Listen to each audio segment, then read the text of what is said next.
Outback night is Aussie's gripping the joystick tight. Coding brains and zombie lanes, living where the circuits dream.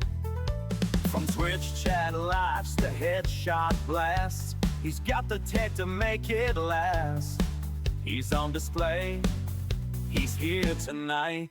Oh, GFA's in the zone tonight. Stick around, it's gonna be a fight.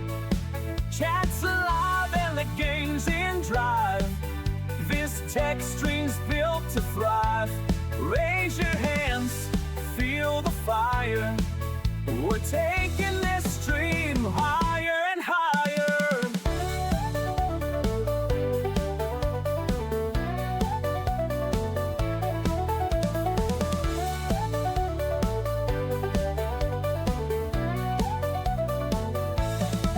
In the dead of night, he's on the mic, talking about bugs and zombie strikes. With every line, the room gets lit. Jokes and tricks that always hit. Code runs wild like a horde on board. He's the captain, we're never bored. Leading the charge with a game of sword. Through the streams, through the chat, we're a zombie crew, imagine that. Together we fight, together we grin. This is where the magic begins. Oh, GFA's in the zone tonight. Stick around, it's gonna be a fight. Chat's alive and the game's in drive. This tech stream's built to thrive. Raise your hands, feel the fire. We're taking this stream higher and higher.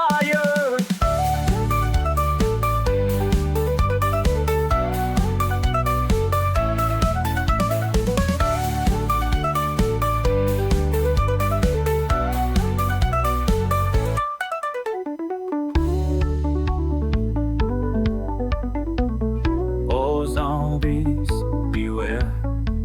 Oh yeah, with GFA UnDead, it's stream time.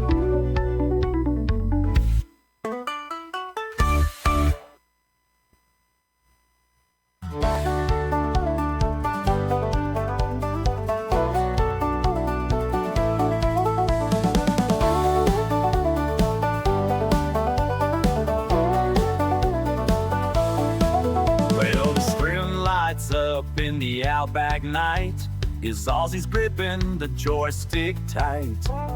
Coding brains and zombie lanes, living where the circuits dream.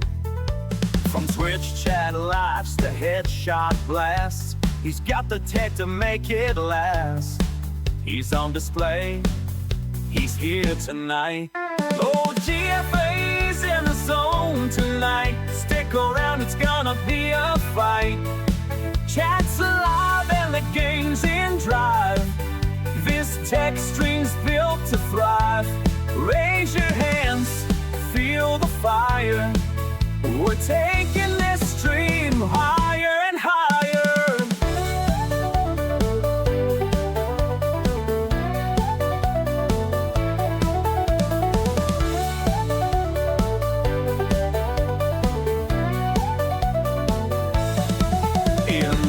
Of night, he's on the mic, talking about bugs and zombie strikes. With every line, the room gets lit. Jokes and tricks that always hit. Code runs wild like a horde on board. He's the captain, we're never bored. Leading the charge with a game of sword. Through the streams, through the chat, we're a zombie crew, imagine that. Together we fight, together we grin. This is where the magic begins. Oh, GFA's in the zone tonight. Stick around, it's gonna be a fight. Chat's alive and the game's in drive. This tech stream's built to thrive. Raise your hands, feel the fire. We're taking this stream higher and higher.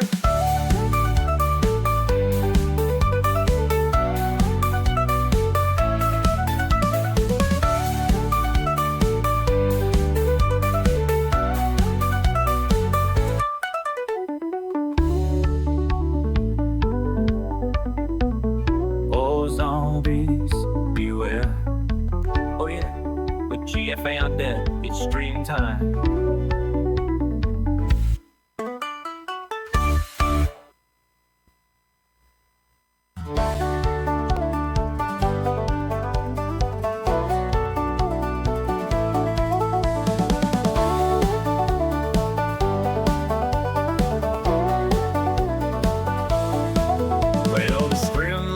Up in the outback night, his Aussie's gripping the joystick tight. Coding brains and zombie lanes, living where the circuits dream. From Twitch chat lives to headshot blasts, he's got the tech to make it last. He's on display, he's here tonight. Oh, GFA's in the zone tonight. Stick around, it's gonna be a fight. Chat's alive and the game's in drive. This tech stream's built to thrive.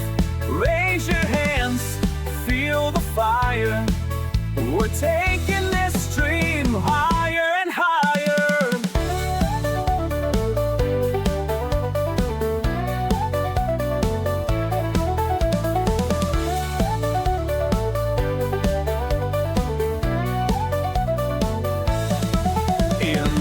Of night, he's on the mic, talking about bugs and zombie strikes.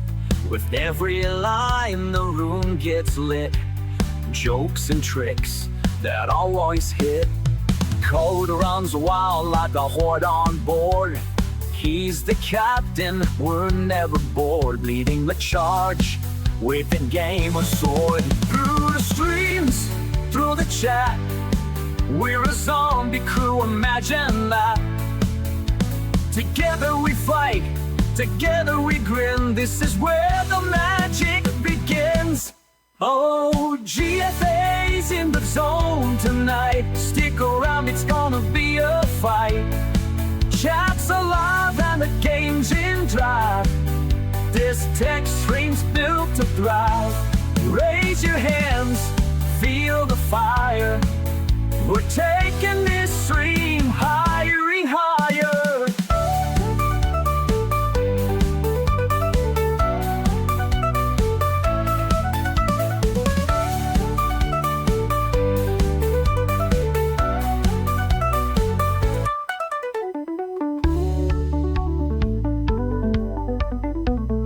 Oh, zombies, beware. Oh yeah, with GFA UnDead, it's stream time.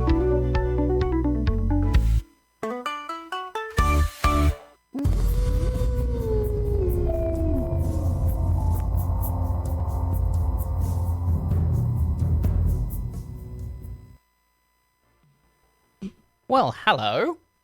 Welcome to the new house. Like, holy crap.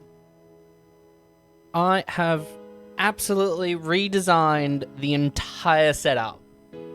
And there's still, like, issues. Like, the green screen was put up today. Like, less than an hour ago. So, hopefully everything is going alright. I don't have the big TV on the wall. Instead, I've just got an extra monitor. The TV is actually going to be used as a TV. So, I'm pretty excited for that.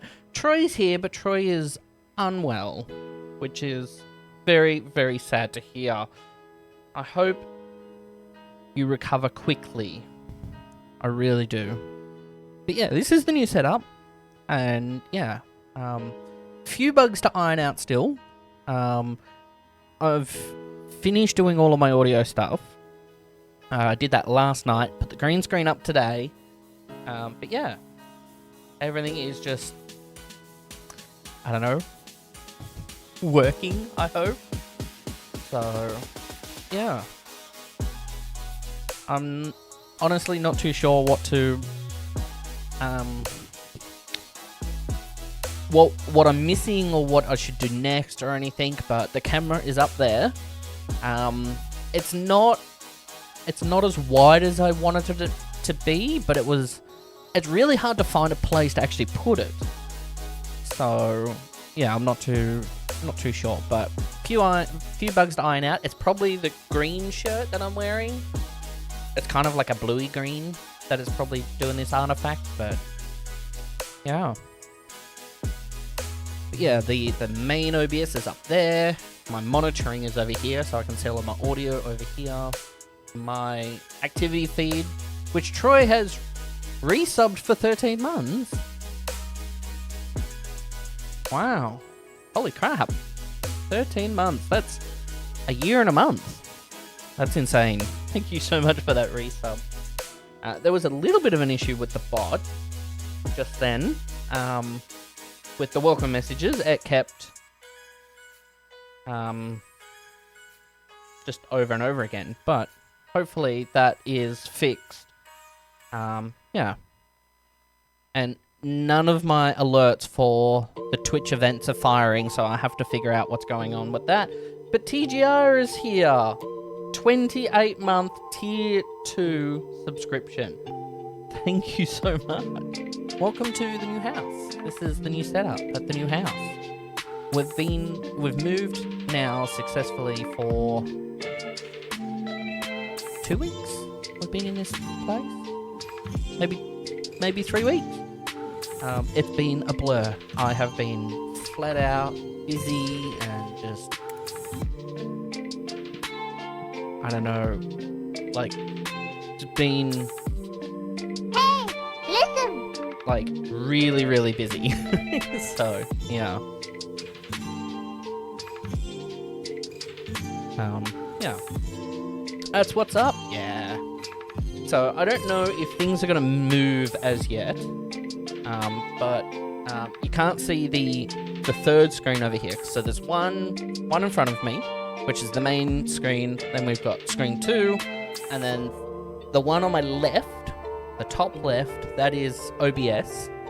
Then on my right, above the second monitor for the game PC, is the second monitor for the stream PC, and then we have the VOD stuff on the other screen, which you can't see anymore.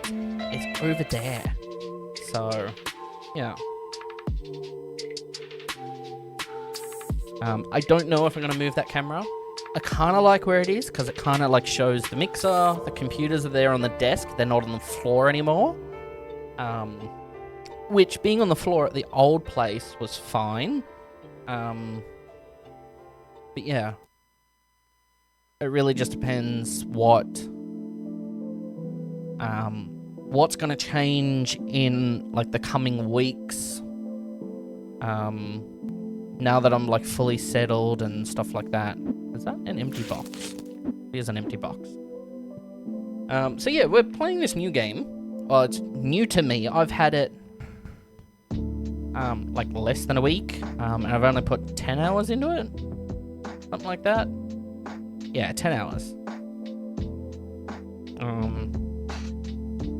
It's like the shopping one we've got, but this is for, like, I don't know what you'd call them, like Pokemon cards, I guess.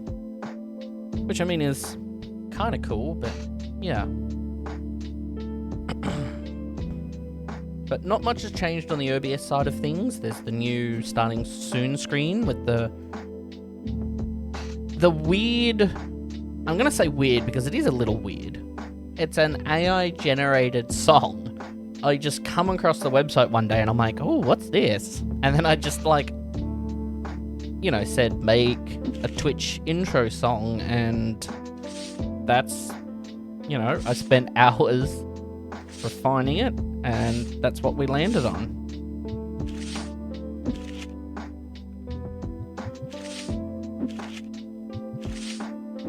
Which I think is kind of funny, but it also sounded really good. Let's get rid of the duplicates. I hit the wrong button. But how's everyone doing since I've been... Oop. Since I've been away? We'll do 70 cents for that.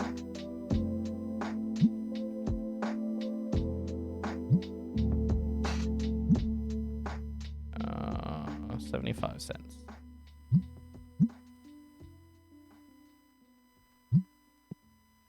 Hope everyone's been well.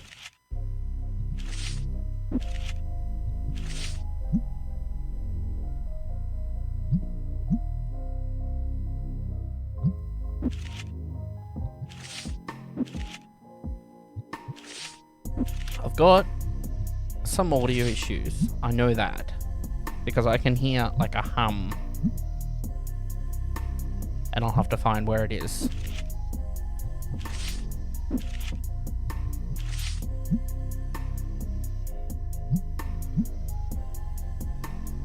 But today, because we're not on fiber internet anymore.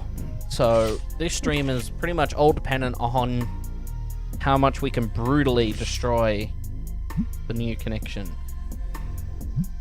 So in Australia, if you're not aware, in Australia there's a couple of types. There's 3 types of internet connection here from the NBN, which is the National Broadband Network. You've got fiber to the node, which is what I have. You've got fiber to the curb, which is essentially a fiber line right up to the curb of your house. And fiber to the premises, which at the other house is what we had. We had a direct fiber line into our house, and we could get gigabit speeds. I don't have gigabit speeds. So, yeah, it's a bit disappointing, but, you know, it's okay. We have put in an application to get fiber to this house. So yeah, we'll just wait and see what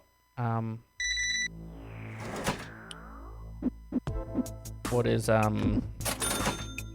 the outcome of that. So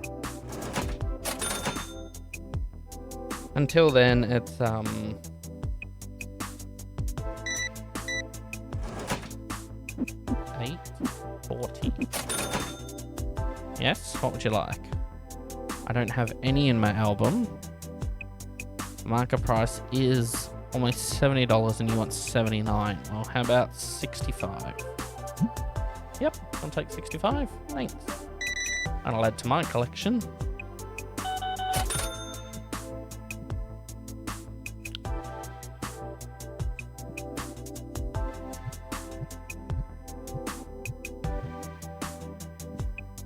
Green. Well.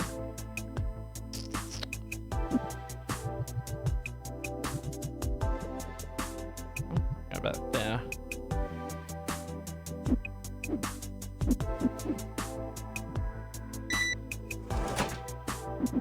Yes. 24. You're asking for 25. We don't have one of these. What about $22? Oh, $23 then? Nope. Okay. No bartering for you then.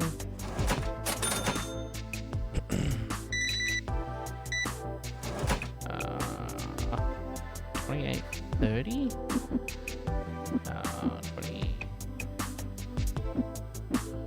28.30. I calculated that wrong, but that's okay.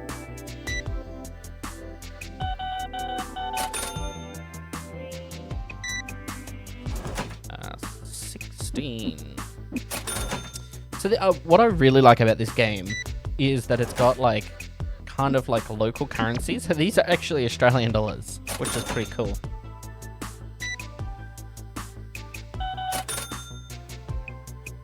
You can change it in the settings, which when I found that setting, I was like, hell yes. Ew. You now smell nice. You're welcome.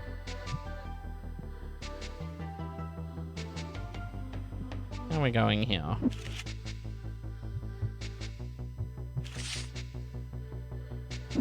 Down some more cards to sell. Our duplicates.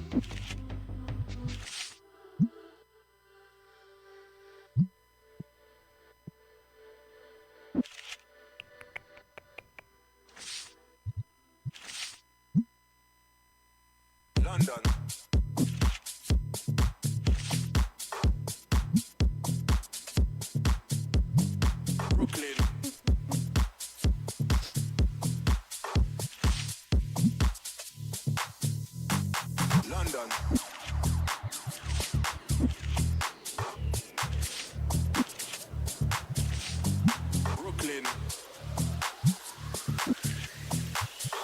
be with you guys at the counter in just a minute.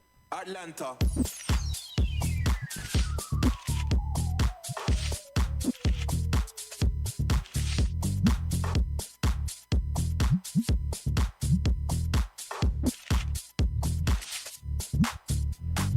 London. Ooh, there's lots. Harlem. Brooklyn. 230. Kingston. Thank you. Atlanta. 81. Just a single card. Harlem. Sure. Brooklyn. Kingston. Atlanta. Exact money. Wow. So kind. Harlem. 21.70. Brooklyn. 70 cents. Atlanta. $1.25. Wow. $3. Yep. I'll be with you in just a second. What do you want? Ew. God damn. Harlem. I mean, I've got enough, but no, thank you. Brooklyn. Kingston. Atlanta.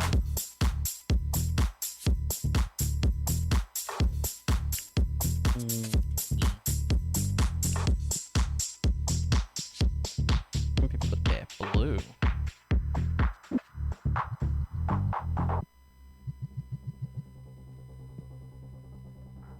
Ooh. Okay.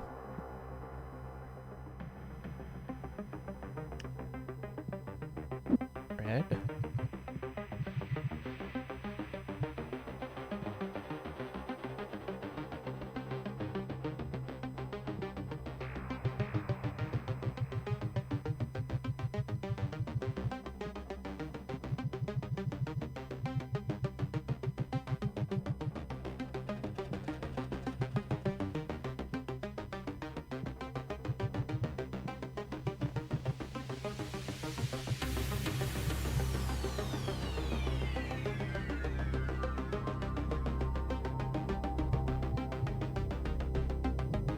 Oh, one more. More.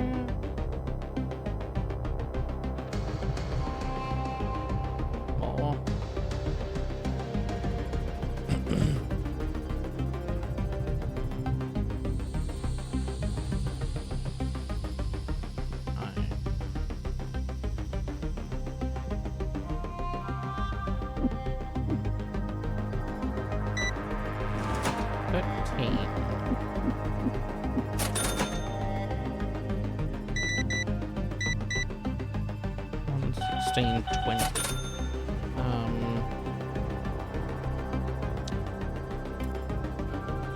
Need one of those. Oh, we need one of those as well.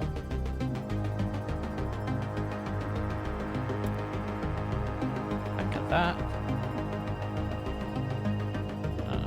Need a pack of those. Do we have any of the greens? No, we don't, so we'll get a pack of those as well.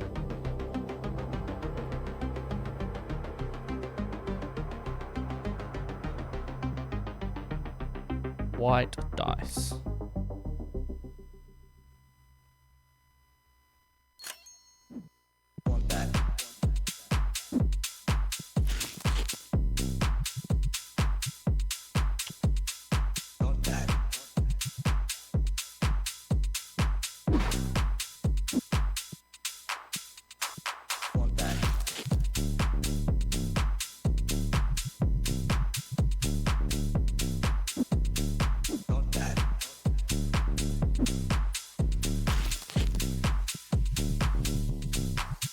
When you're white horse.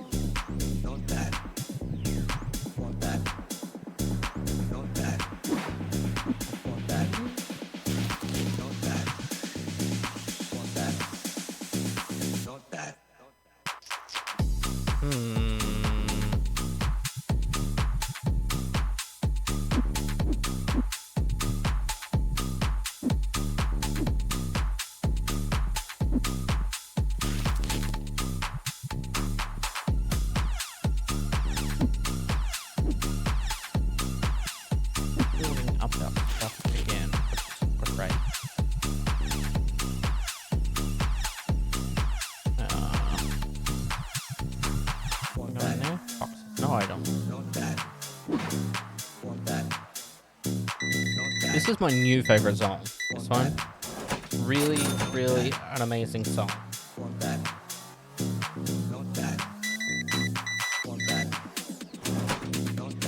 45, 40. Are you there? 115, 20.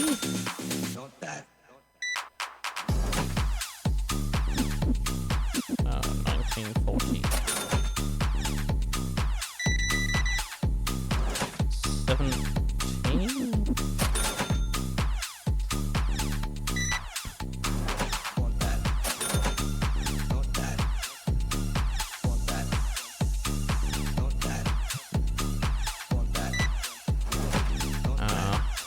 $40.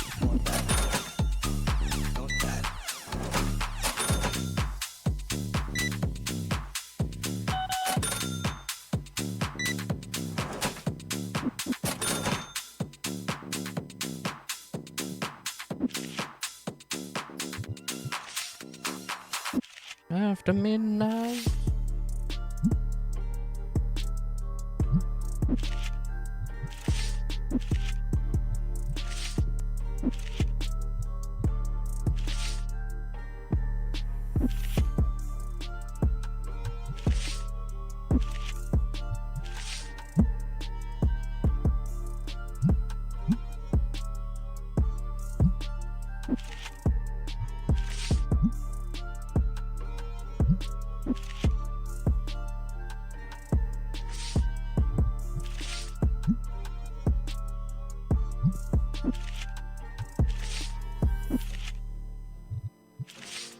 Why I leave the light on in the kitchen?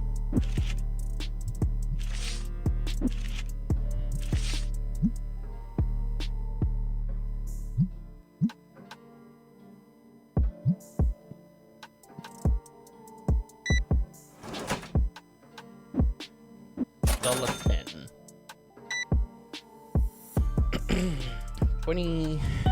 27. 37. No, just a single card.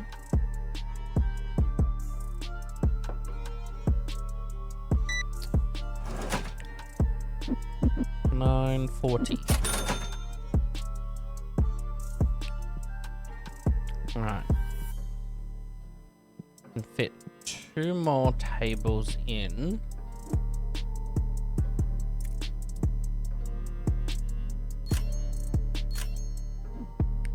Get some more passive income. Oh, no, I can't. Okay, well, I can fit one in there. Maybe if I move these.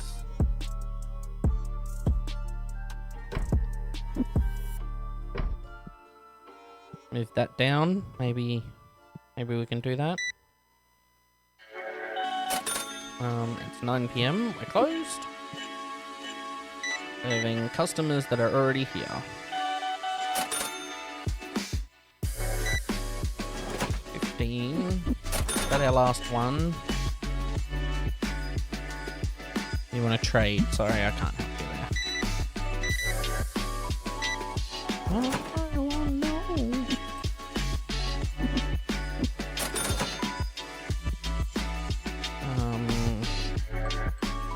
Post. Oops. Wrong button. So posters. One of those, and one of those.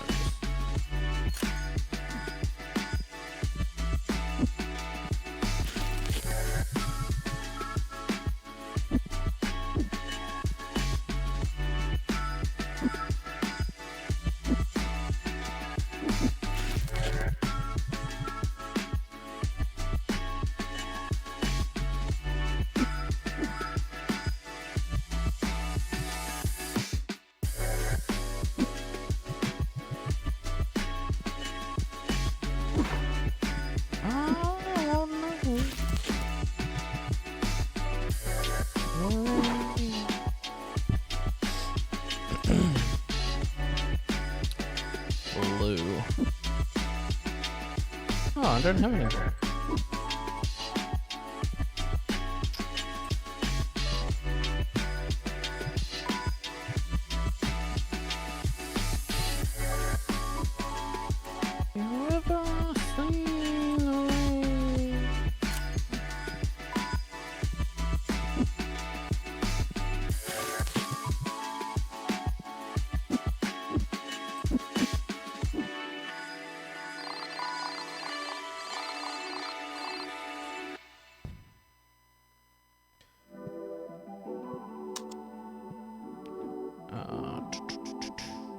Blue.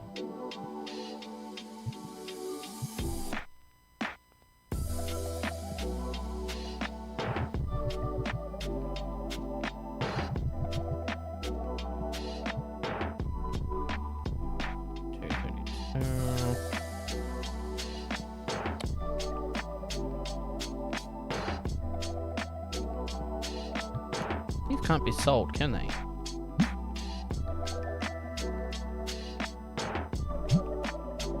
Apparently they can. No way.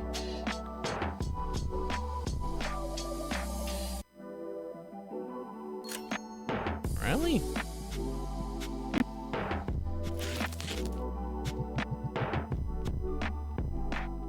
Wonder if anyone will buy them.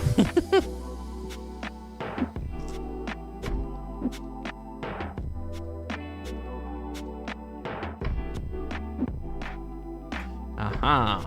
See, just a little bit of rearranging and we can fit these two in.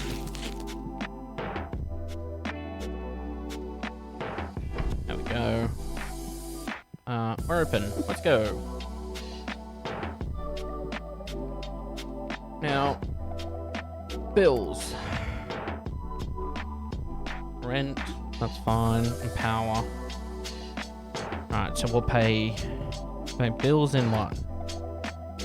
2 or 3 days?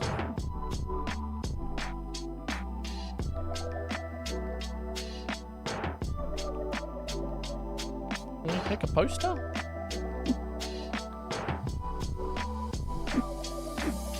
I'll take a few posters, maybe. 84 dollars. What do you want to talk to me about? You want to do a trade? No, I only have one of them.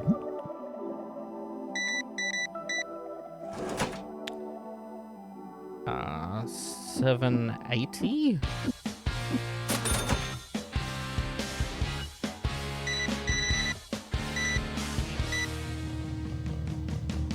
$717.60. Thank you so much for your massive order.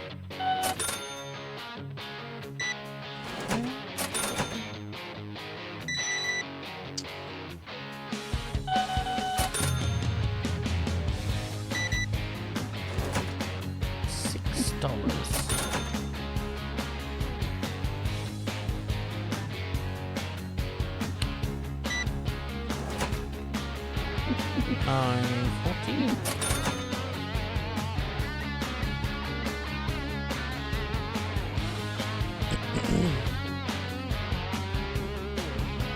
Oh, he's not happy. Did you lose? Oh, they're not posters, they're playmats. Wow. I didn't realize until just this moment.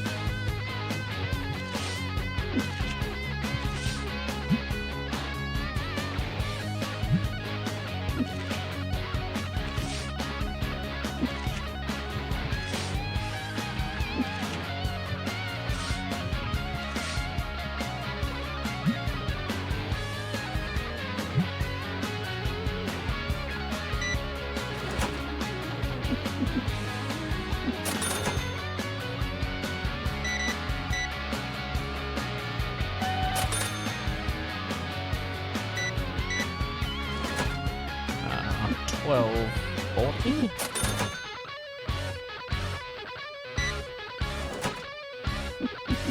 $9.60.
Oh, it's still set at $1.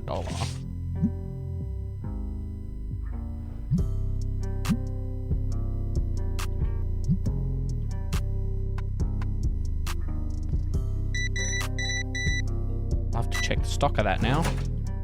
78.40. Oh yeah, it's getting low. Come here, box. Oh, box has no product. Cool. It's the single card, sir. 1950.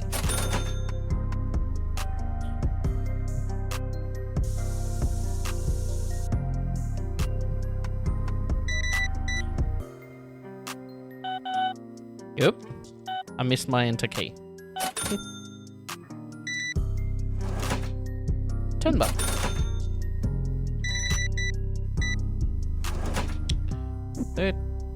31.60.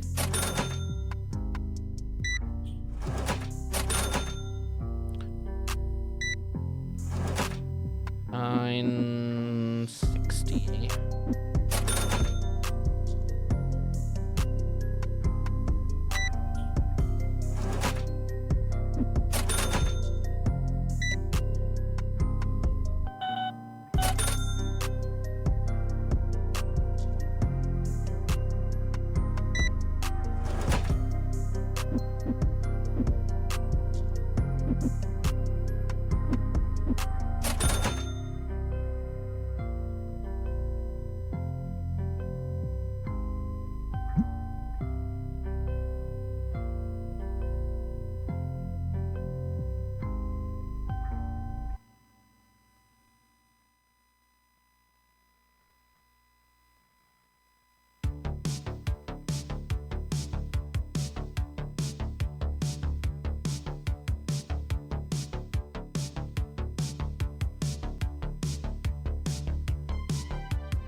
Okay.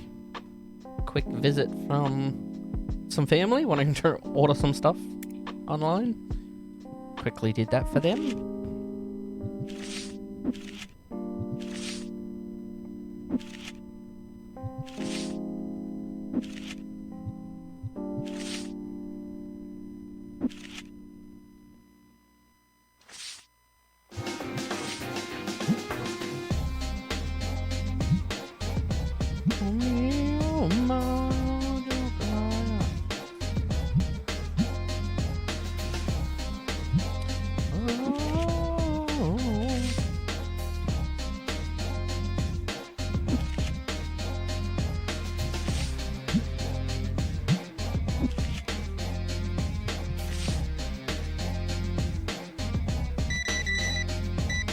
Lots of packs of cards.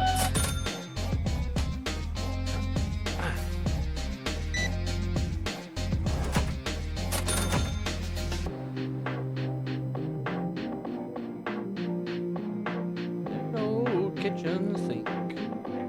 Oh me, oh my, won't you come on?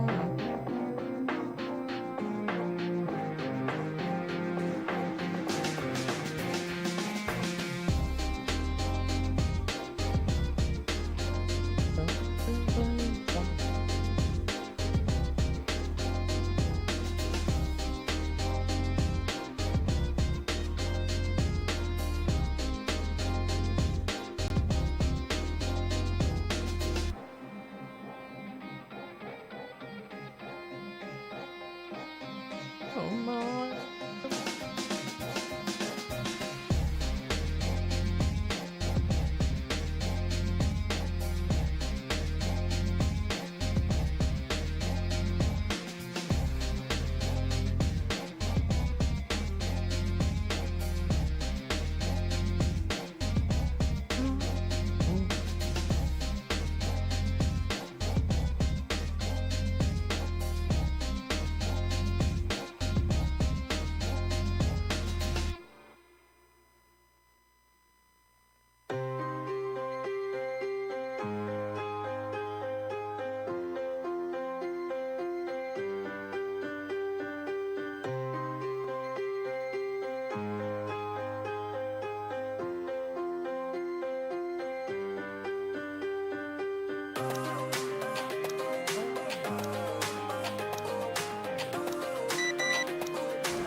$21.20.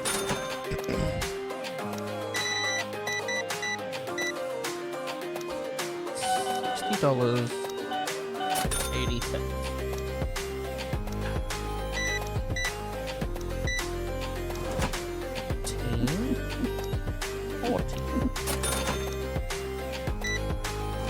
$8. What would you like? You want to trade? I only have one of those. 39.30.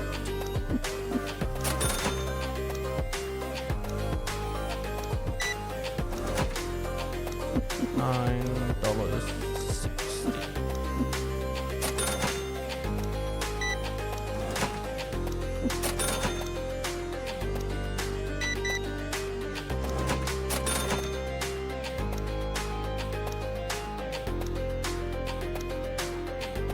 Asking for $193.53. I'll give you that because it's worth $200.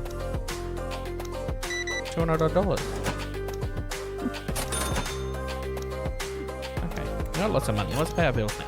Why not?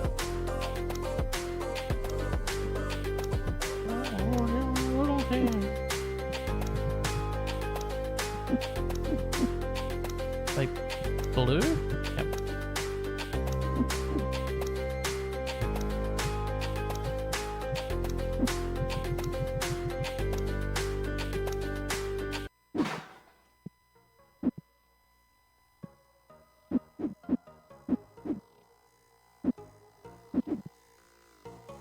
Then another empty box too? Why do we have two empty boxes?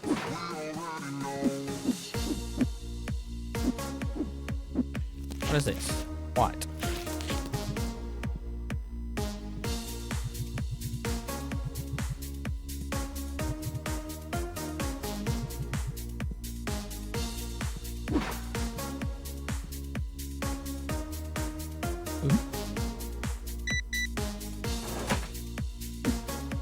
sense.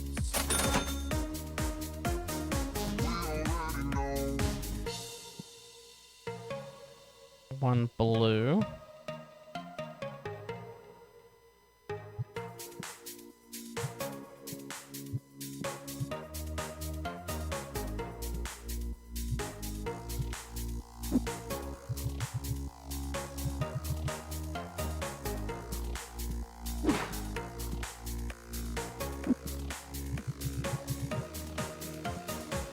Put those there. Hi. Thank you so much. Ooh.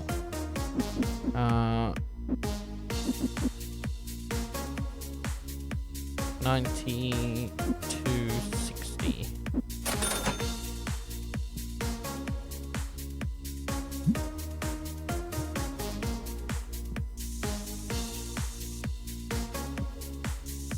Stinking up my place. Thank you. Has anyone purchased that? Holy crap, they have.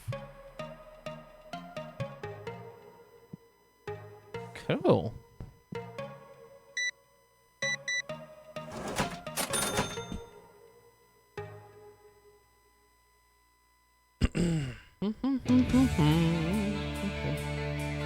So yeah, with the new house, the new setup, I don't have all of my lights. The lights that actually went on the green screen, plugged them in, and they don't work. So they've died during the move, so I have to buy some more, which is because they were very expensive. But you know, they're out of warranty. They were old. They were like 3 years old.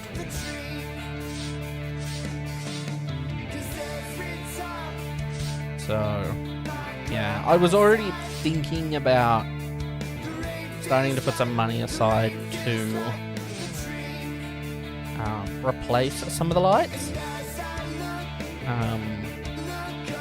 So I might have to actually look at doing that sooner rather than later.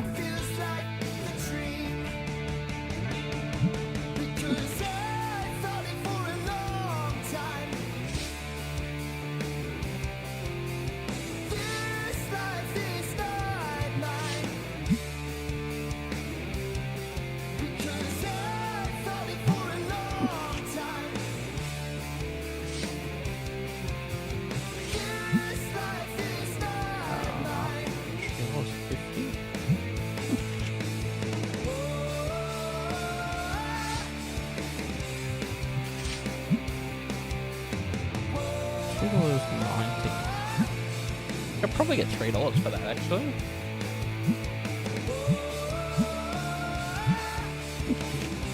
Animal country.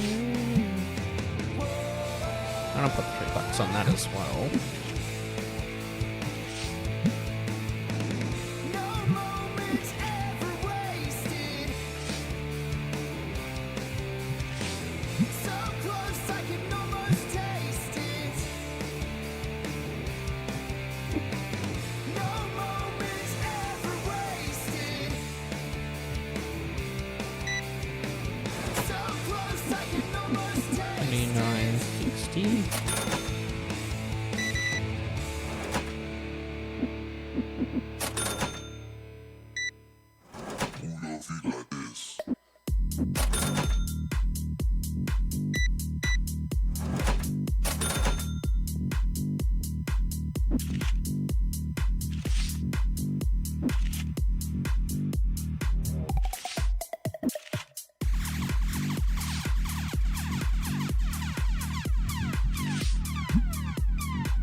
Thank you. Come again.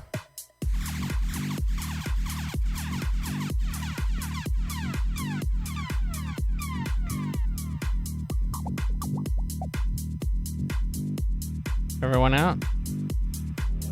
End the day. 10 dissatisfied. There were 40 games played. Wow.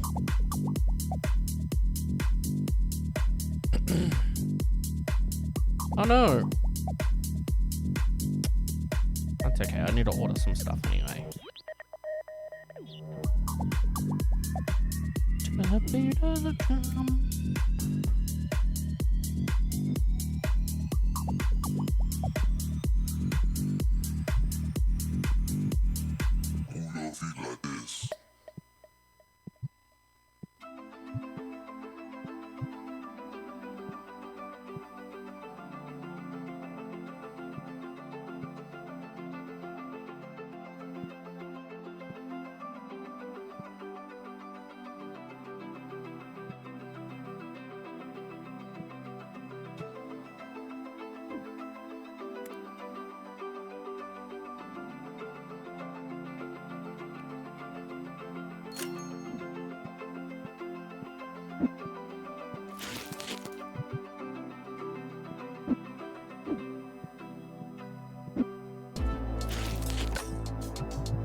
Let's do some opening ourselves.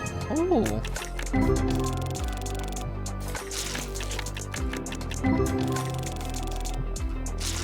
Couple new ones. New one.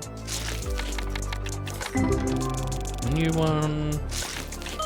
Ooh. 2 new ones in that one. Nice.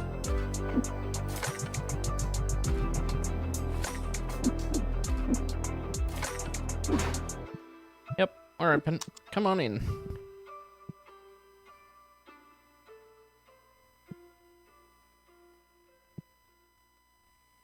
Oh, yep. Should get more of those.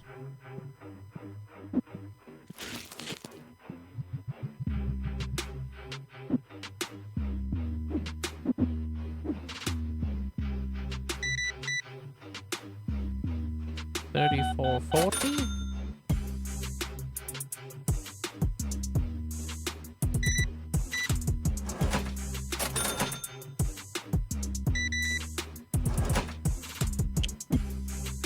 $6.90.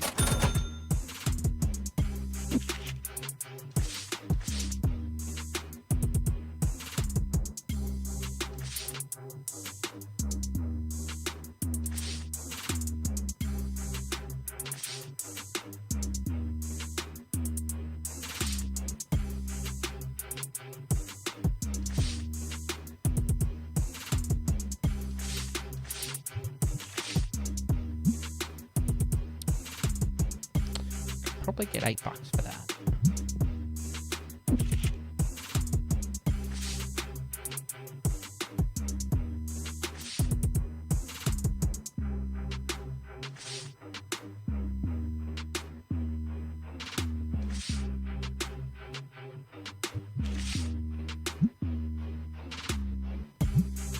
The ordinary. Dead and buried.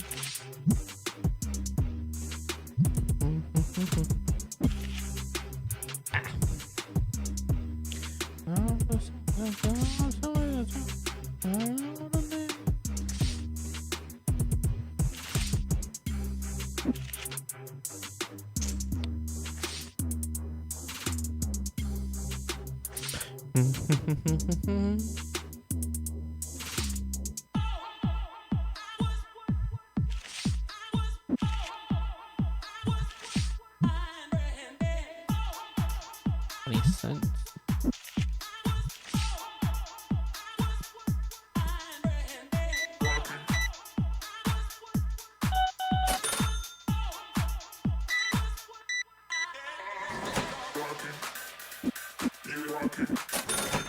The ordinary.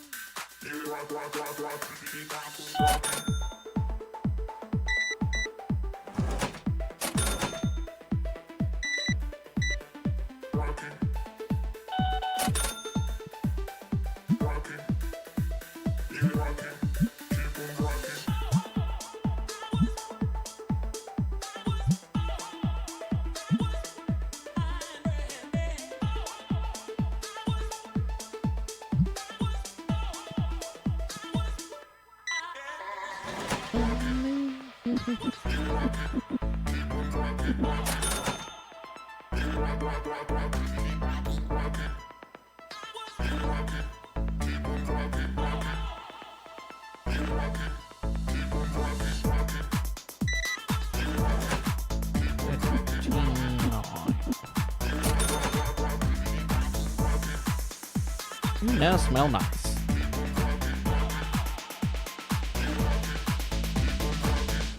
I already have one of you, and I only have one.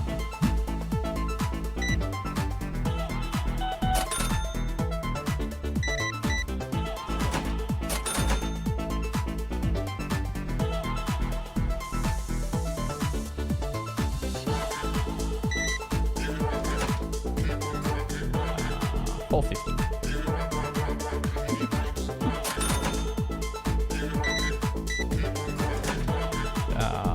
35. $2.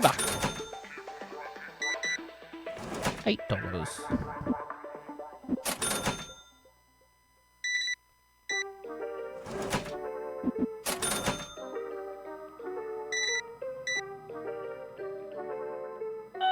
Yep. I entered it in the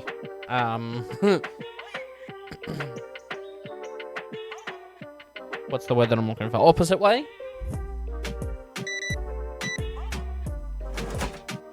$92. Wow. I'll wear it at all.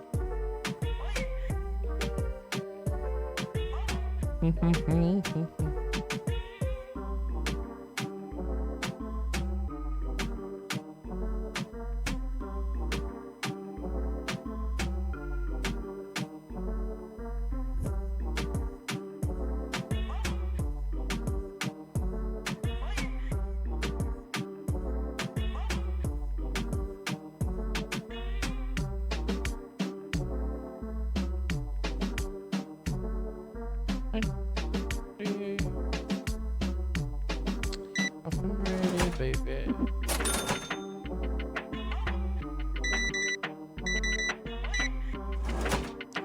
Uh, 17. What would you like? $1,000? No.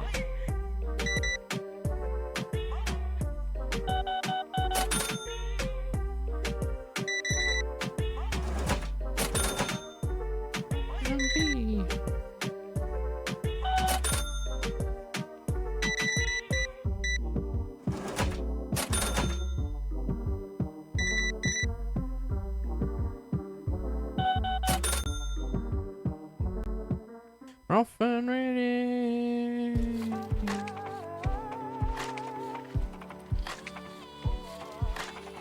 Off and ready, baby.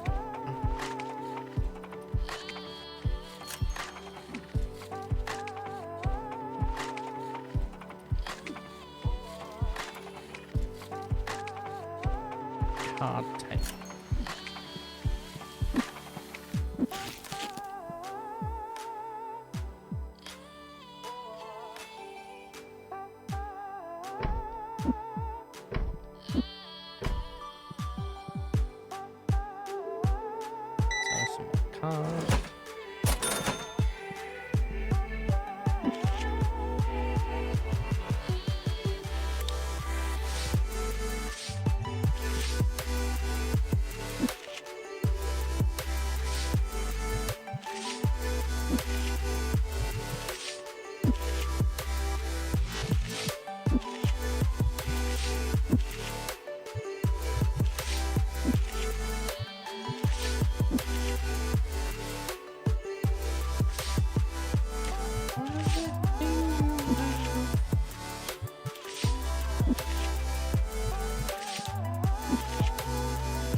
Wow, we've got so much spare room. 36.50. Kind of did that in a weird order, but okay. 16.80. Hi. Market price is.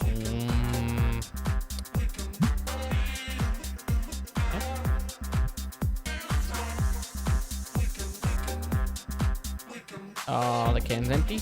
Yep.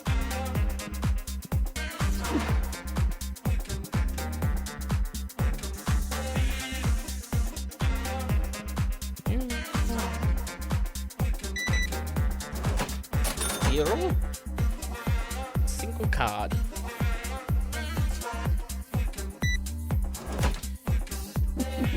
$9.30.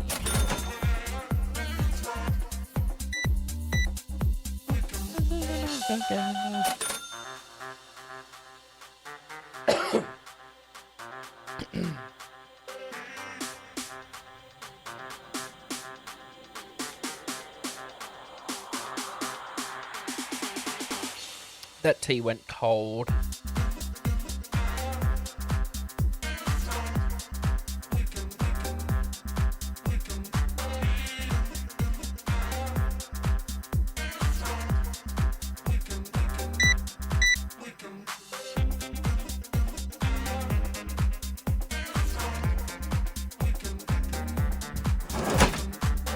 Oop.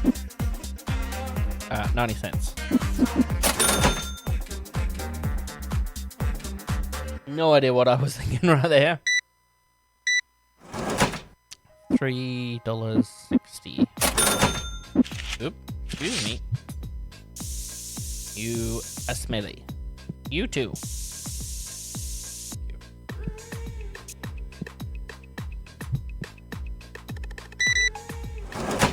$2.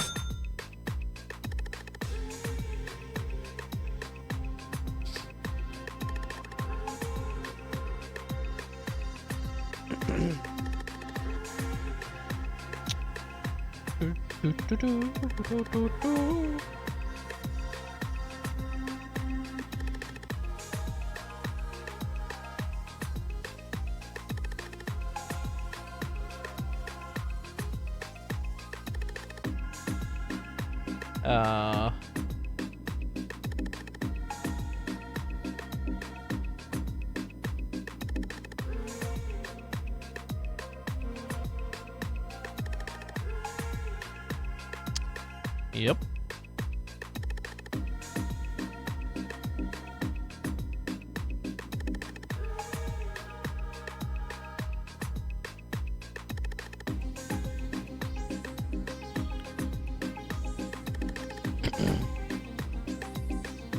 You are in my store. I thought it was the people out.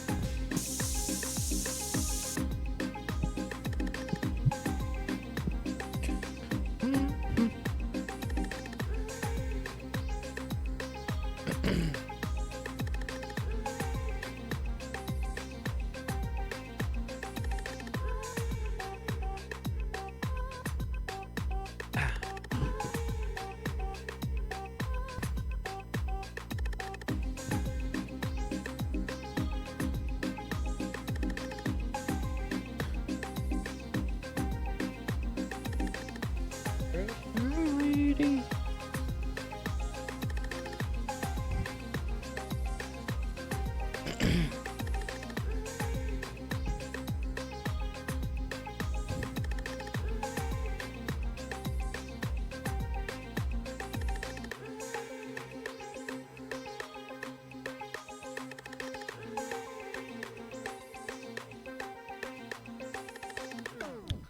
Almost 9 p.m.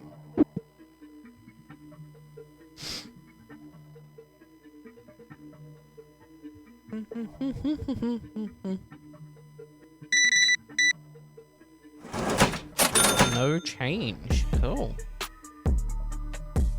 All of those monies for renting the table.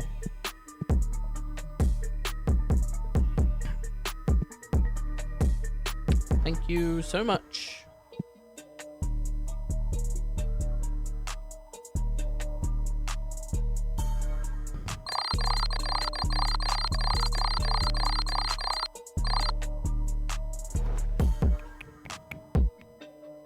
Items sold. Wow.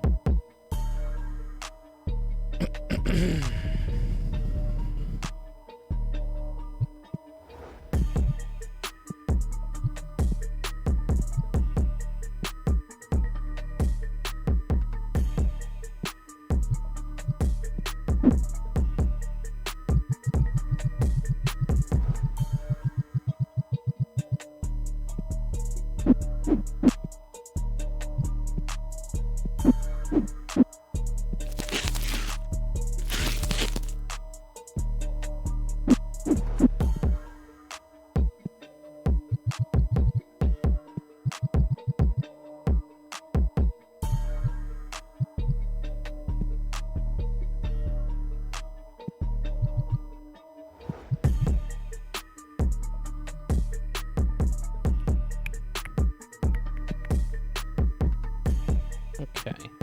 Can dump this box. Turn the lights on. So.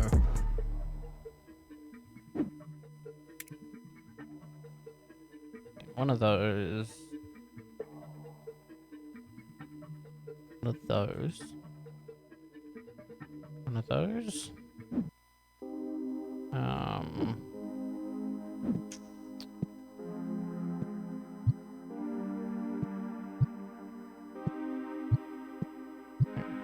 I'm drinking too. I got my heartache medication.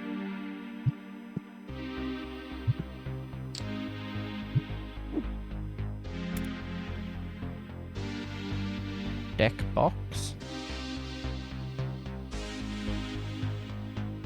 Card sleeves.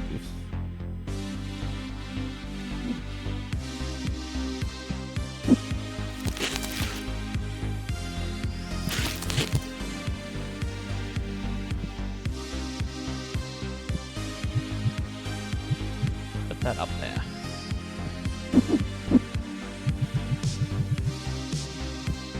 Get you out of here.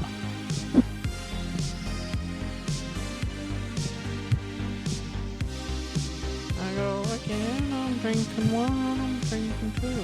I got my heartache medication.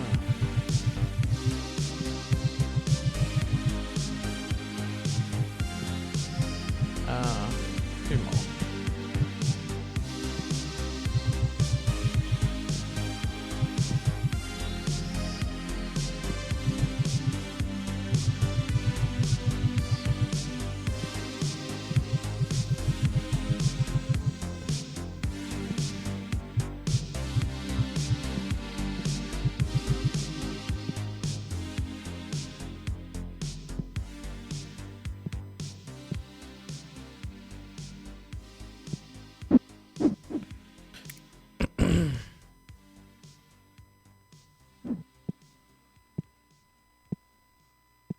Here I go again, I'm drinking one, I'm drinking two.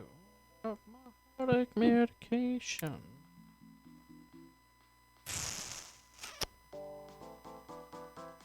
Probably don't need that right now, because there's two there. Let him finish.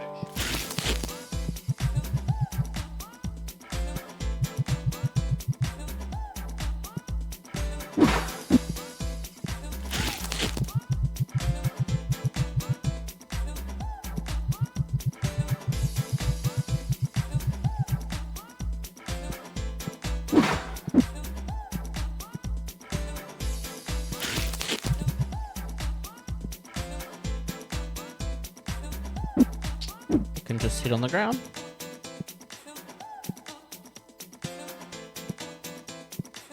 I mean, I can also open one of you.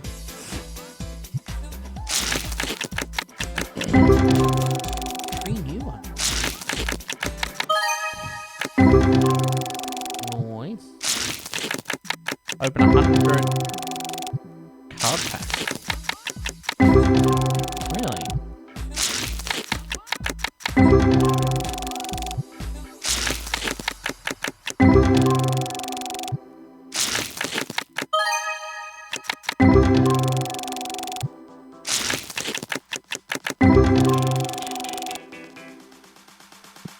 Lighting.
What's the difference? 820. 35, 35. They're both rare. 434. 433. First edition. Oh, that's a first edition. Okay.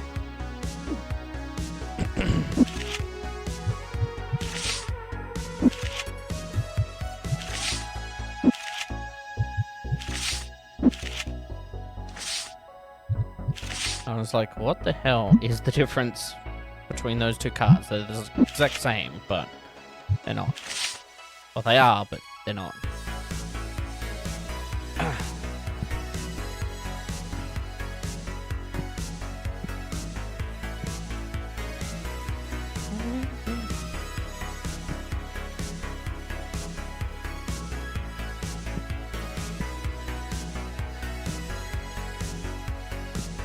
Let's go. Or open. And while we wait for customers, let's open some more cards.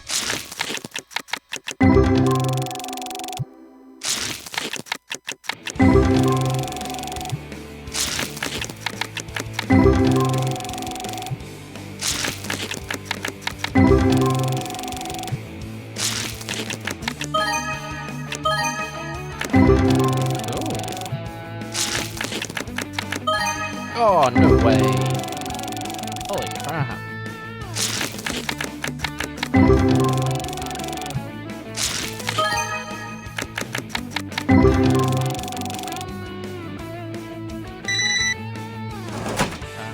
$17. You guys are stinking up my place. You two. Stinky, stinky, stinky.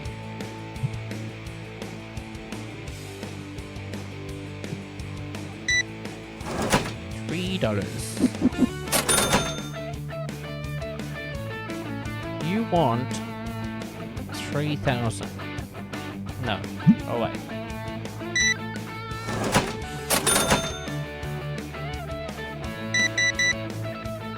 $165. 80. 13. My brain was just not... like, double think about that.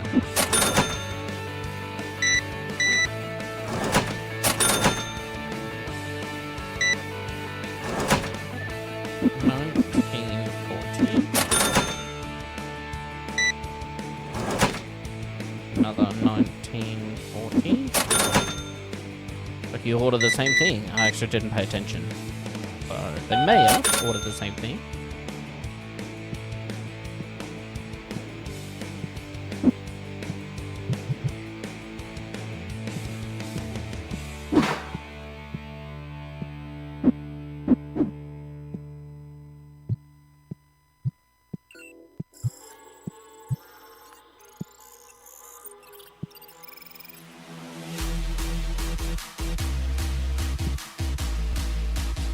Anytime you remove a fence, the property I own is sacred. He is inviolable. It is the decentralization of all of these.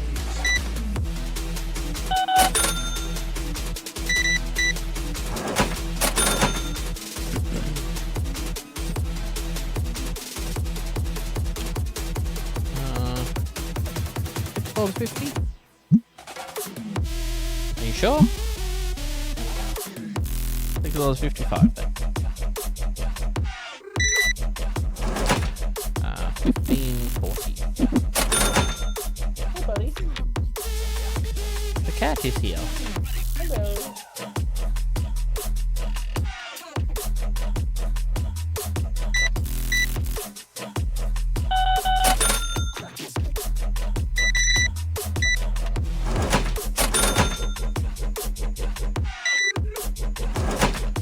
$39.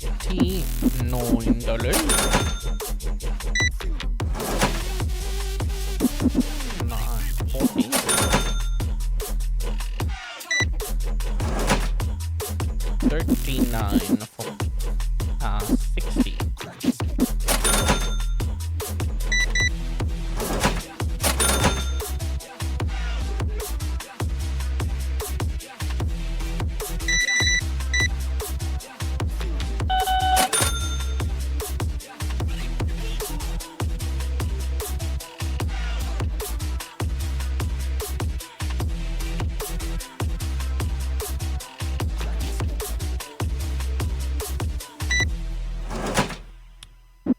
$9.60.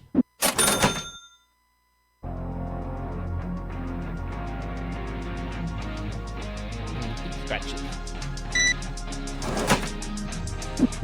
19.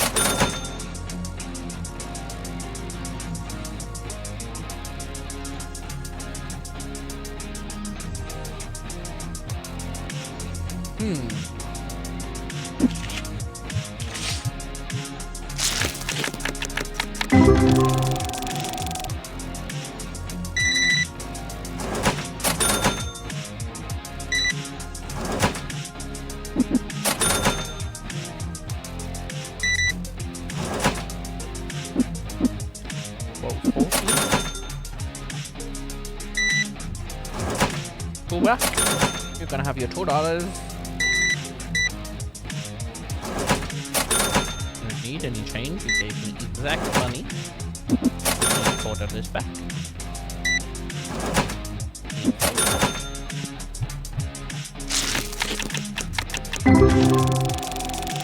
Ooh, give me some nice new ones.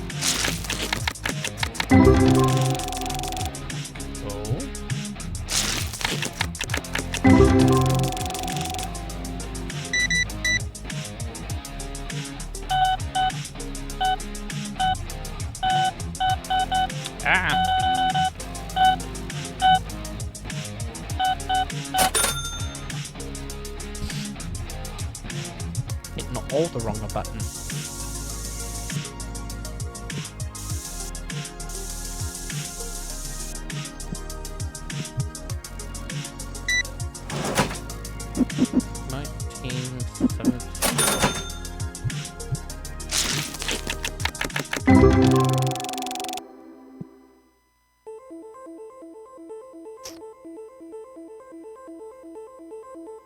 $4.70, mate.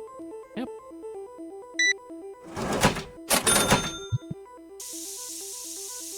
You stinky. 26.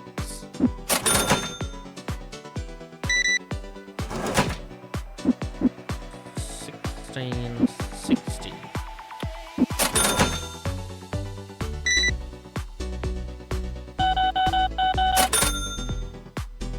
Yeah.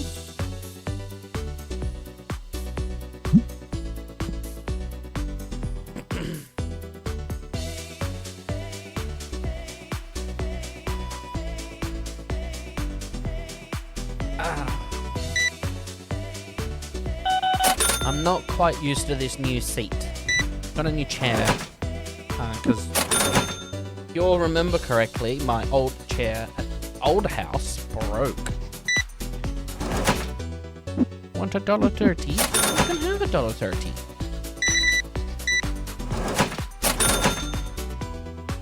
Yeah. This is it's got a massager in the back. And I have it on, and it's nice.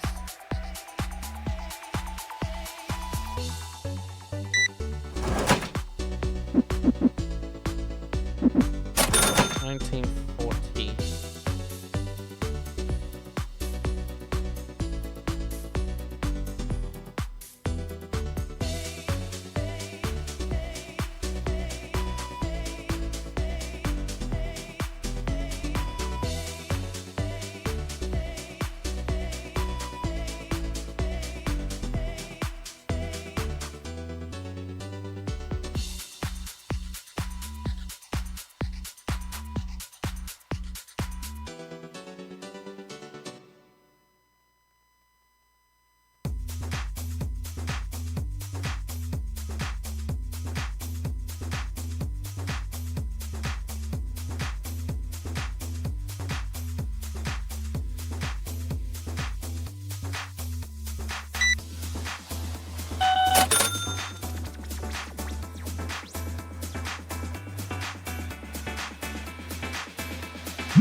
Exactly. 9:30.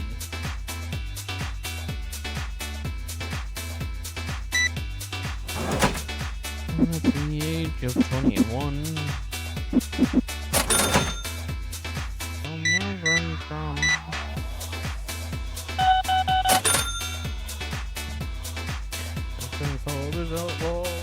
Shot his mother down.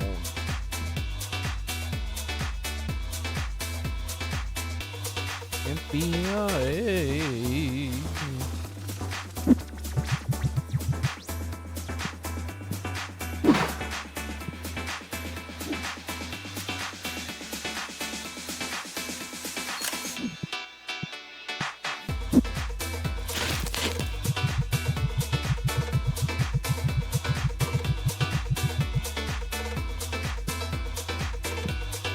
He's began to rot.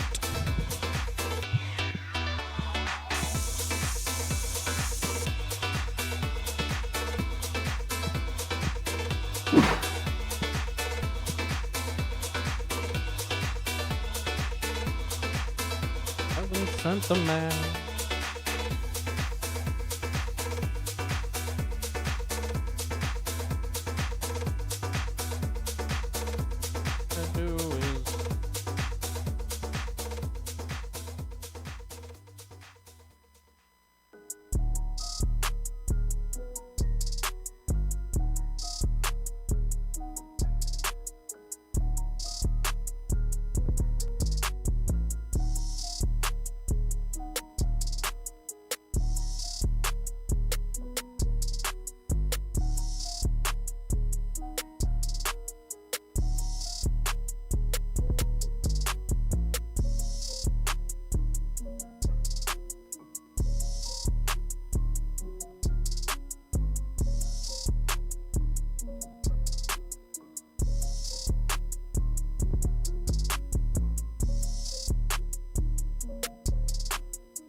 We already have one. Sorry. Otherwise, I probably would have bought it.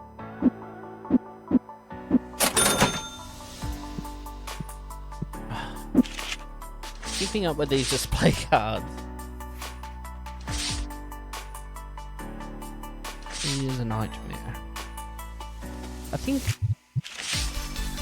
we're almost ready to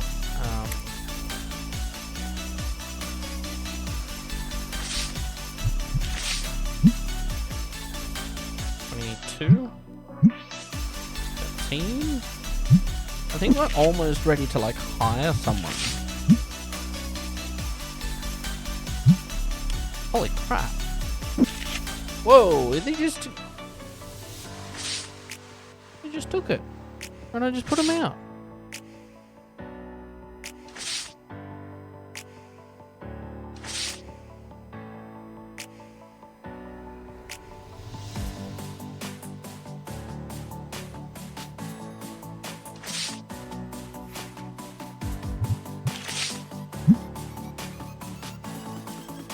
$4.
Everyone's out.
Green. Blue.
bumping.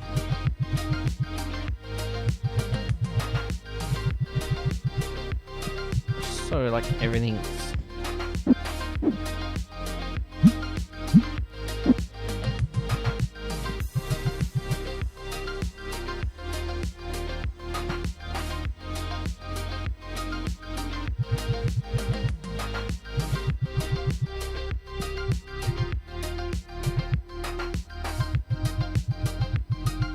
Get on your own.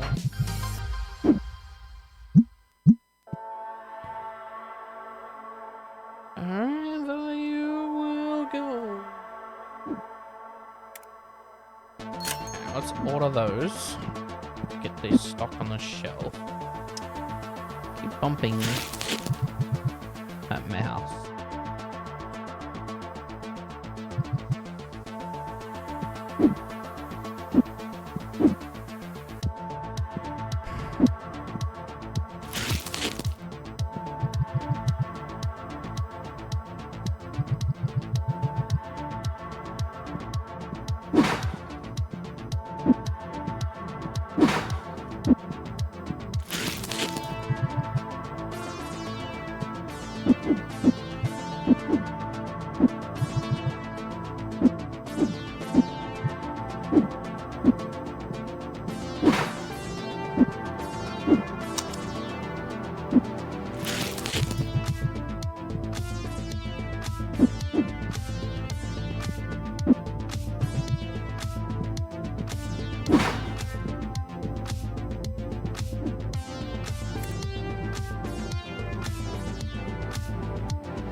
Stuck in my own door.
Which is nice.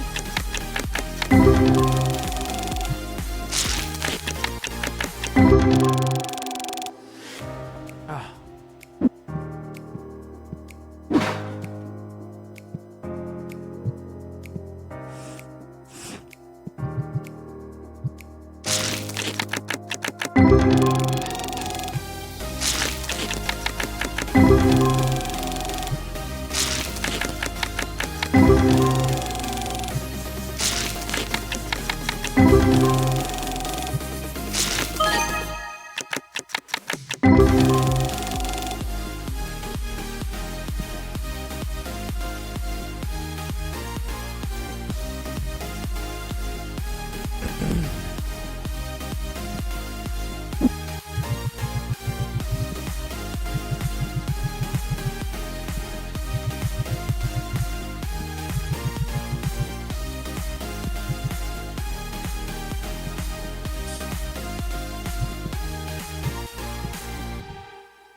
A mystery one.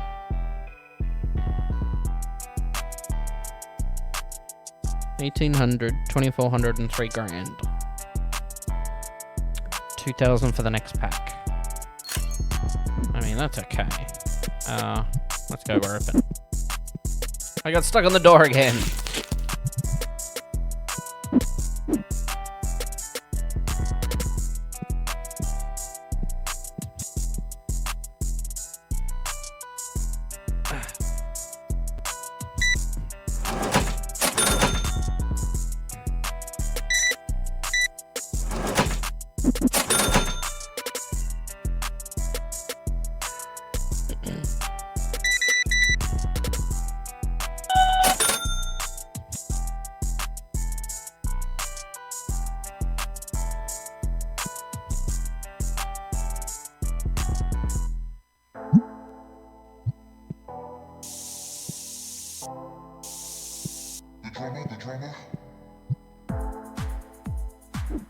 How much was that auto thing?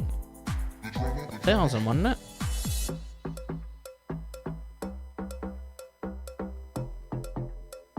Oh, is it under here? Yeah, the auto send.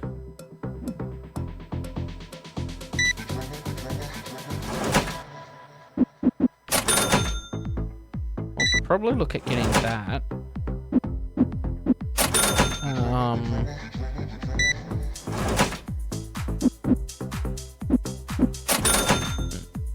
Like soon, but not anytime soon. Because I want to get those extra packs.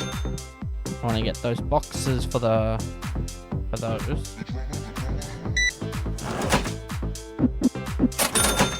What do you got? Nope.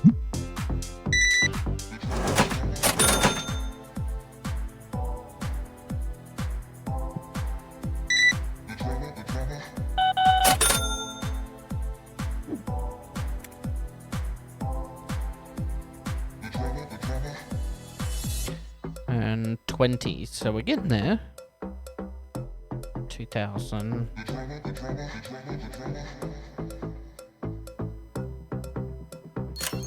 I mean, because we're selling them, we can upgrade.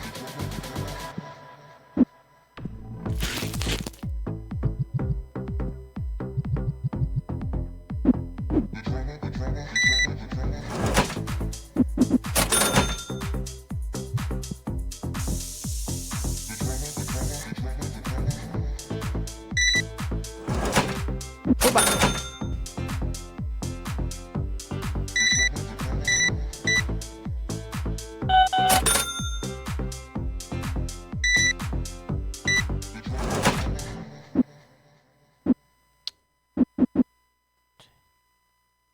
$10. Wow. Oh, my brain.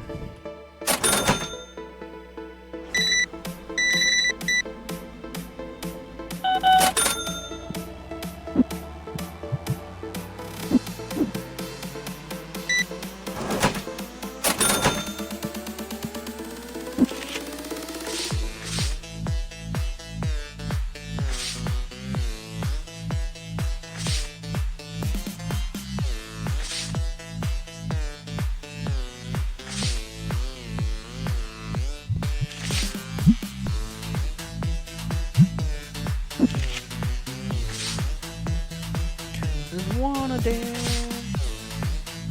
All you gotta do is wanna dance.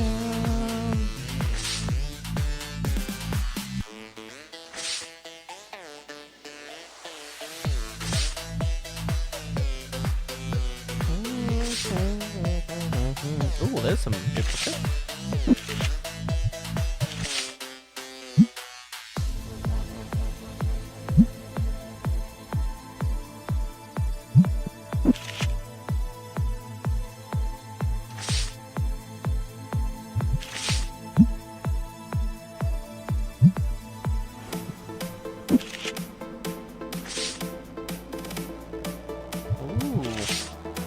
I'm starting to get hungry.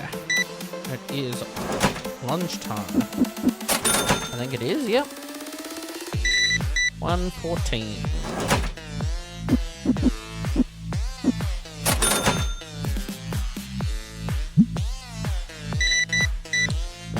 much fun.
T6.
www.memory.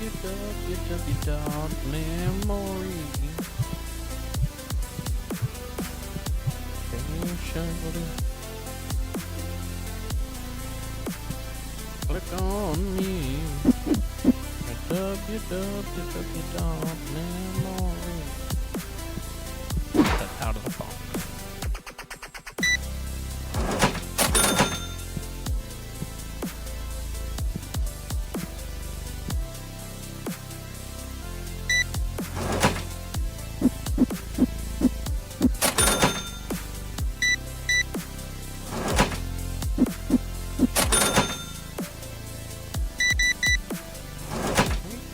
Come on.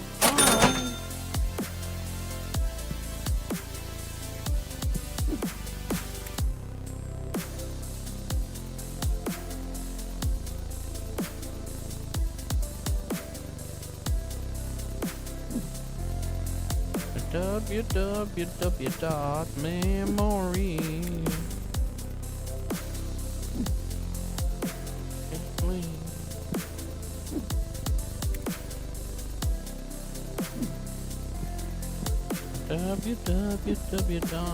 www.memory.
Really? One?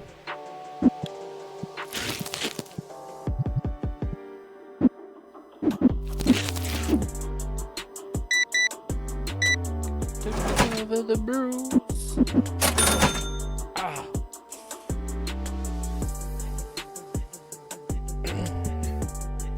Whew. One for an intensive care.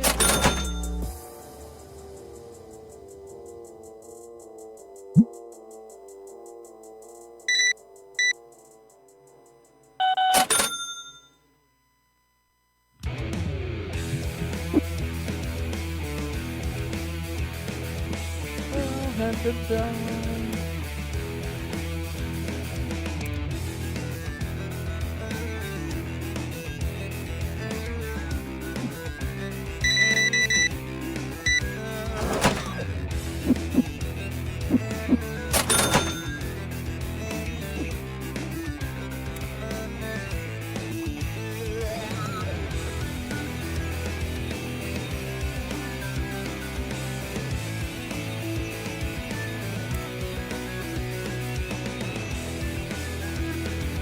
Evil talk. No way.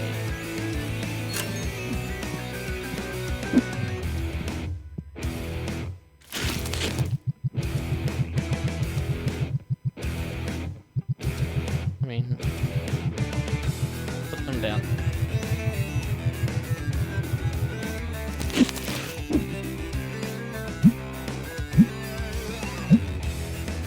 Oh, fuck.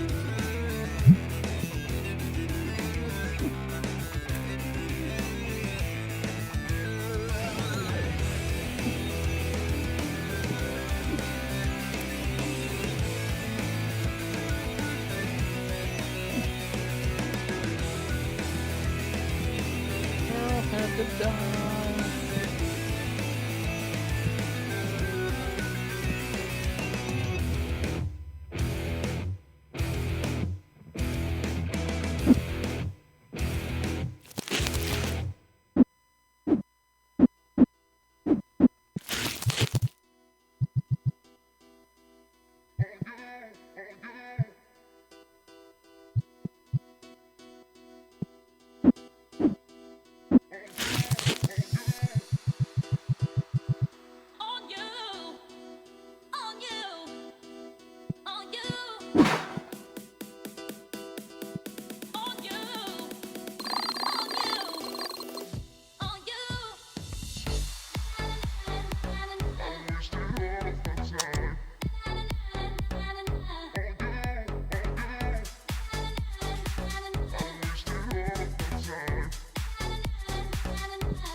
Legendary is 4,000.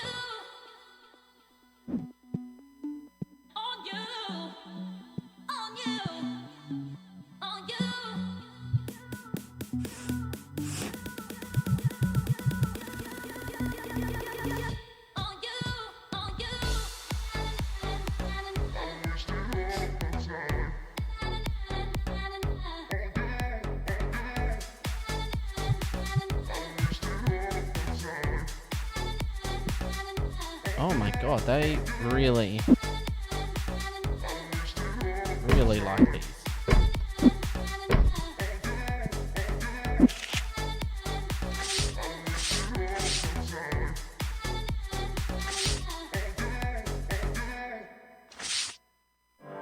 I mean, look, if we go right to the end...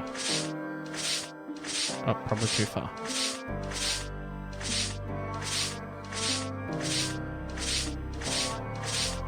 There it is.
Okay.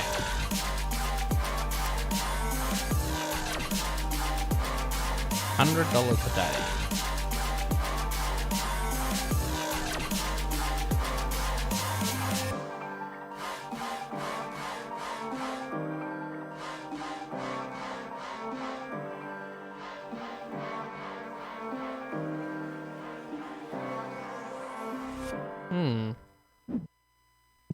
Okay, well, I'm gonna go and sort out some food.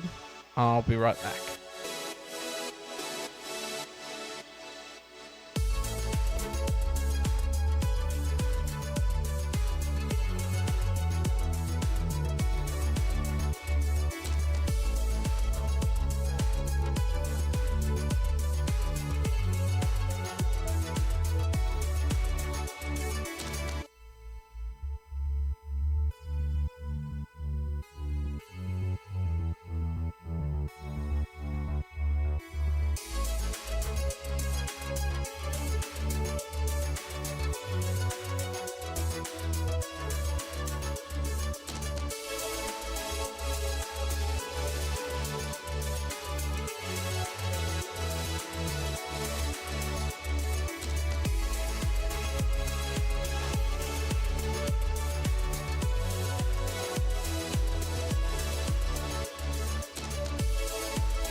Okay.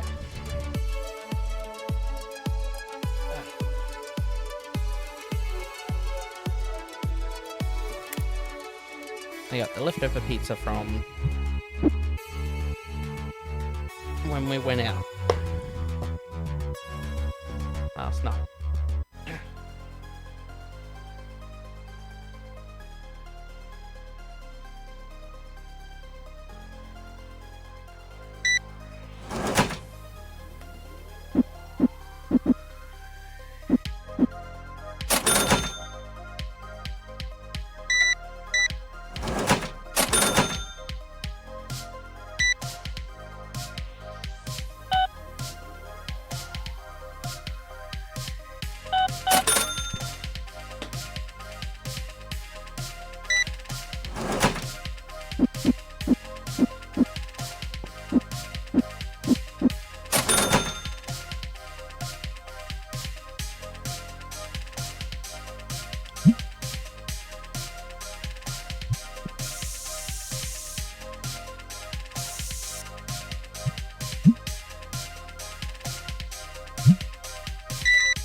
I didn't read it right.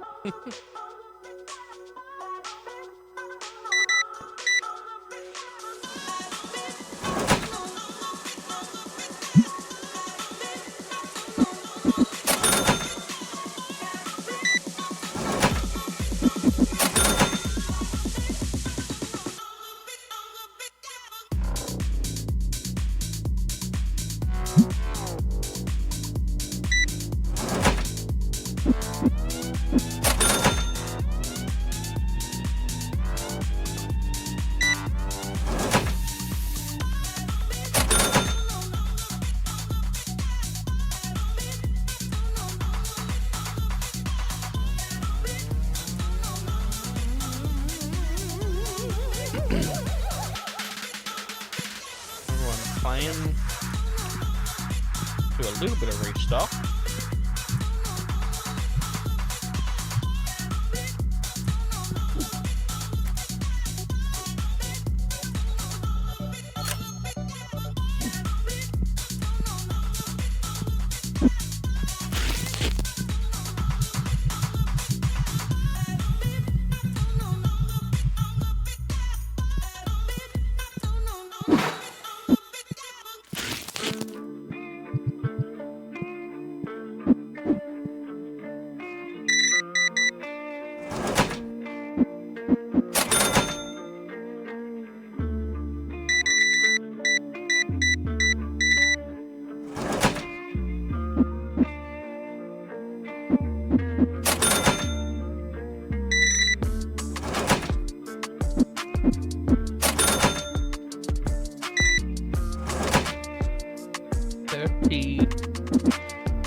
him. Hello, I'll get you when you come through my door.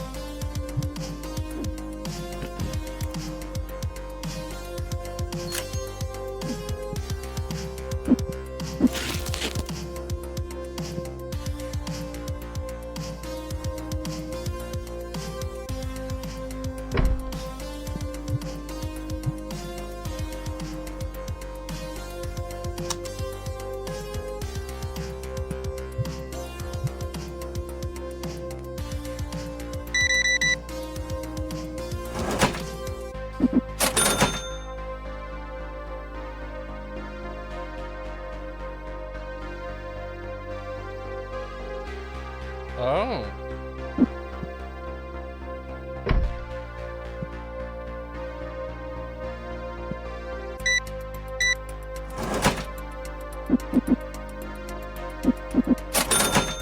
That's how that works.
Full of space.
Don't you shake your head at me. 9 PM, we're closed.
Right.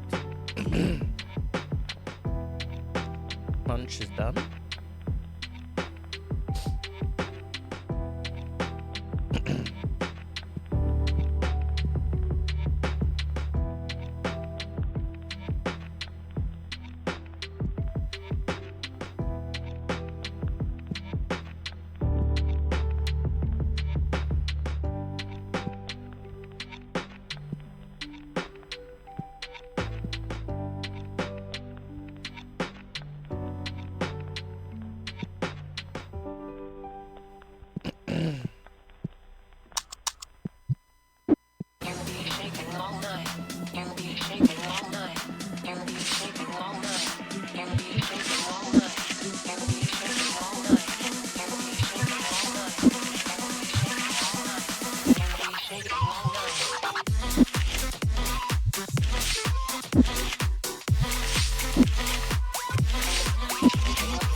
Hey.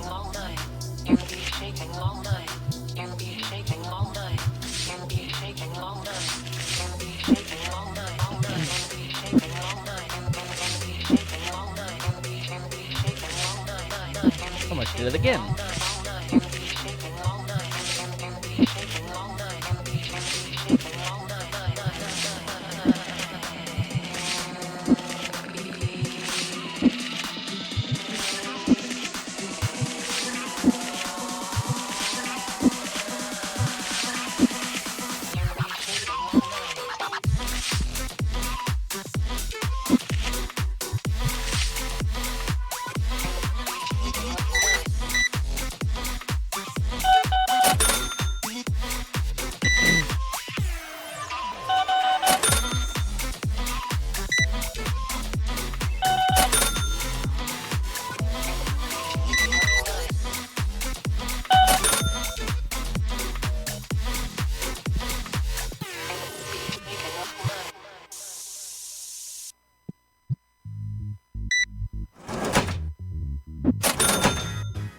Oh, and you walk back that way anyway.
Wow.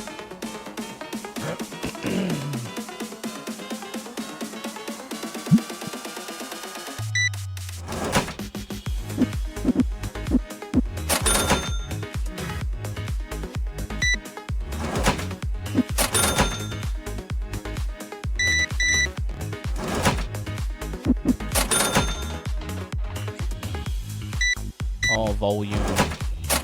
Good song. More volume for me, that is. I already have one.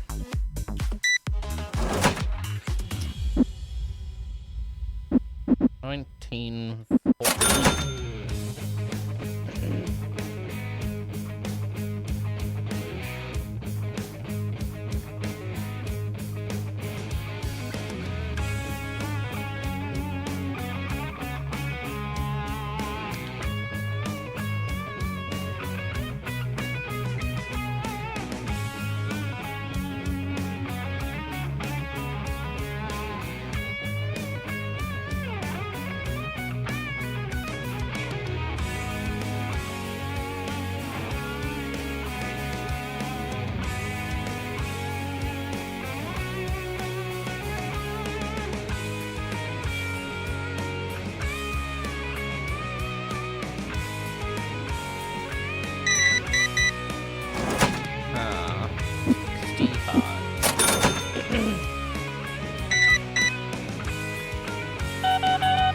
Oop.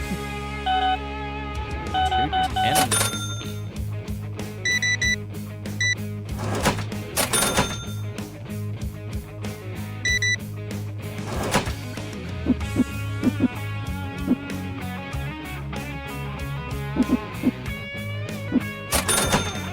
Ah, I think I gave him more. Oops.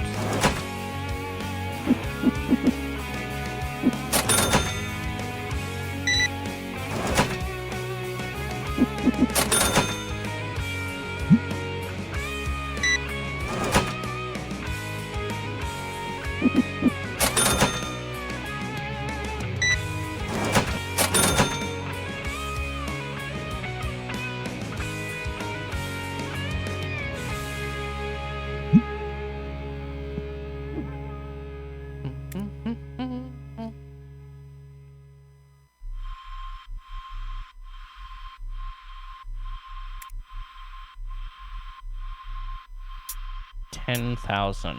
Jesus.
Right.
$6.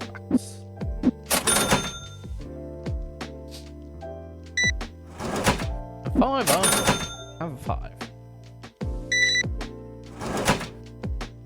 30, 40.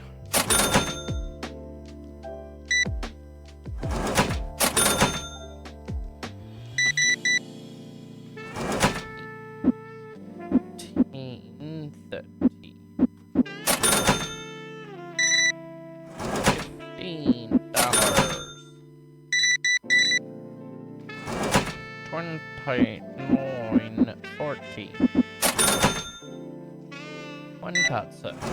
Thanks for 60 cents. Thanks for 60 cents. 2 cards for you.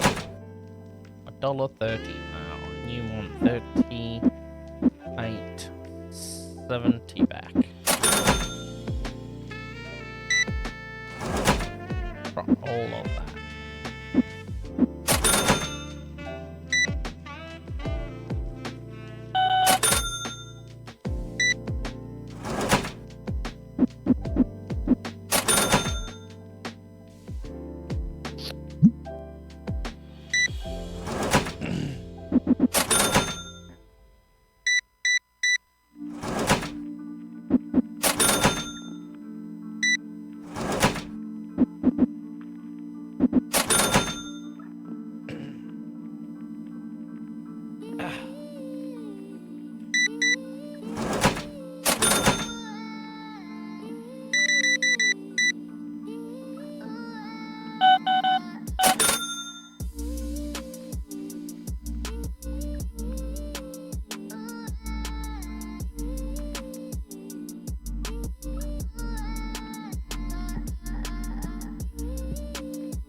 Oh, not yet.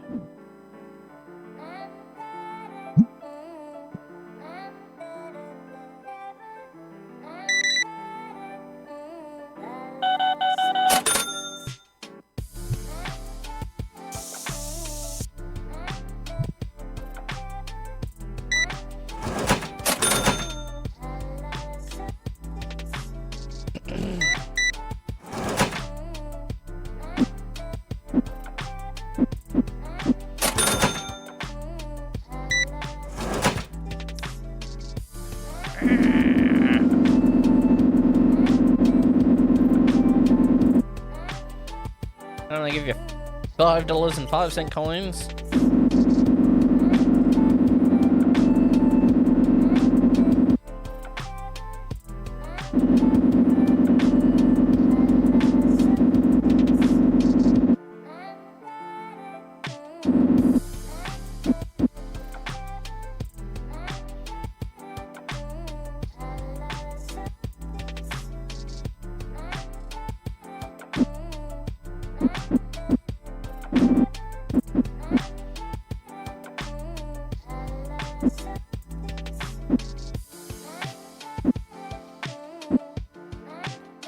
Yeah, I have only coins for that ridiculous thing. I had fun.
How much could I give back? 5,000. Wow.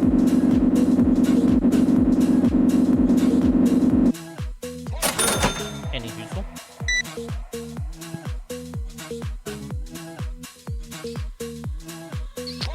I'm gonna give you 12. You'd be happy about that.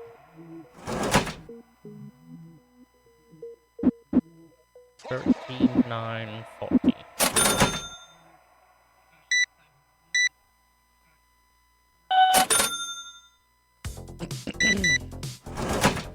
$1.40.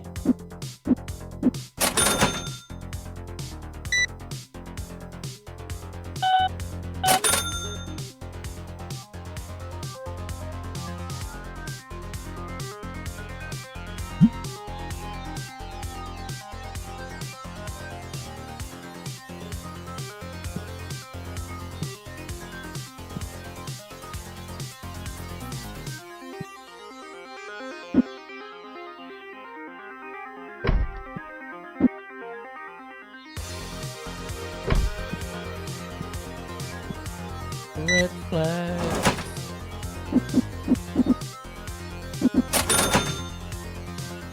Good song.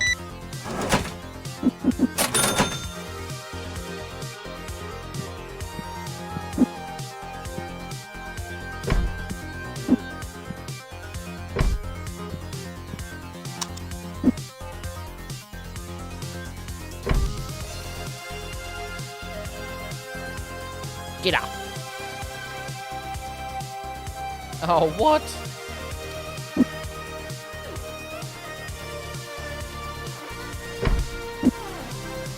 Okay, try that.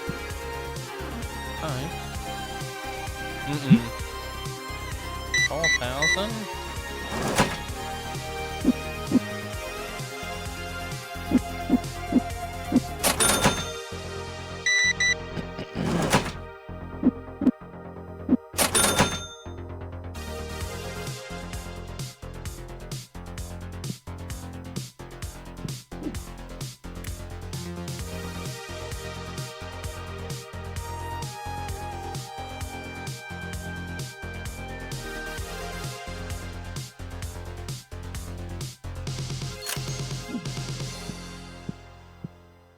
It falls to one of us to see.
Oh, oops.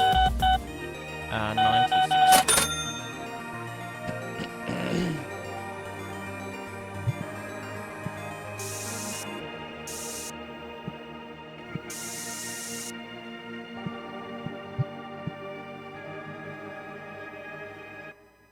Redneck life chose me.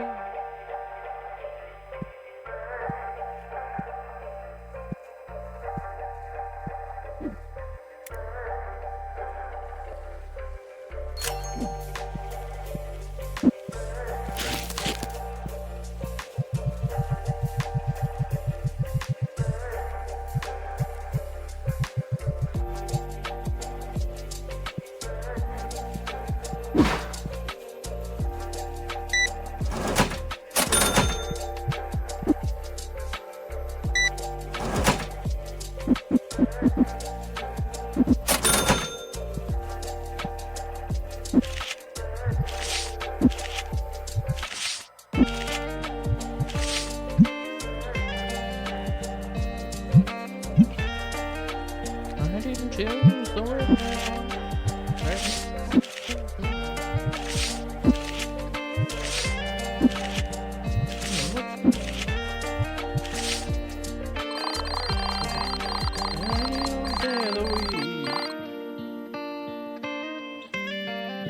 Redneck life chose me.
me the money.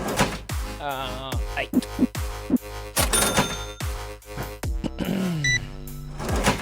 Dollar shirty.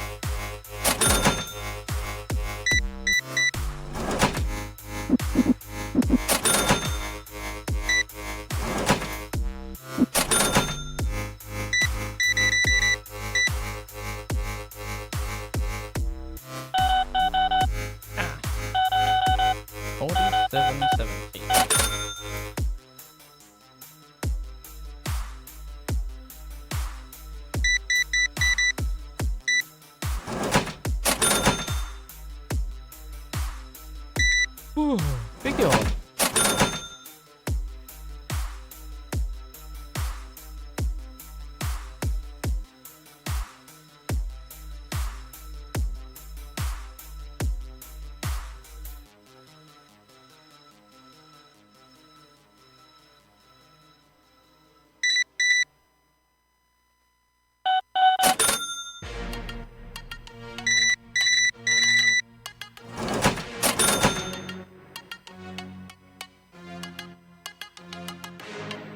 Venimos al party.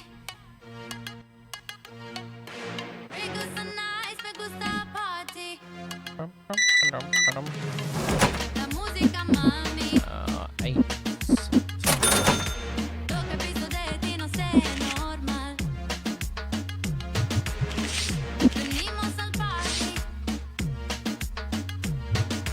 Me gusta nice, me gusta party. La música, mami. Lo que he visto de ti no sé, normal.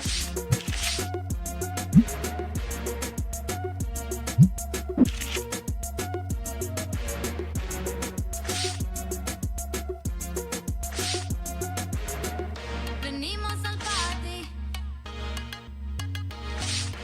Me gusta nice, me gusta party. La música, mami. Lo que he visto de ti no sé, normal. Venimos al party.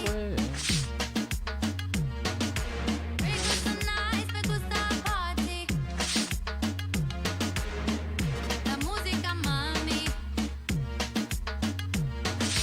Lo que he visto de ti no sé, normal. Venimos al party. Me gusta nice, me gusta party. La música, mami. Lo que he visto de ti no sé, normal.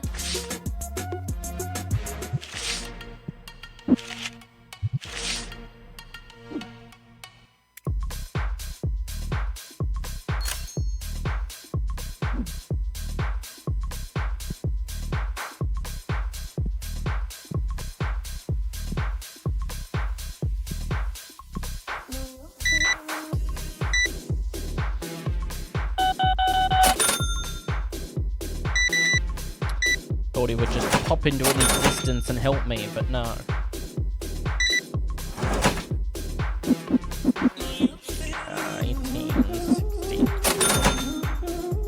Hey, what? You want to trade? No.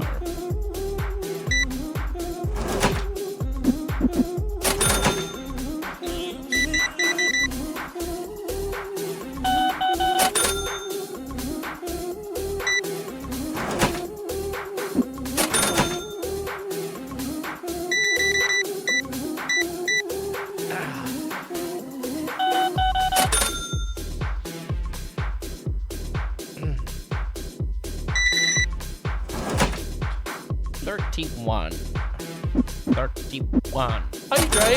Hi, Aston.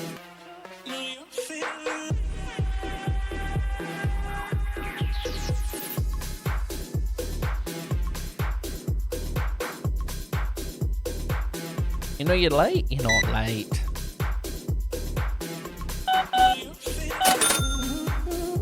How's the move been? Pretty good. We're, pretty much all move.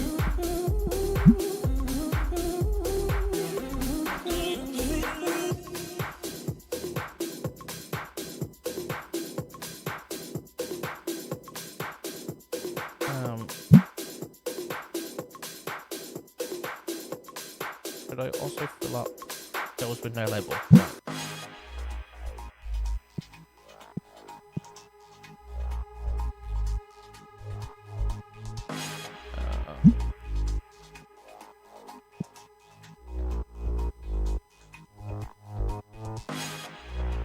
What are you doing?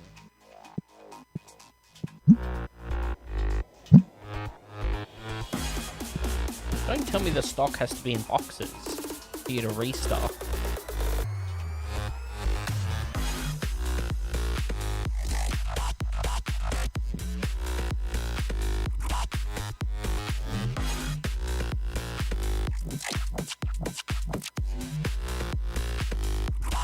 Oh my god, you're really, really slow.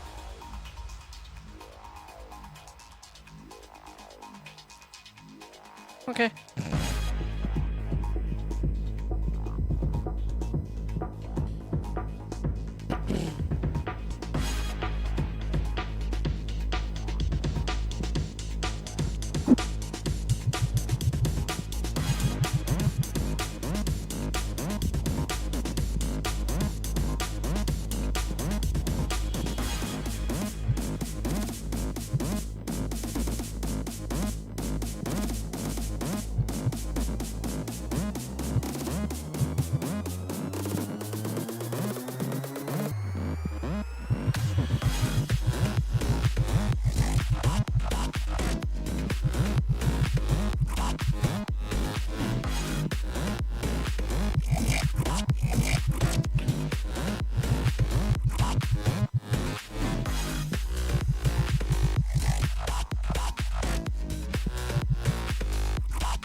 Ascent. Should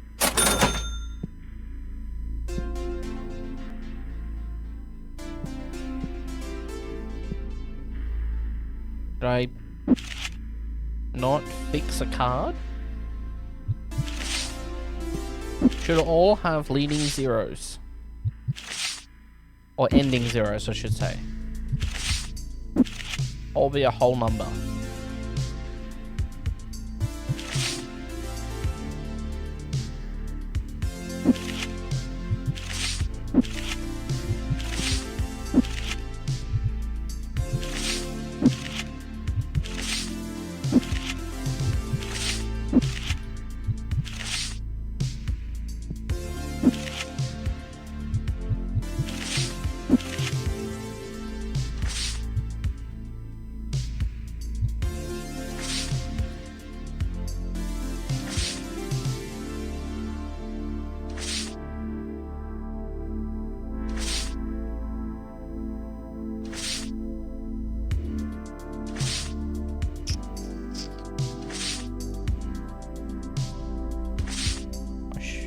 Should maybe have some more duplicates.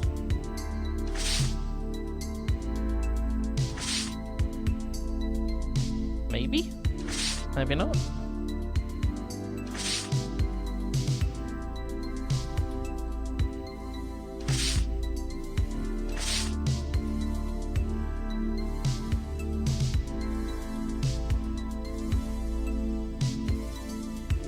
How's everyone doing? I am doing fantastic. How are you doing?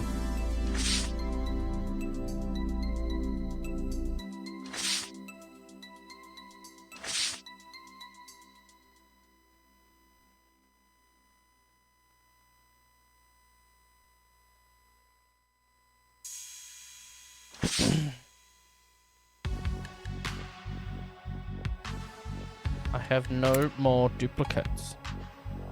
Wow.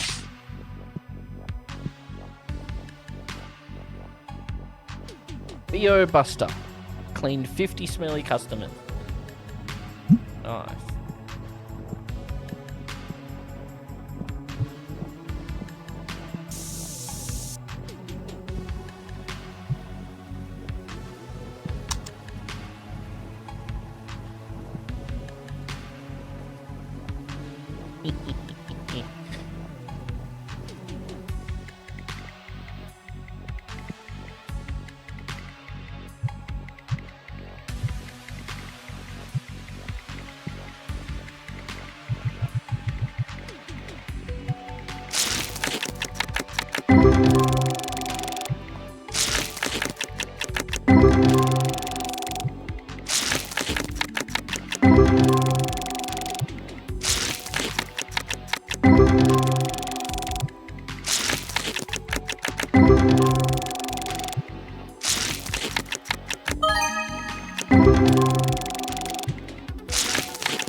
just waiting for a job interview and results of the interview. Nice.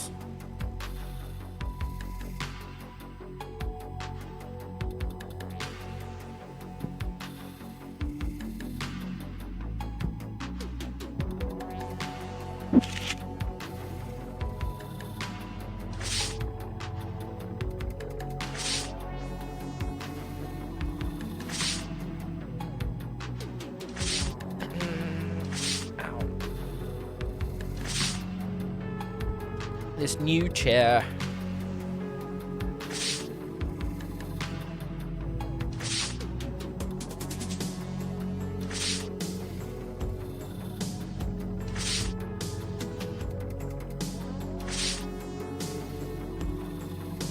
New chair? Yeah, because the other one broke at the other house. Got a new chair when I moved into the new house.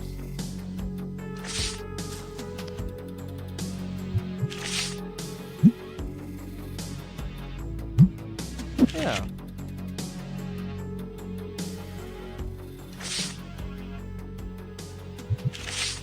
Yeah, I'm just not used to it.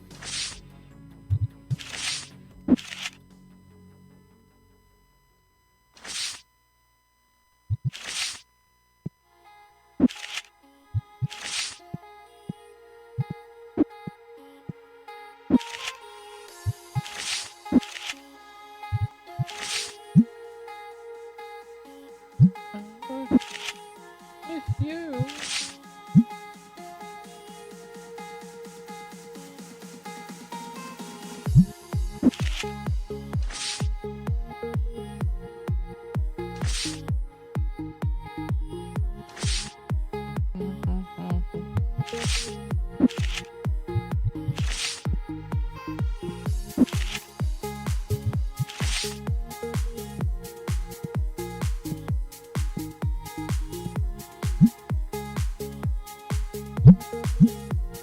Hey, nope, back. I got it.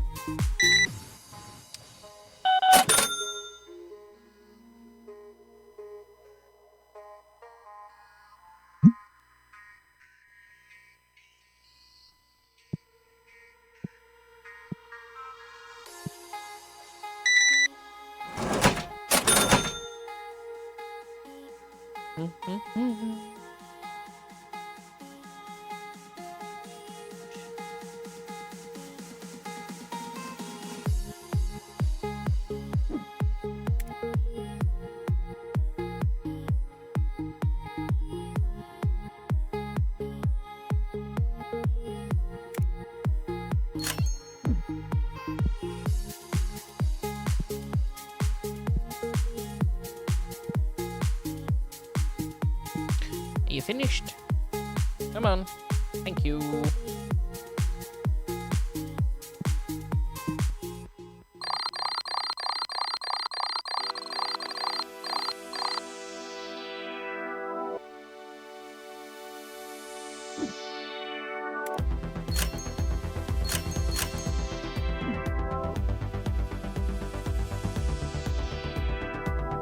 Is my employee? No.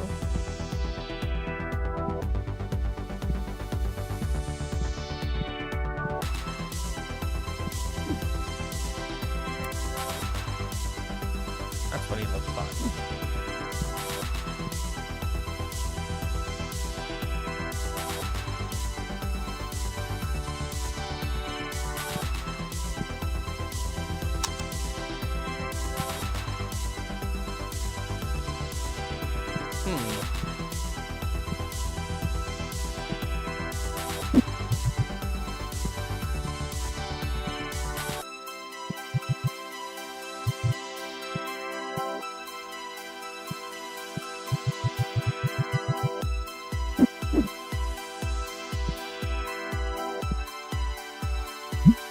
Thank you.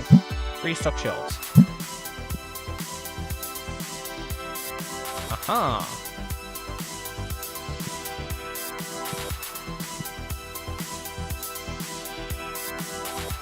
Now you want to do it.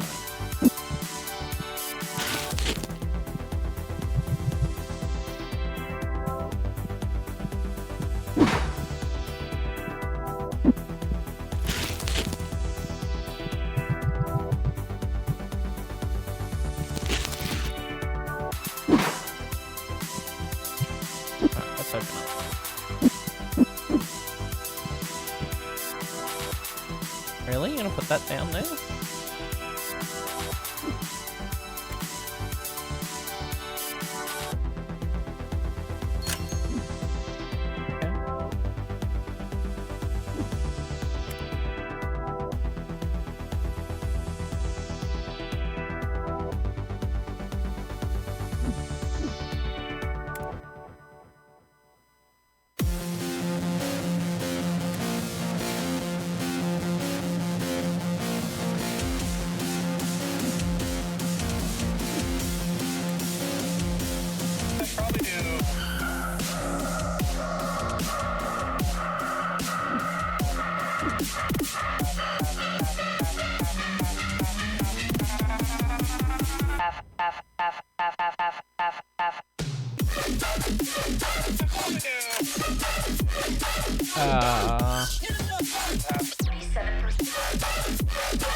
Shit.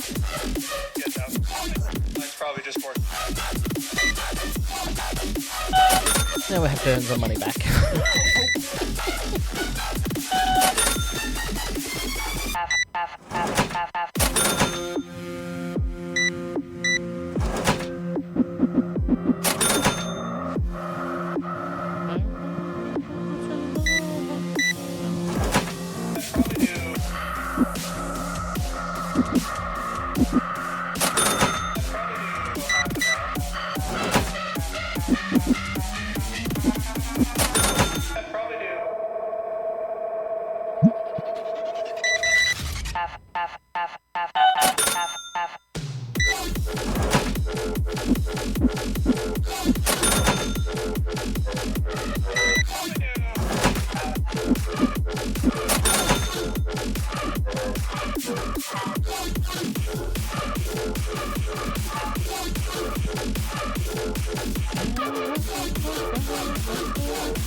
Probably do half and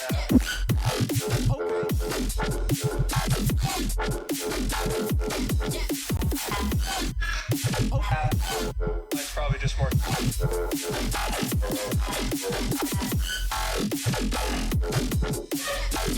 About half.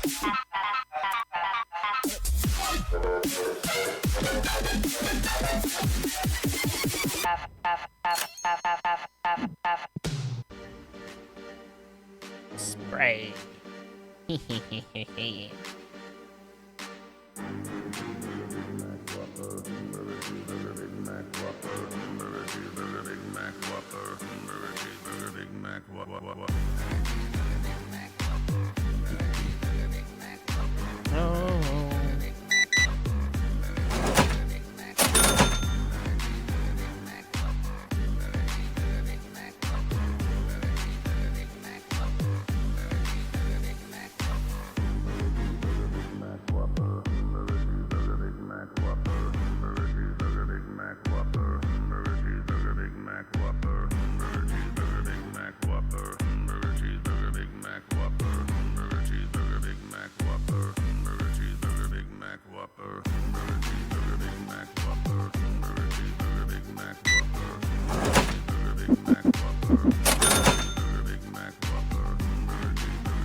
Alright, what do you want?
Oh shit, I didn't actually look.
Excuse me.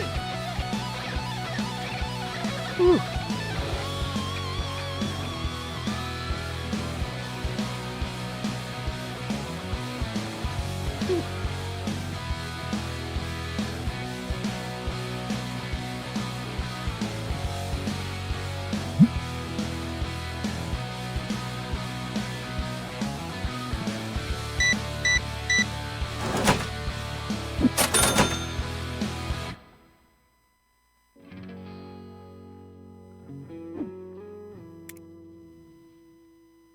You're ripping in the back.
Market price is only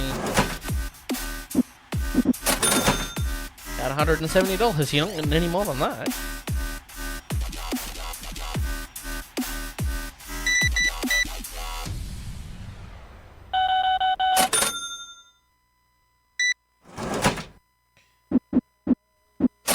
Every time.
What game is this? You've never seen it before? This is... Yep, there you go.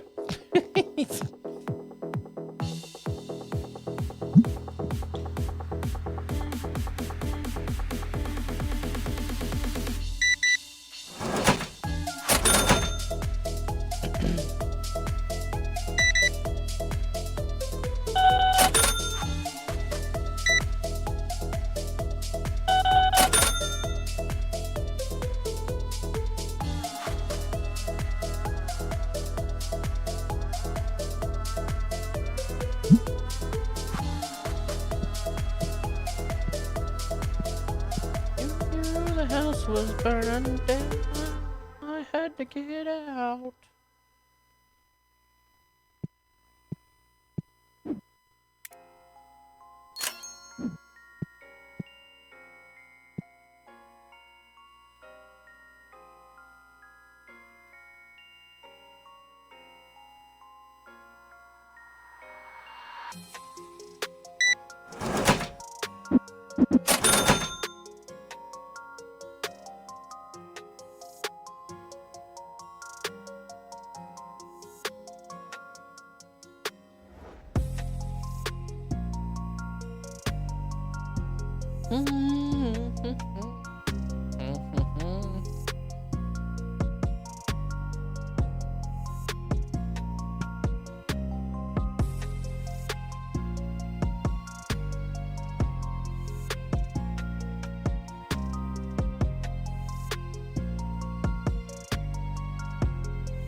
spender, $331.40.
Be gone.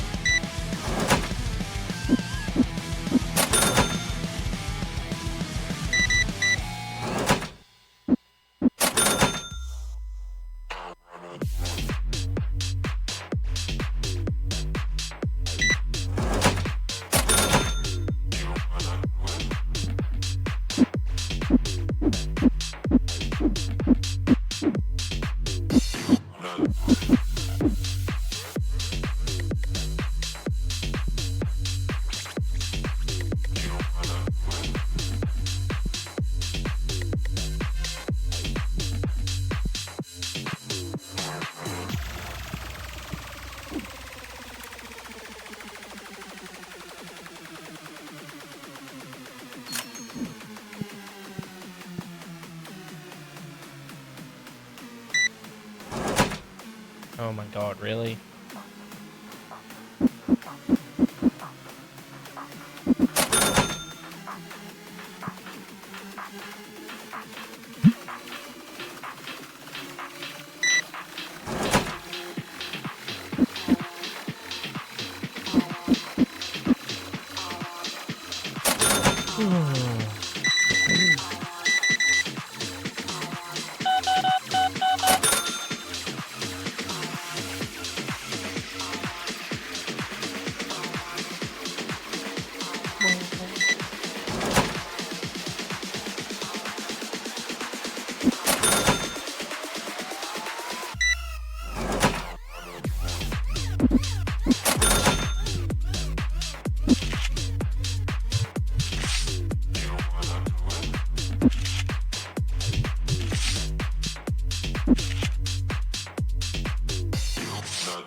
Oh, big yawn.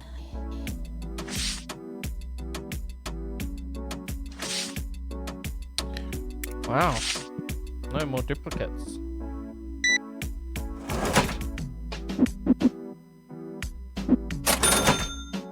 $9.50. 19.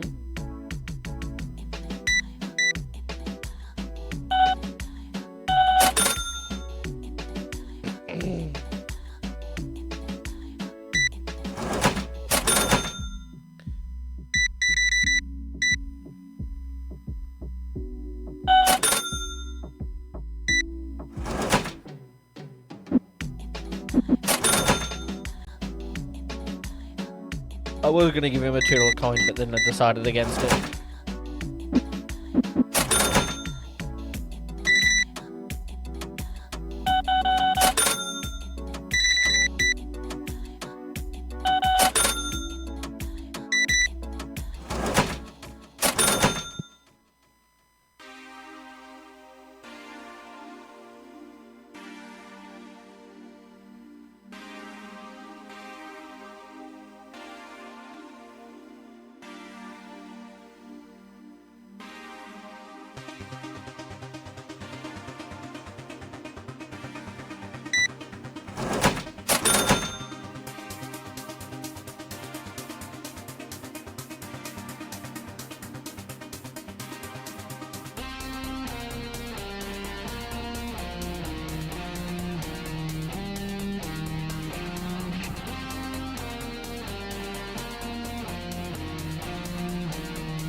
Took 120.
Alright.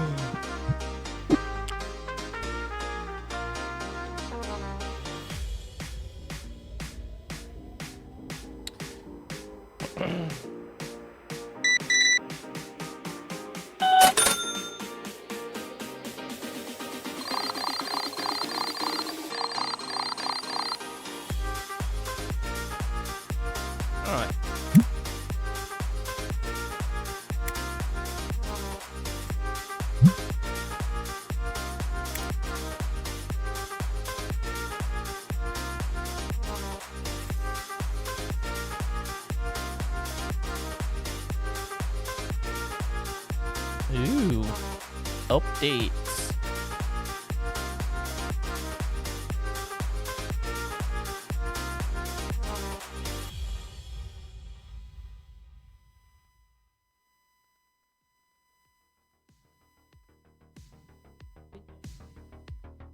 Internet at the new house is so slow.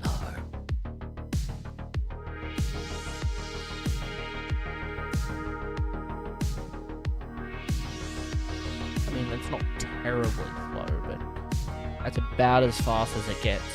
About 11. I think it maybe gets to 12.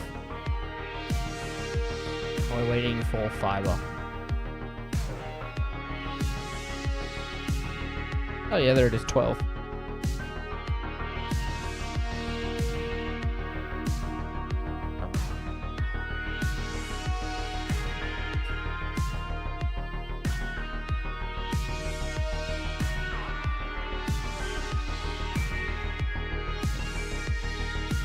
Little hi, nice to meet you too.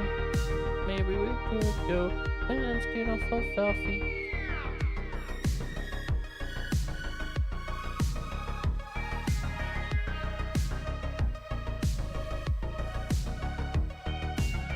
Is that on the other drive? It is on the other drive. Nice to meet you. No, maybe we could go and get off of our feet.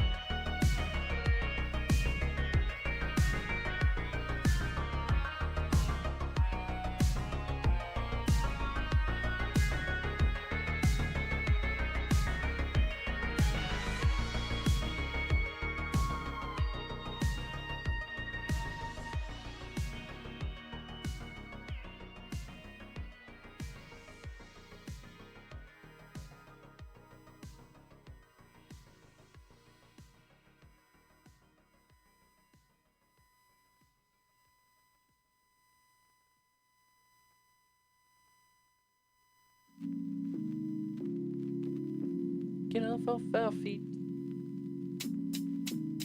Living forever.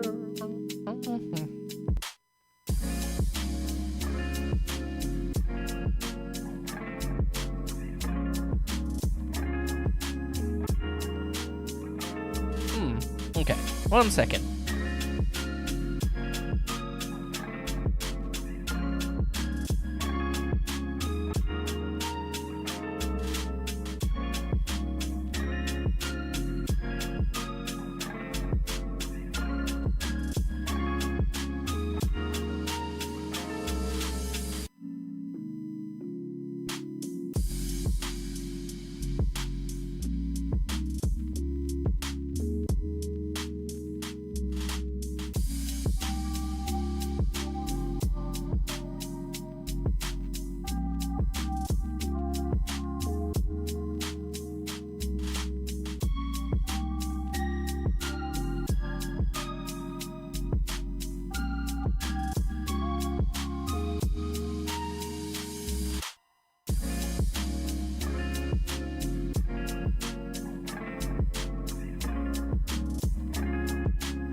Okay, I'm back.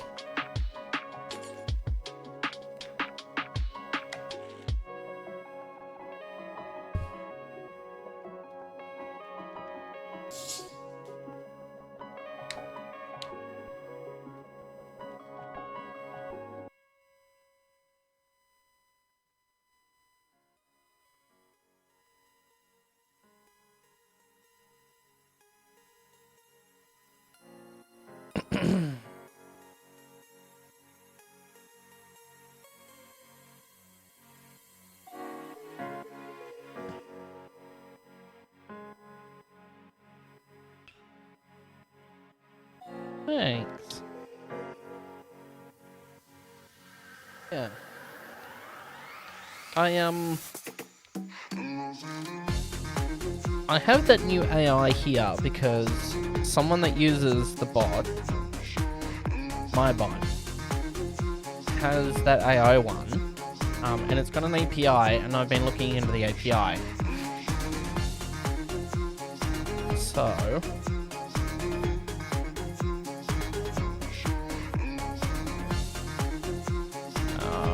just a moment.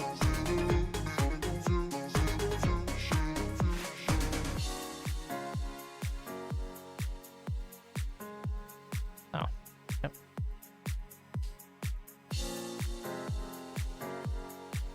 That API. Yeah, so they have a public API.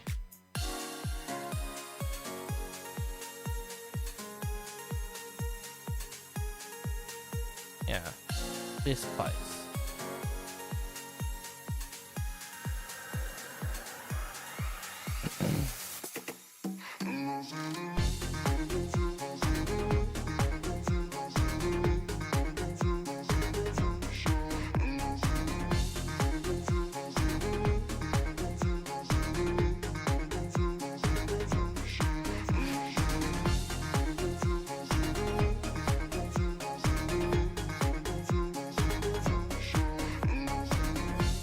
So,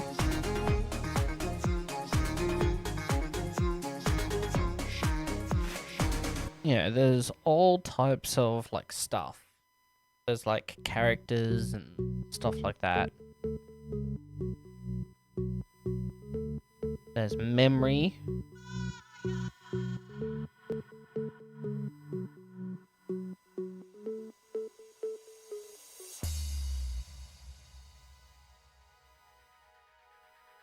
Yeah.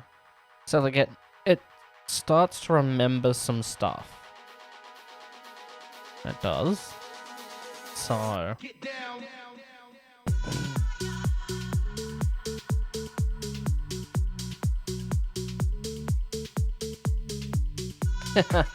classified info.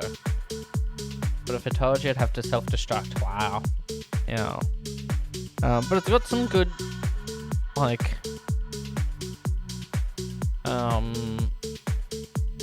integrations, like League of Legends, Streamer.bot.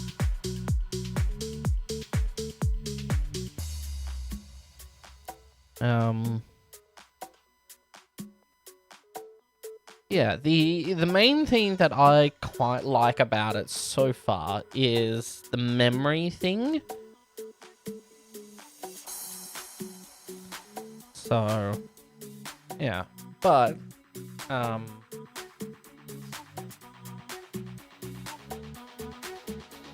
just like giving it a test and see what it's about. But they do have an API.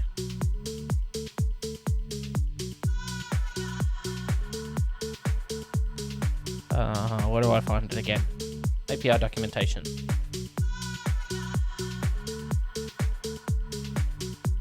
Yeah, here.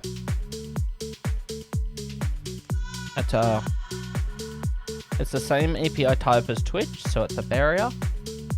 Or bearer, however you say that.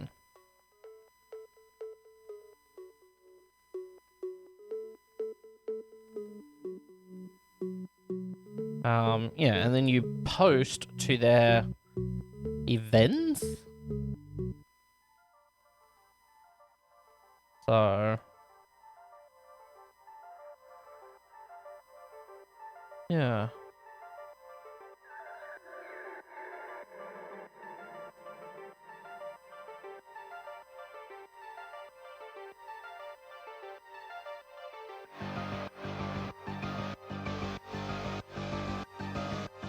So yeah, you pretty much post to it.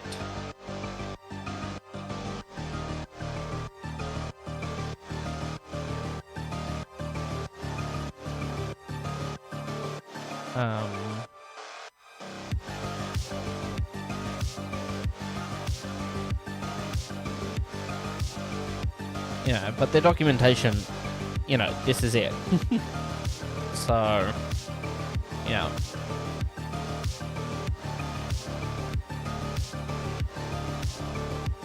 But I kind of want to... It's small. Yeah, their documentation is small. I mean, compared to our docs for our API, yeah, obviously there's not a lot of info that you can get, but, you know, you can return, like, proper values.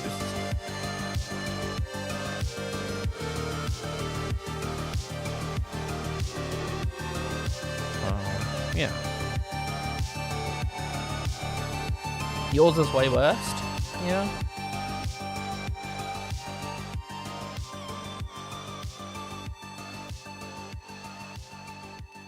But have you seen the new dashboard? I love this new dashboard.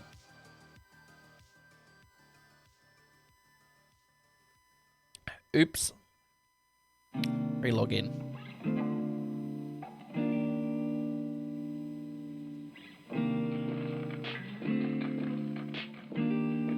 So yeah, this is the new dashboard. And there's cookies.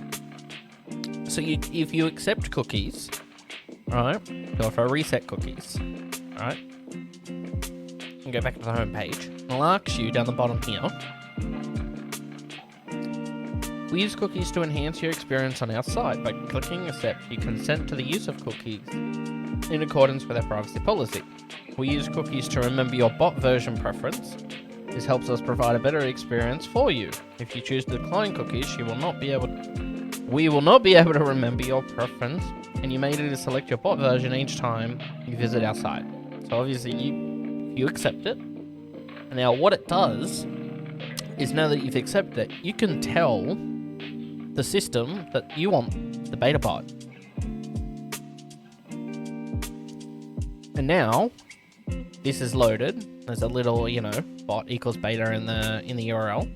But now if I just refresh back to the bots page, because it knows that I want the beta bot, it remembers, but it stays there. And there's ads, so we'll wait for ads.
You have cookies and others, yeah?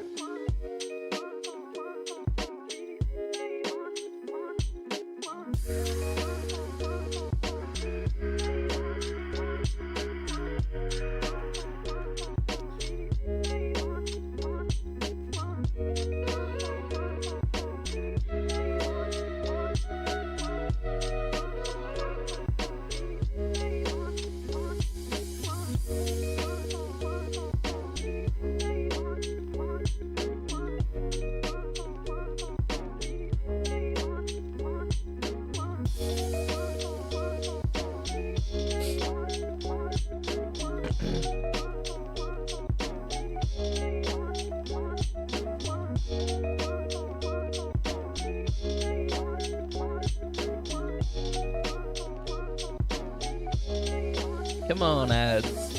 We're almost over.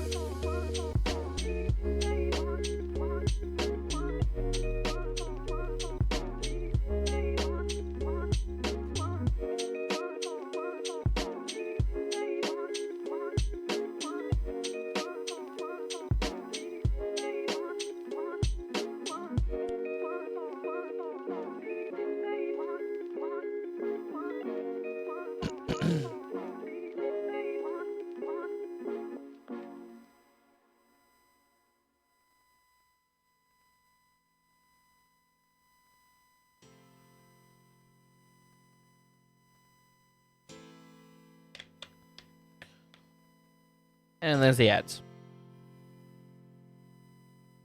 Okay. So with cookies enabled, I've refreshed the homepage and it remembers that I was last on the beta bot. There's a status here that's to show if the bot knows if you're online or offline.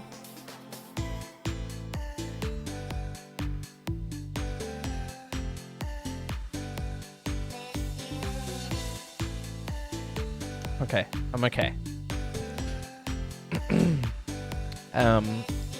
This dynamically updates. So right now we're on the beta version, which was last updated 3 hours ago. But if you go to stable, 64 days ago was when the last time I released a stable update. And I last ran stable 45 days ago.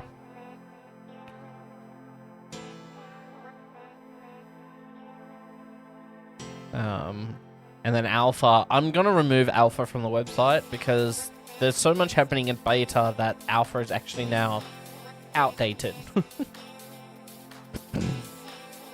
But then the Discord bot is still here if you have Discord linked, obviously. So yeah, we updated the version 4.3.5 7 days ago. But yeah, if you just leave it here and under select, it'll remember what it was. So, yeah. And now there's a generic message for all 3 bots, stable, beta, and alpha, that running multiple versions at the same time can cause data conflicts and unexpected behavior. But yeah, this is the new dashboard. It's very simple. We made it that way purposely. And we all got together. And by we all, I mean like me and my developer friends. And out of everything, the 2 most used functions in the bot is obviously the custom commands and the chat timers. So there's buttons right here to go directly to custom commands and chat timers. You don't show the importance of things on public unless you know where to find it. Oh yeah. And then the mod dashboard. Have you seen the mod dashboard yet? So, for example, here's Troy. His last title was helping me with bot work with no category. He has 1 chat timer and 7 custom commands. And it is currently 11:30 PM for him. And he's offline. His channel's offline. If the channel was online, for example, if I go to the bot, where the bot streams. So 1 viewer, 1 hour and 8 minutes uptime. And it has 5 custom commands. And this is the mod dashboard, and then you can edit some settings for the streamer. The mod dashboard and the new bot dashboard was released at the same time.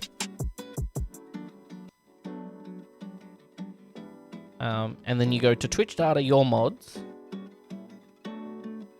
and then you add people. And then you can add them even if they're not registered on the dashboard. And then once they are registered, they get access immediately. Which is amazing. Hiya, Hedgehog. How's it going?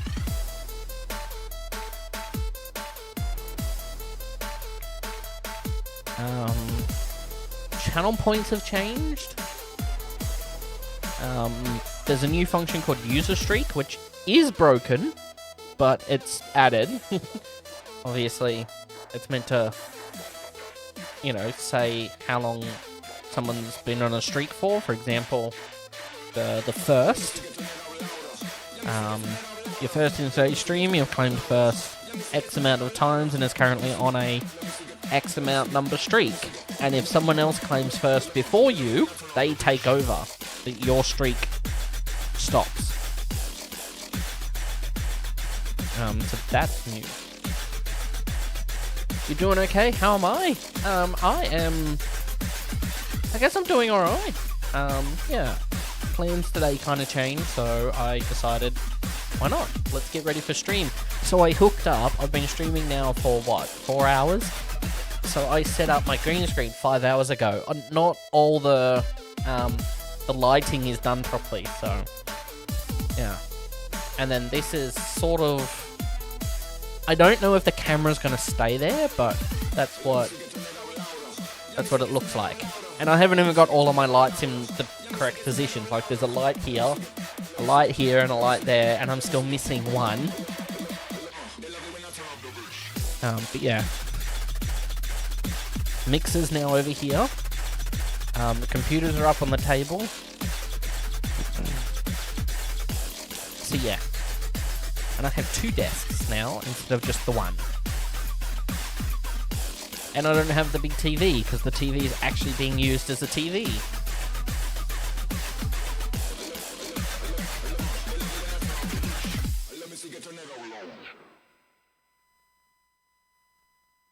Where is my TV? Yeah, it's actually being used as a TV, yeah.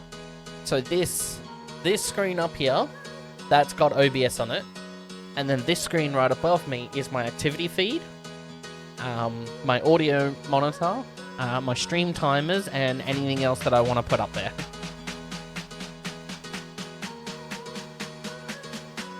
So yeah. And then obviously on the back camera, the studio camera, gaming PC, stream PC, and stream PC, and then I've still got the VOD screen over the far right here, which is just out of shot, but it is over here. But I do need to move that arm a little bit, so the screen actually bends towards me a bit more. Because for me to actually read what's over there, I actually have to bend over there. If my cable didn't get caught.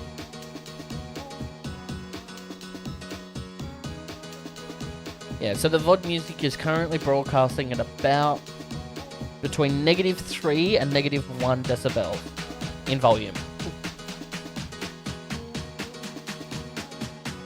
But I can't read that unless I actually go over there, because it's not tilted, like it needs to be tilted. The screen is like that, and it needs to be tilted so I can read it. Yeah. I just need to move that arm. But yeah. And then the TV is actually being used as a TV. Your website is broken when you key in new games on the database. Still have issues that you'll get it one day? Yeah.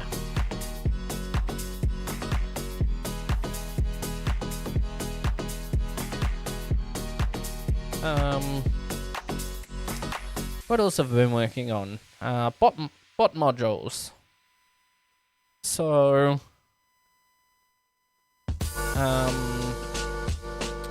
if you're running the beta version of the bot, ad notices, you can change what the bot says during an ad. And upcoming ads, an upcoming ad message will also be coming. Twitch event alerts. So when Spectre receives an alert from Twitch's system, you can play sounds via Spectre rather than having like an external service like the Twitch alert system or Stream Elements or Streamlabs like alerts. for followers and all that kind of stuff. You can upload the files, and then that'll start working on a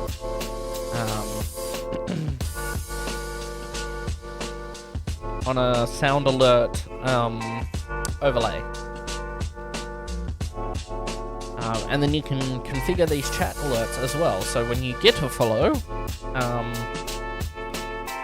you can change what it fully says. And then the overlays page has been redesigned. It's still the same design, but there's more color and stuff to it. So yeah, exceptions are like clearly outlined.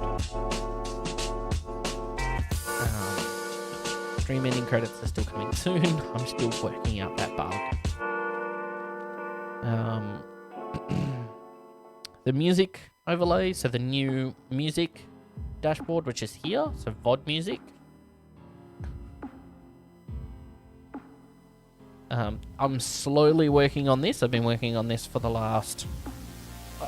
well, I started working on it a while ago, but I recently picked back up the programming for it in the last couple of days. So yeah.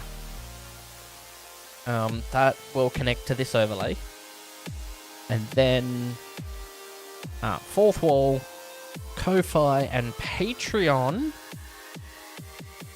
overlays from the external servers into Spectre. So when Spectre receives a signal from Fourth Wall, being either orders, gifts, donations, or subscriptions to your Fourth Wall membership, the overlay will have a sound alert and all that kind of stuff. That's coming soon. Same with Ko-Fi. If anyone orders or donates from your Ko-Fi store, same thing. It'll display all the events. And same with Patreon as well. When someone pledges to your Patreon, that'll do a ding, and there'll be a message popping up, and then you can edit. You'll be able to edit all of that, edit the text and all that on the screen, which will be fantastic.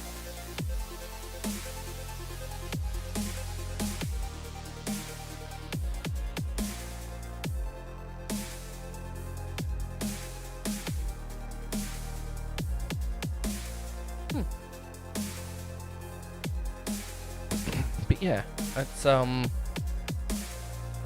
been doing a lot of work. The storage for premium has gone up. So the free plan now gets 20 meg of storage. Tier 1s are 50 meg. Tier 2s are 100 meg. Tier 3s are 200 meg. And beta is now 500 meg of total storage allocation. Then on the profile page, essentially not much has changed. We now have this new... what's it called? It is called Sweet Alert. So when you go to show your key, it actually pops up with a warning. And you can go yes, and then it will show the key. And then I can go cancel, and it doesn't show the key. And that's a little Sweet Alert thing. That's the same for when you attempt to regenerate. There's now a warning message to say regenerating your API key will require a restart of the entire system, including the Twitch chat bot, Discord bot, and stream overlays. Please ensure you go back to the dashboard to restart. And then when you reset cookies, it just says, are you sure you want to reset your preference? For the weather location now, when you enter your location, there's now a check. And then if it comes up correctly, like the actual full thing, so location checked and found, Grafton, New South Wales, Australia, which is the correct location, and then you can submit it. So you can actually check it to make sure that the system is receiving the correct location. Then you've got storage used. So I've used 21.26 megabytes out of the 500 meg. And then obviously these bottom ones here, this server storage information, this is only visible to admins of the entire system. So obviously myself, which if I click show info, it will go and poll all of the servers that we use for Spectre and get information about the hard drive status and how much storage is on each of the servers for everything. So the main server, there is 37.73 gig free on the server. The API server has 14.59 gig free. The SQL database has 13.48 gig free. The Australian stream server, which we'll talk about in just a minute, has 488.17 gig free. The US stream server, it's got 2 hard drives. The first one is its Linux stuff, which is 34.38 gig, and then it has a 100 gig mountable drive on it, which there's 97.87 gig, and then that's US West and then US East is pretty much the same. So Linux has, it's a 40 gig drive, and then it's a 100 gig mounted drive. It's just one of those like cloud ones. Yeah. But streaming, which is brand new, Spectre streaming. You can now stream directly to the Spectre stream servers, and we will hold your recording for 24 hours.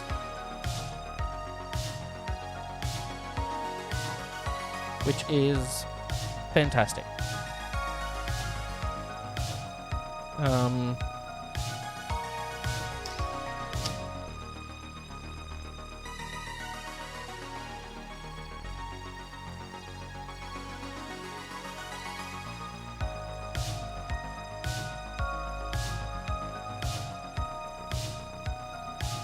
Where is the persistent? One moment.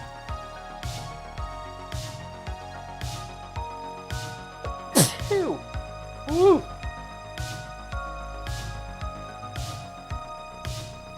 Okay.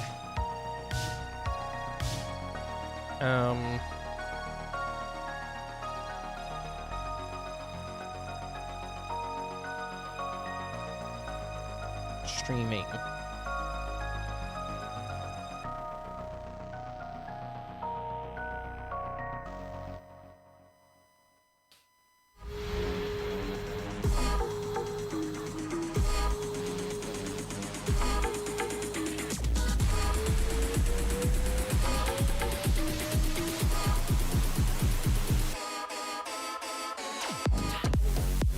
Oh. Why is that wrapped in a... Yeah. Oh, maybe when I was testing it.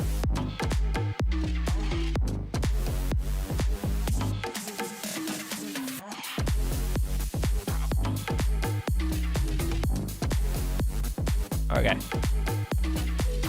Yeah, here we go. So, if you need long-term storage, there's an option for persistent storage.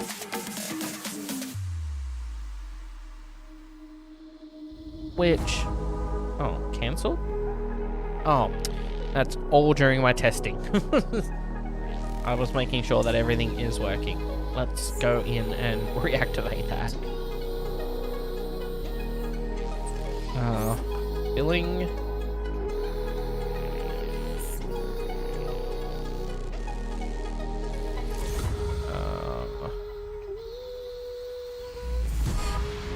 Assistant storage. Pardon me.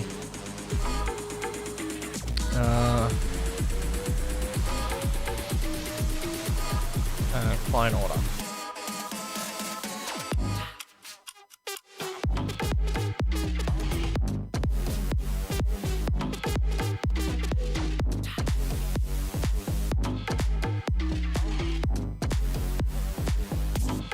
Okay, cancelled.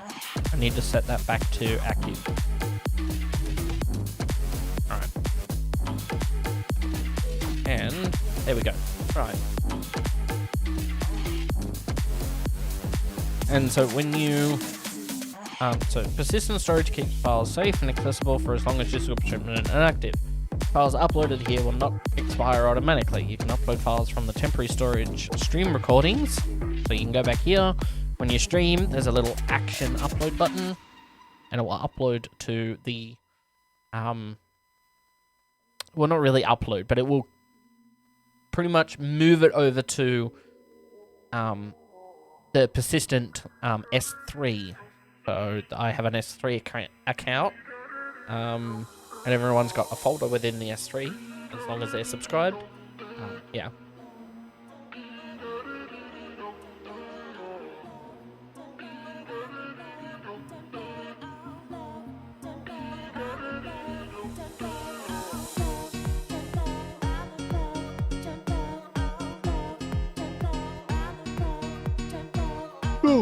Beyond. You can manage the content, so you can download it from the server, you can then delete it, you could even play it, if you want to. And then, so there's this billing panel. We use the open source project FOSS billing.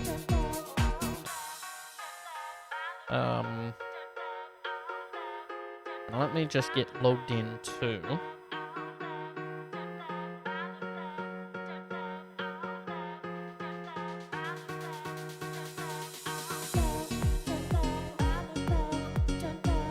The admin dashboard.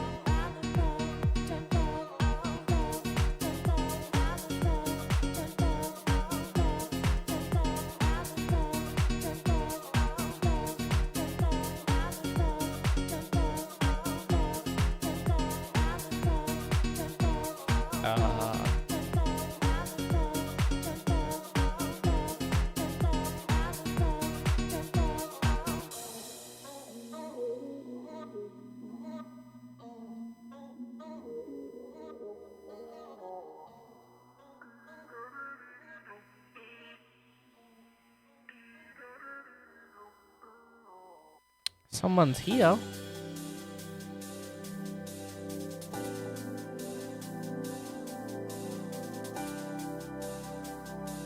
Hello, Jester.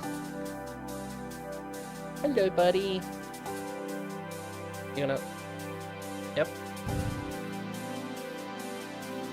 Hello, buddy. What you doing? Huh? What you doing? Hold on, I can't see chat. Hold on.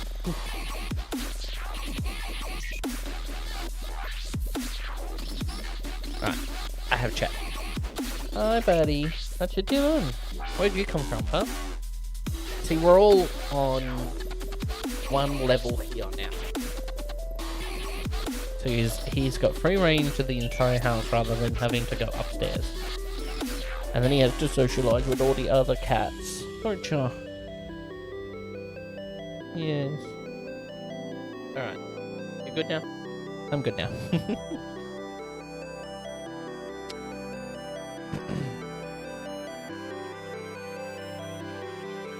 Right. So, this is the admin dashboard. Obviously, it's so brand new that I'm the only one in here. But yeah, it's a nice little... It's by Foss billing. It's completely open source. I found it on GitHub. While I was looking for billing panels. So, yeah. Hey! Shockhead, how you doing?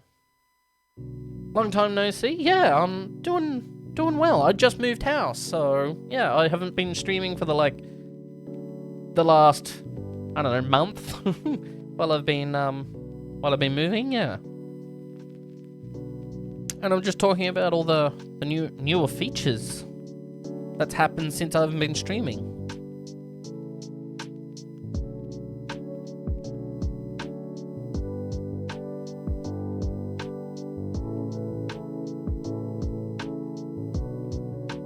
Yeah, there's a new dashboard and everything for Spectre. It all looks amazing. Oh, the US server's down. Oh no, it's not. Did it just... It just took a minute to think? Okay. Nice work. Thanks. It does look pretty good. There's a whole like mod dashboard and everything now. So this is the bot, because the bot streams. This is what the mod dashboard looks like. Just a quick channel overview. The bot has 5 custom commands. It is currently live. There is 1 person watching it. And it's been up for the last hour and a half. And, you know, I can see and change things. And because it's a mod, the mod dashboard, you give access to your mods. So mods, and then you can add and remove access as needed. So yeah, is that AK? She's renamed herself again.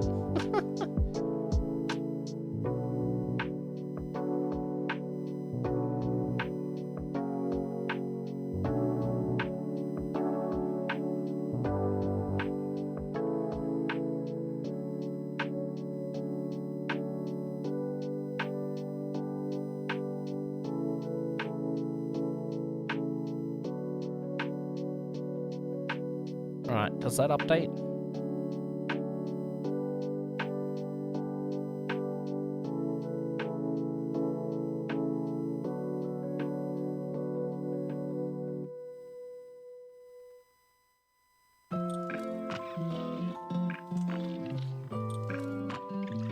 I did save it. Save the new name. There it is. It just took a minute to update.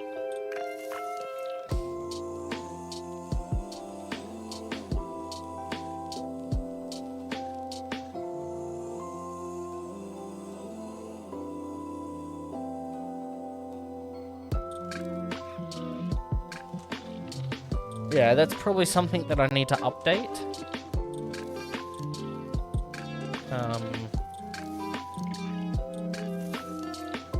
During the login process, maybe. Oh yeah, I'll send that up. Like during the login, that we're updating the user based on their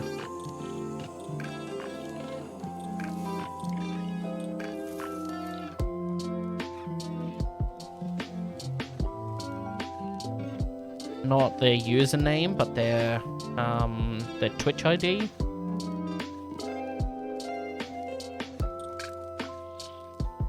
Because their Twitch ID doesn't change, so Twitch ID, Twitch user ID.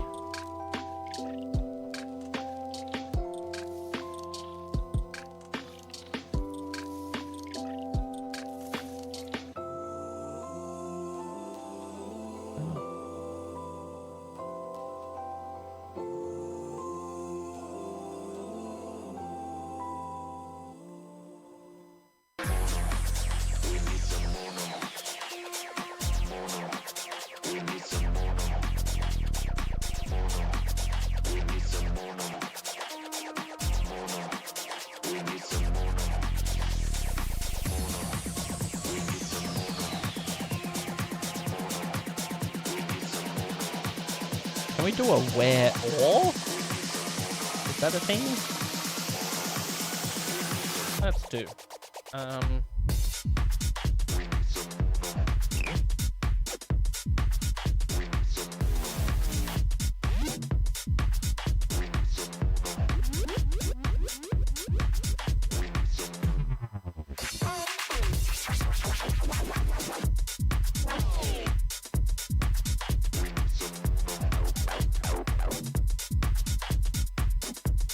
Original Dota beta?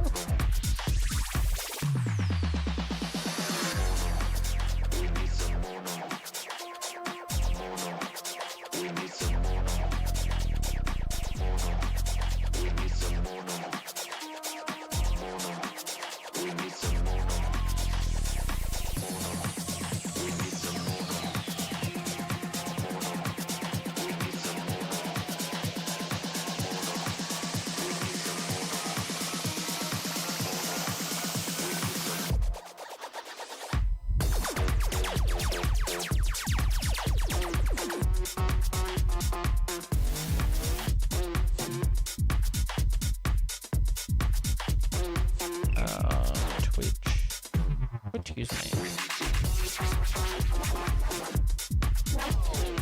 Which is just username. Okay.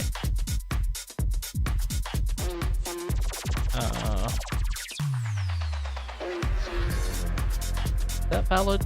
Does that pass my query test?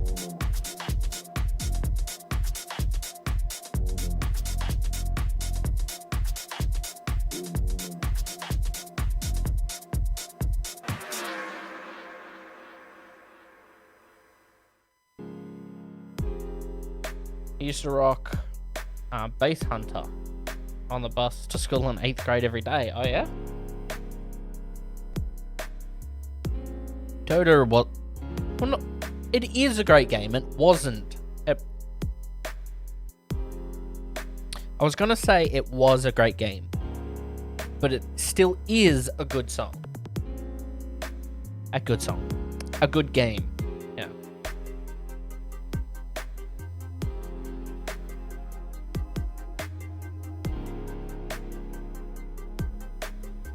Oh, you mean this song?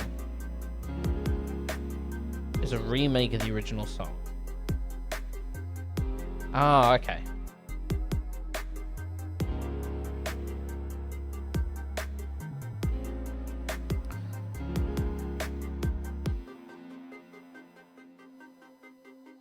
Okay. So check.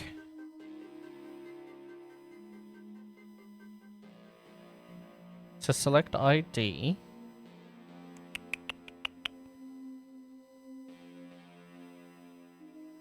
Just listen later if you want to. Well, you're not subscribed. I was going to say song requests are enabled. What's it called? Is it just called Dota?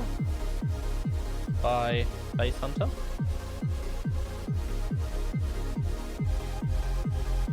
This song.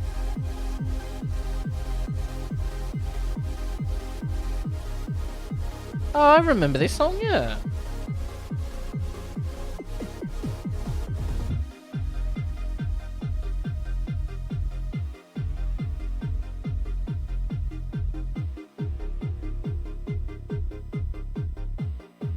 I remember this song.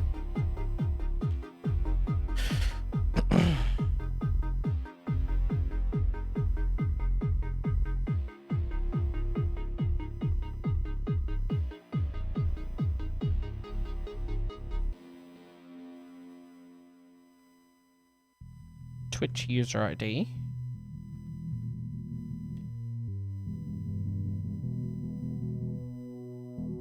User exists, update their info. So the Twitch ID never changes, so we don't need that there. So profile image, yes. But we do want to update the username.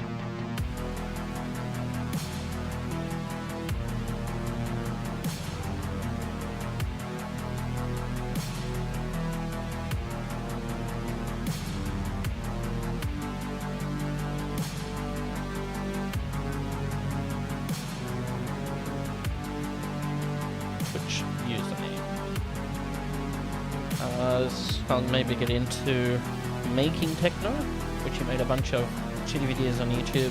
Ended up getting like 800,000 views on YouTube, and for a while 25,000 plus.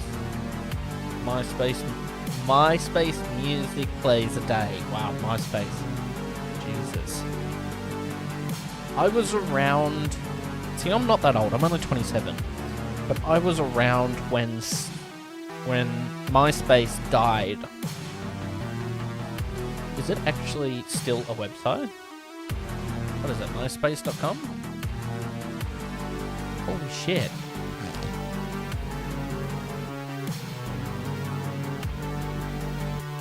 It's a music platform now? You're 32, yeah. They did a database migration and lost 50% of their user data. Wow. Okay.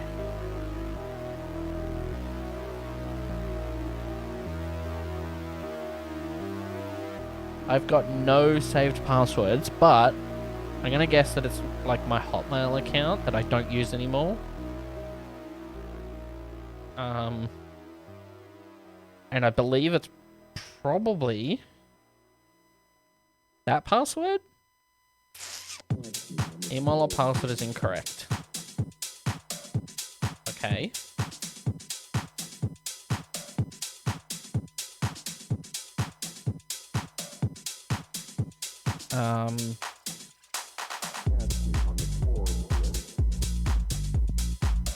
That password. See, I remember all of my passwords that I've ever used, and it wasn't the two that I used during my childhood. Oh, maybe it's this one. How was it spelt again? Because I spelt it funny because I thought I could spell that word and I couldn't spell the word, but I can spell the word now. I think I spelled it like that. No, it didn't work. Okay. I don't know. If I still have a MySpace account, then it's probably sitting there. I don't know. Hotmail account from back in the day. Yeah. Well, I've even moved away from Gmail now. I use Proton Mail. Proton is fantastic. It's all privacy first.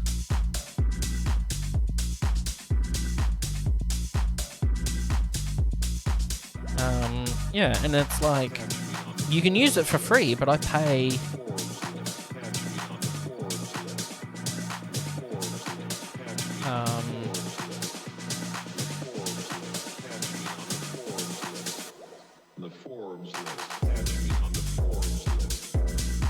$500 gig or 15 gig?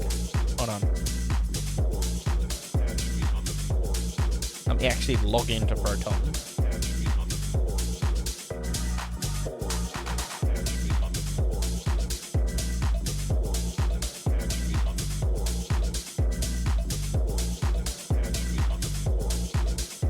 What is my storage? What is it? Oh, 15 gigs, so it's just this one. Yeah. And I think it cost me... I think it was like $60 US at the time. Yeah, and now I'm paying, close to about 50 Australian dollars. Oh no, that's the first 12 months. Or maybe I still am paying like 60, not US dollars, 60 Australian dollars a month. A year. Something like that, yeah.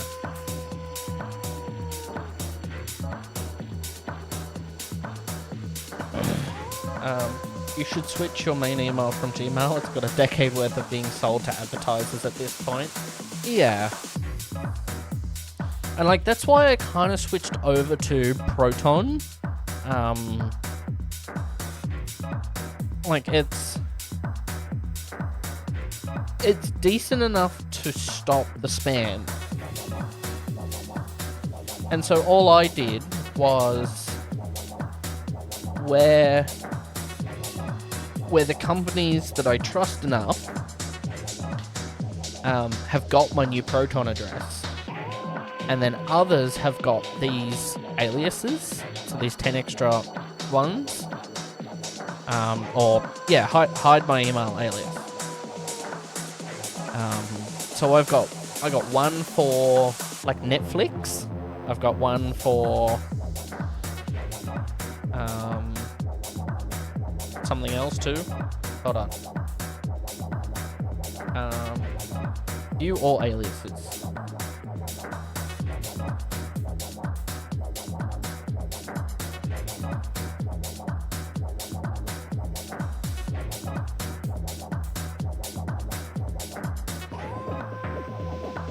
And it's just logging me in. Decrypting data. Come on.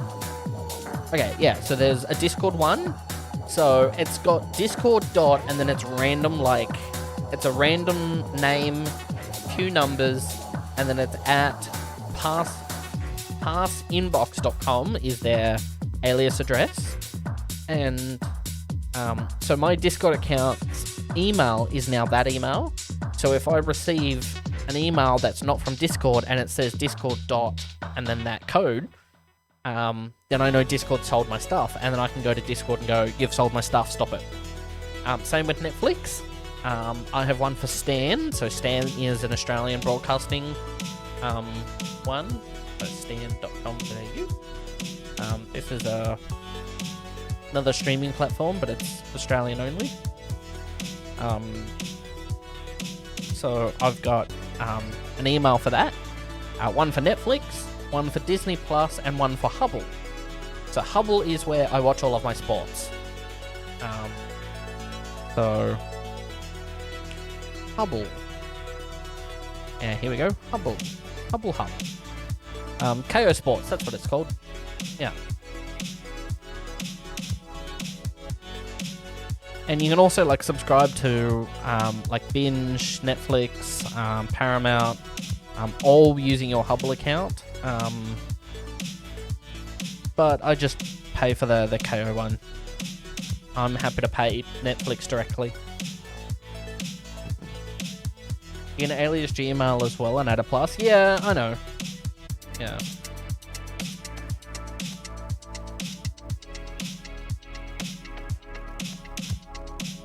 But like with their alias one though, it's not connected to your account. So, yeah. Do I use a password manager? I do. I use Bitwarden. I fucking love Bitwarden. I've been using Bitwarden for ages. It is like $1 a year. $1 a month, or $10 a year. That's it. It is, yeah.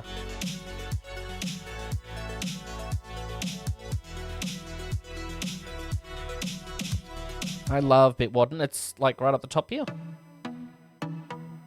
As an extension, I have it on my phone.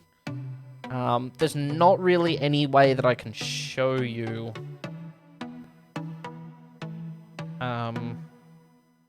If I go new login, yeah, here we go.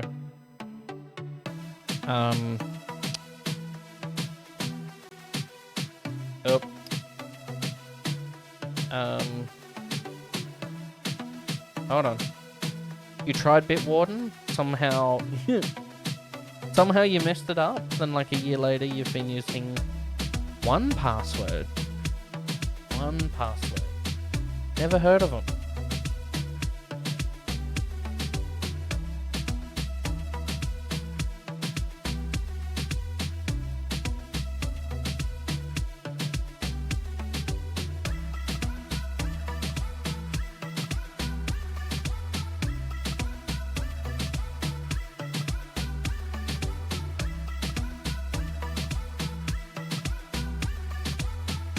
I mean, they're not.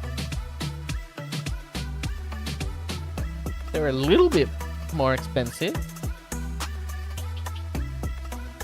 $2.99 a month paid annually. Where Bitwarden is $1 a month or $10 a year.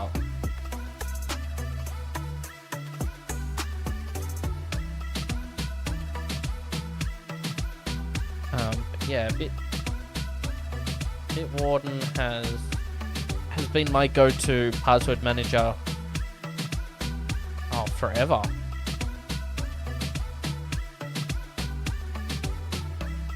That's the downside. You can't remember why you didn't retry Bitwarden. Yeah. I'm gonna go my two-factor code. Let's get logged into Bitwarden. So I've got all these folders in Bitwarden for all different things. So, is there an easy way to show you? Hopefully.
I have no notes saved. Okay, I can do this. Right.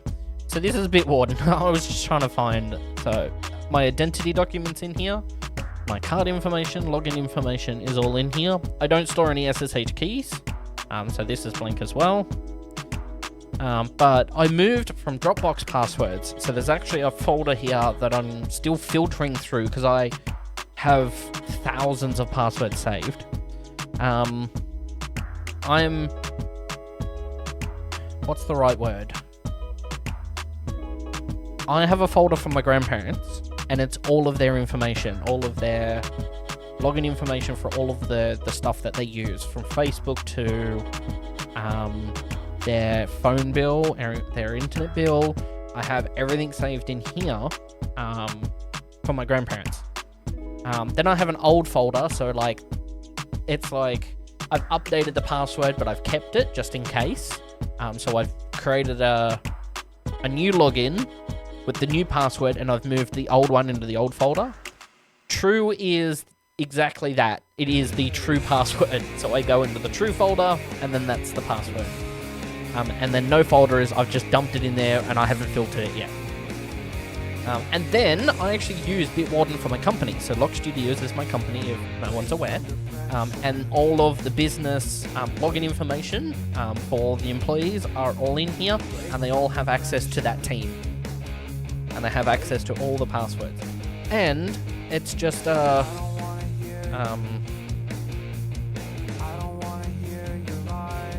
if I save it in for Lock Studios, right?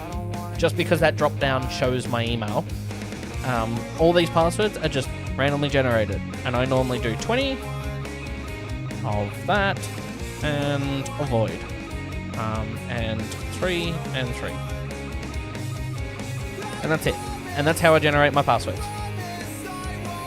So no one will ever, you know, they could probably brute force it, but it's gonna take them a while. So yeah, and depending on some companies, like there's a website that allowed me to do like 40 characters. So I went in and I'm like, yep, 40 characters. And, you know, obviously that's not the password that I'm using, but yeah. So whatever the company's maximum is, a lot of them don't allow you to use more than 20. Although I did use, like I mentioned, there was this one company that allowed me to use 40 characters, and I'm like, let's set a password that's 40 characters long. Why not? But yeah, I love Bitwarden. Bitwarden is fantastic, and I'm sure others use the same password for every single platform. Yeah. So essentially, with Bitwarden, there's one single master password. And that's a password that I've picked that is only ever used for Bitwarden. And then I have two-factor, obviously, for Bitwarden. And, yeah. And what I really like about Bitwarden as well is... well, there's my email. Well, the Gmail, but I don't use it anymore. With the authenticator key, you can... when setting up two-factor for websites, you can put the authenticator key in here, and when you go to autofill to sign in, it will autofill in that 6-digit two-factor code for you automatically, and it still rotates every 30 seconds, which is fantastic. There's no real way to show you because obviously reasons. But yeah, and then you can share your passwords. So you can send your password. And you can send files through them as well. How do we send files again? How do we share passwords? Do I go into Vault and then...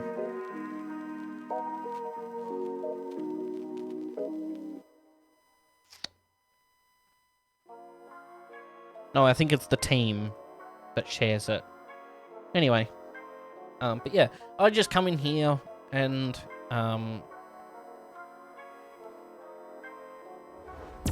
yeah, I can use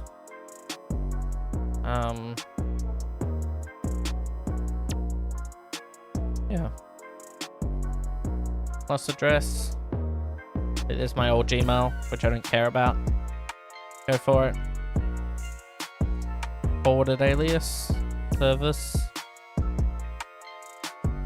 Forward email. Simple login. DuckDuckGo. Addy.io. Yeah. You have a script hosted on GitHub with random encryption script that came up with takes your master password, which is in English. Remember, and translates it to random characters, which is the true master pass. So you have to remember a sequence of random characters. Oh, that's pretty cool. Yeah. But yeah, they generate from 8 to 128 characters, which is ridiculous. 128 characters for a password. But yeah, you can import, you can export the data. Reports. So if you've reused any passwords, and then just settings. Oh, there you go. Security stuff. Oh, they have passkey now. No way. Cool. Two-step. So yeah, I've got authenticator. Devices. That is all the devices. Extensions. No idea what keys are. After 15 minutes, the vault is relocked. Dark theme, please. I didn't know they had a dark theme. That's so much better. Subscription. Is it? Oh, yep. Yeah, there you go. June 11th is when I'll pay $10 again. Yeah.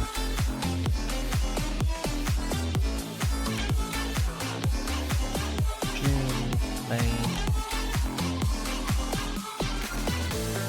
11th? Okay. Yeah. Alright.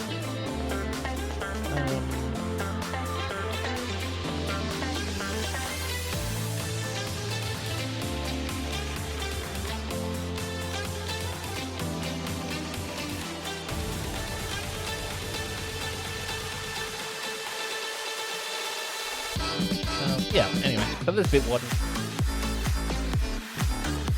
You didn't know I had a company? Wow. Yeah, this is us. Oh.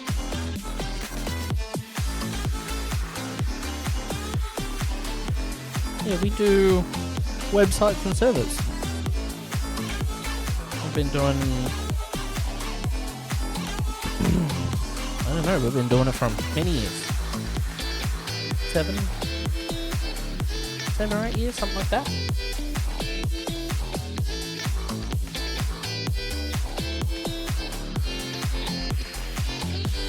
Yeah.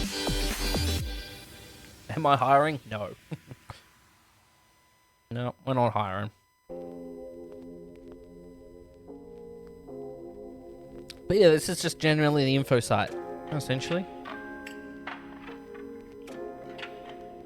You're cheap, I probably wouldn't be able to afford you anyway.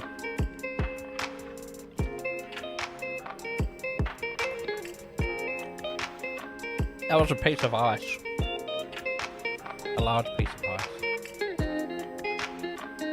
But yeah. We have a bunch of numbers. Australia, New Zealand, US and a UK number. People to call us. Yeah. Yum ice? Yeah. Ice is great. Am I primarily PHP on the server side? I mean, I've done, like, Python backends as well. So like the API server.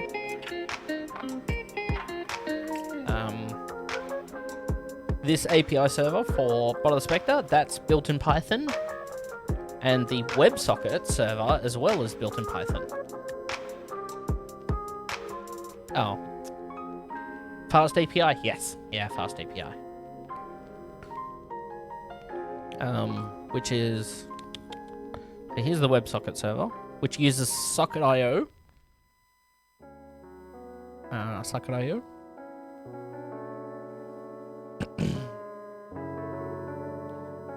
And then the API server, which is obviously API, is all the way up here. And that's Fast API. Yeah, Fast API. Using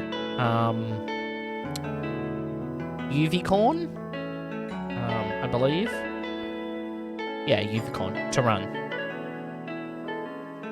Love WebSockets, yeah. But this is my little project that I've been working on lately.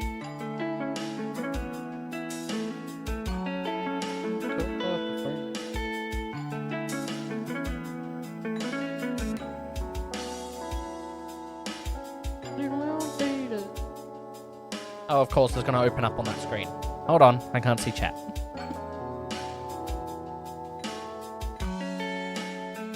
But yeah, because I've moved, this is now the studio.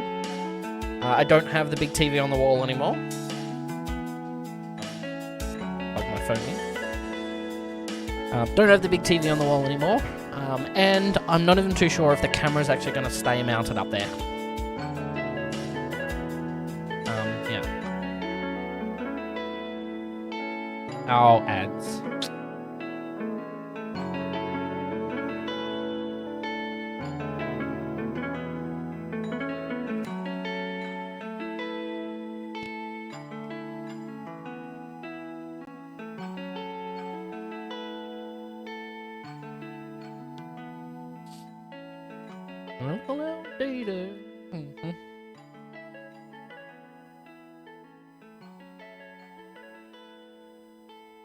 No ways.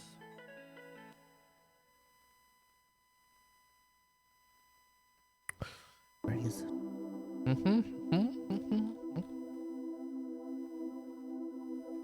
A little outdated.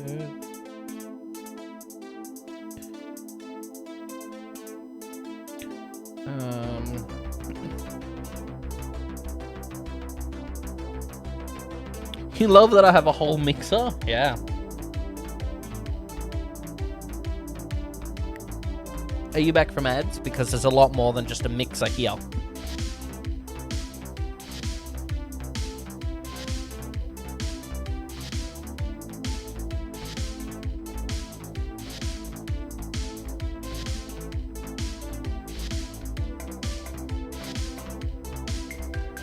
Are you back? You had an analog 8-track mixer recorder Grandpa gave you when you were in your early teens. You used it with an SM58. Nice. The best sounding person in Ventrilo. I have not used Ventrilo in like years. Oh, those were the days. Because it went Ventrilo, TeamSpeak, Skype, Discord. Like, that's what happened. That's how it worked. I had friends that was on Ventrilo, and then they moved over to TeamSpeak because they were like, you know, TeamSpeak's a bit, you know, high quality sounding and all that kind of stuff. I'm like, yeah, righto, we'll move over to TeamSpeak. And then, you know, Skype was the big thing, so we all moved over to Skype. And then, well, Discord came out, we all ditched Skype in like a heartbeat. So yeah. The exact history of voice calling, yeah. So, there's this mixer here. I have my iPad in front of me. Just because. But I have my iPad for another reason. So, there's this controller called Universal Controller. Alright? So on universal control, I should be able to actually, if I open that,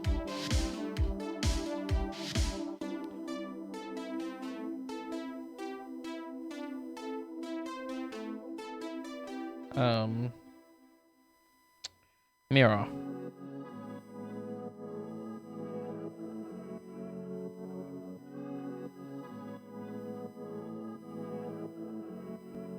Okay, so I should be able to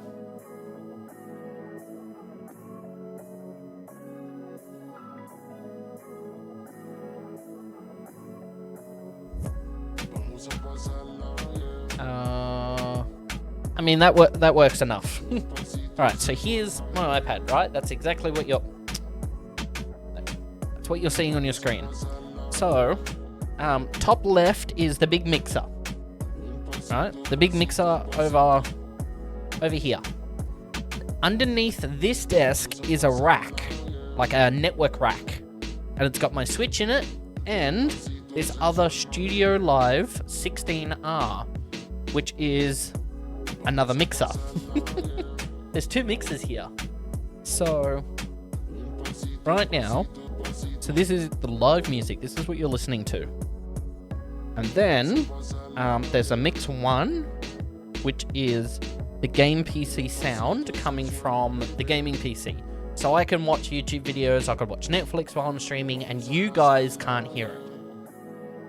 Mix 2 is game inputs. So my PS5 is plugged into it. There's a preamp. So the blue things that you could just see in camera, those are preamps. There are 2 of those.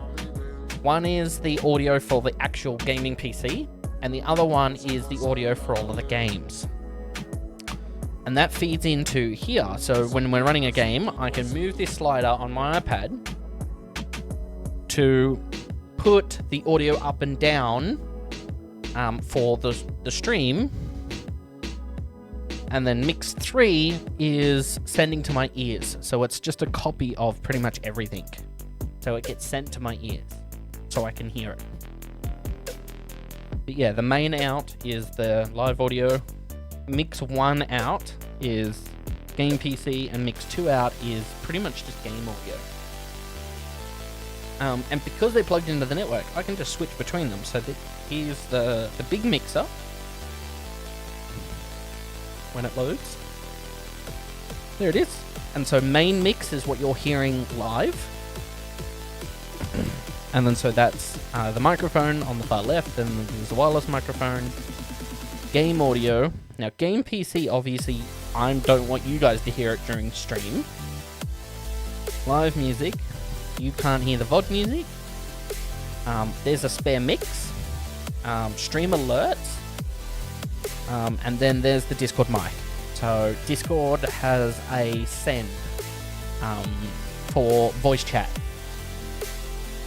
And then there's just a copy of my microphone on channel 18 because it's duplicated. Mix 1 here is audio send for my ears from the main mixer, from this big 32, the 32SC? Yeah, the 32SC. So that's mix 1.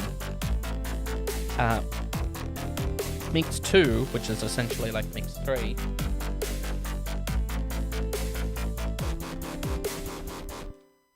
Oh.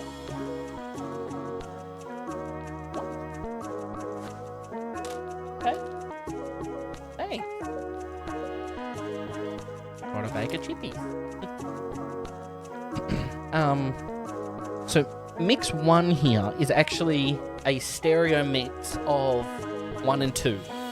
So 1 is left and mix 2 is right, and they're grouped together, and it's just called mix 1. Mix 3 and 4, which is actually mix 2, that is my monitor outs. So I have speakers in the room, and so when I slide this up, you could probably, because I don't want to broadcast it too loud, you could probably just hear like the echo of the music from the speakers. Mix 5 and 6, so again, left and right.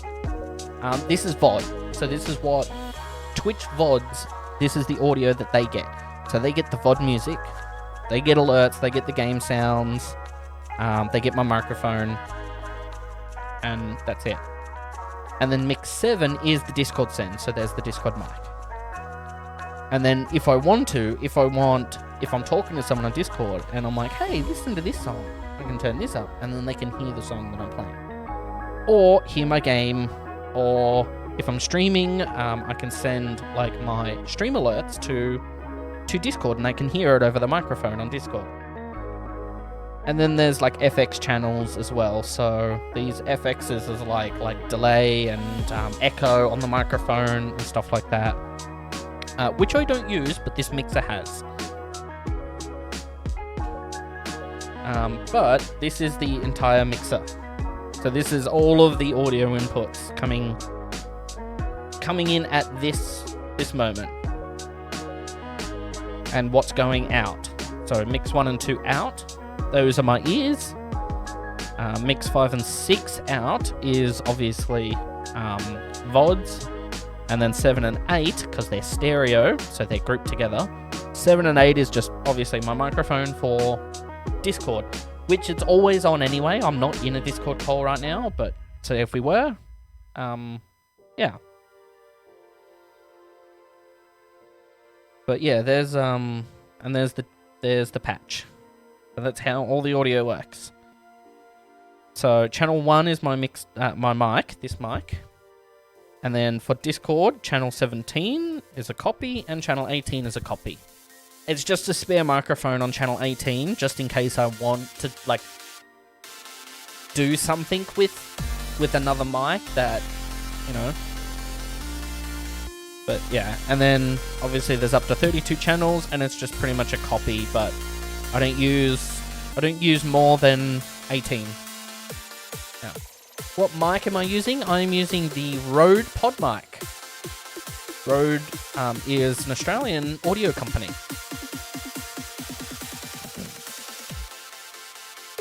You have the same one? Nice. Yeah.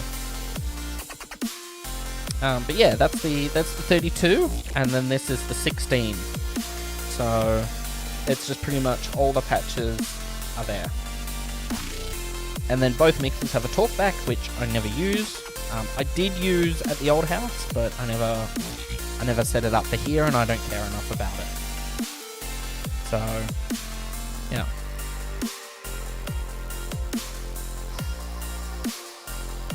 And then that's the 16. So the talkback can be muted because we don't care about it. Yeah. And then that's music input. And that's about it. Same product, but different product ID. Yeah. So yeah, that's that.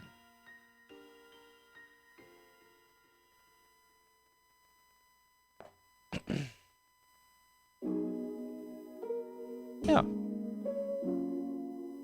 What's that WebSocket server for Spectre? Like generally, what is the WebSocket server? It's Socket.io. Socket.io.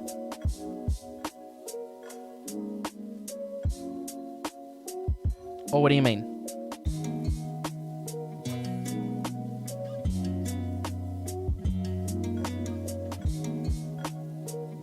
It's for Spectre? Yeah. Yeah, so this is an in-house WebSocket notification service.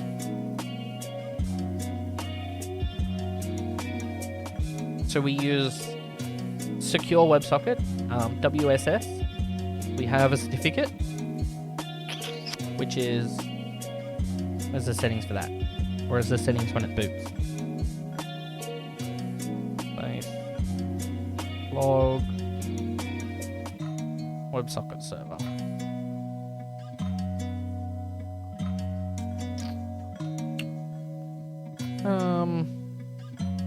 SSL. Oh yeah, here we go. And it's a full, like, signed... It's not on GitHub? Spectre? Yeah. Everything's on GitHub for Spectre.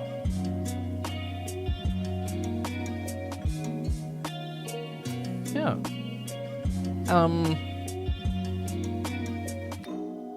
If you in GitHub, if you search your streaming tools spot of the Spectre, because your streaming tools is the company, I think. Oh. Is that how you search it, or do you just search bot of the Spectre? If I spelled it right, bot of the Spectre. Oh yeah, if you just search bot of the Spectre, it'll come up with your streaming tools. And then it's your streaming tools bot of the Spectre. Exclamation point bot, I think.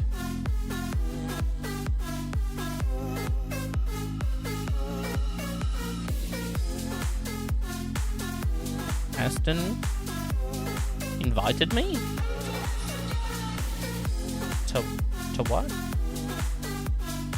I'll accept it, but what do you invite me to? GitHub project, yeah. Yeah, botofthespectre.com, and the homepage should have a link to the GitHub. Yeah, there it is, down the bottom. So botofthespectre.com, scroll right down to the bottom, explore the GitHub page.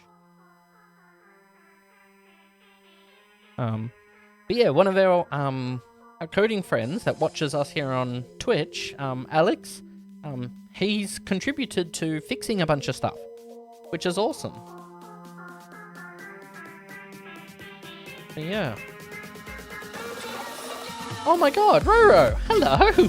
Sorry, I completely missed you. Am I all settled in? Yeah. The camera might move, I don't know yet, but this is the new setup. Everything's not... noticed. I noticed. Yeah, not everything is fully set up yet. Like there's a few, like, just off the back of my shoulder, you could kind of see through my shirt a little bit. My shirt is kind of like a bluey green, so it could be interfering with the green screen. I don't know. But when I moved, I hooked up the lights that light the green screen. None of them worked. There were 2 lights, not one of them worked, and I'm like, no! So I have to buy some new lights. And, yeah, they're not that expensive, but they are kind of on the expensive side. $135. So, yeah.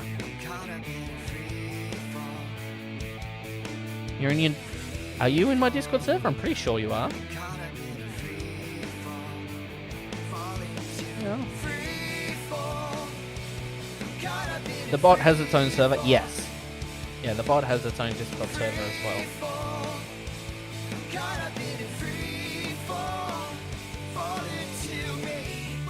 But yeah. It's alright though. It happens. Like, we moved. It happened. Yeah. You have a chiropractor appointment in the morning. Meeting your best friend. Afterwards. And you haven't seen her in months. That is awesome. Since about last October. Wow. Yeah. It doesn't hit the green screen. Well, I mean, when I'm in the big camera, you can kind of see like the bit of artifacting just here. And I don't know it's because of my... And here too. Like, you can kind of see through it a little bit. Yeah, but the chair, the black chair, you can't see it at all. You can see the green outline though, which I have to fix. But that's because there's no lights. So we've got to really... I gotta get some new lights, so I have to find, $300 for new lights.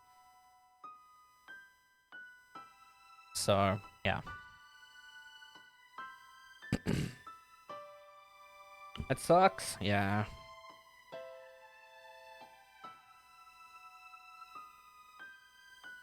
I haven't missed anyone else, right? Oh, that's your code. Okay. I'm gonna take a quick look over my other screen.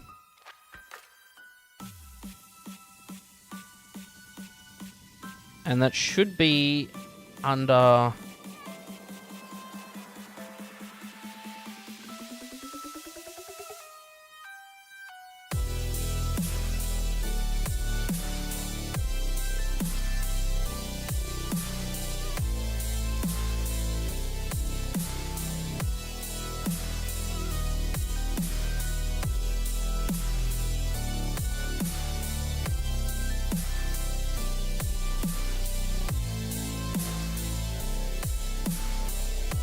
I mean, you invited me, but I don't see it.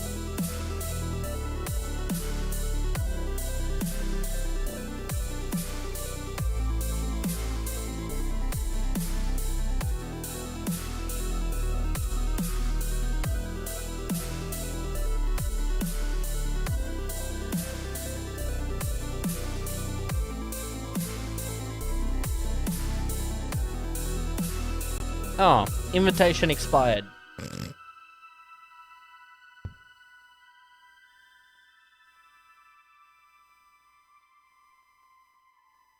I just went in and just tried to, like, clicked it again, and it actually popped up. Yeah. How far is the green screen? Oh, like right here. Like, I can grab a handful of it now. Ah, there. Whoop, whoop, whoop, whoop. And there's the bed behind it, all made. Bedside table. Yeah. Make the bed every day. But yeah, I think I'm gonna move the bed. Like the bedside table is creating like a 2.5, 3 foot gap against the wall, and I might move that bedside table and put the bed up against that wall to give me that extra 2.5, 3 feet of room, because like the green screen like is right here. I can just grab it. And yeah, there's this side as well.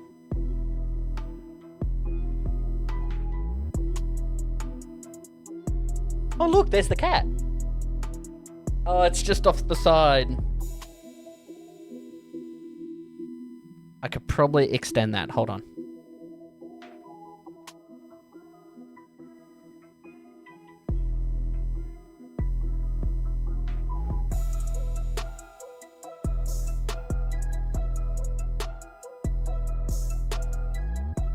Okay.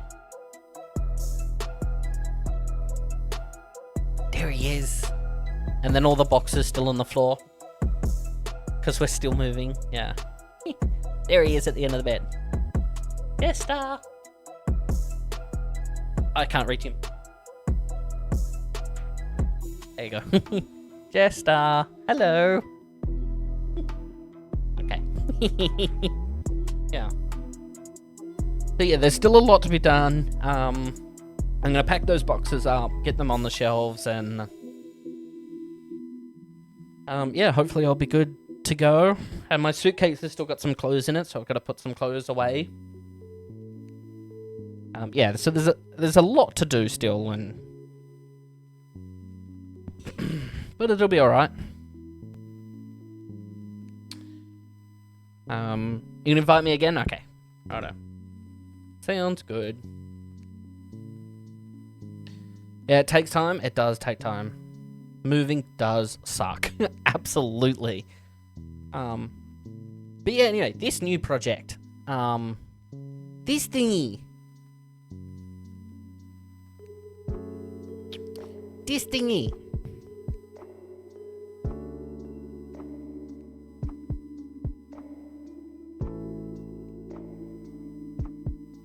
And if I connect it up to my OBS, so 192.168.0.127, and make sure that password is correct.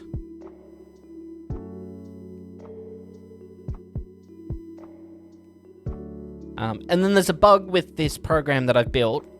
When you try and close it, it does nothing. So I have to fix that.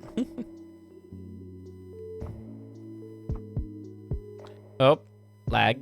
Look at that lag of my mouse. But yeah, this is... Obviously, I code in Visual Studio Code.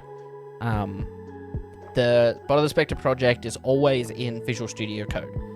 This is just Visual Studio, which I'm building a WPF program. It's a Windows Presentation Foundation program. It is Windows native programming language, which is C# or C++. C#. And I'm learning C# to build this app. So yeah, for now, to close this app, I have to open up Task Manager and then end the task. But now that I've saved those settings, they should connect to the OBS. Yep, there it is. Connected to OBS perfectly. And then it just starts sending that data to the WebSocket service. Yeah. Makes really nice looking native apps. Well, this is just the beginning of this app. I've only been working on it for the last couple of months. But there's a native dark and light mode. But yeah, there's this program. So let me end this program. And then close this out.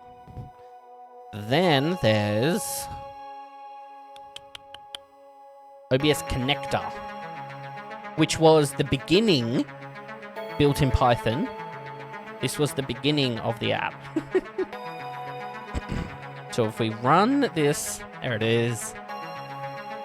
So this is a PYQT6 app. OBS settings. Update that IP to 127. Save. Oh, was it 127?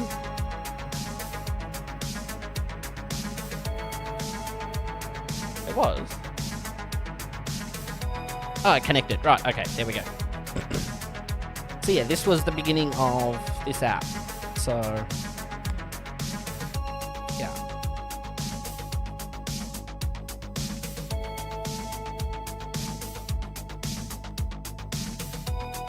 Yeah.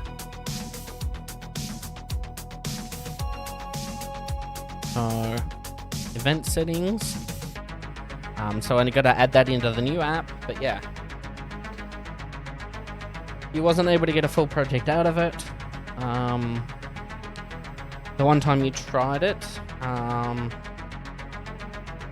that's not two separate statements, that's one statement. You wasn't able to get a full project out of it the one time that you tried it. But that was years ago. You like the process for doing the visual design of the app. Yeah, so, and the one thing that I really, really enjoy about Visual Studio was,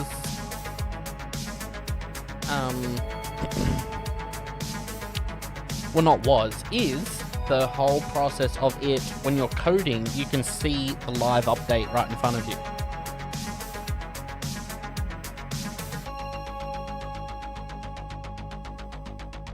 Hey, now I have access to it, Aston. That worked.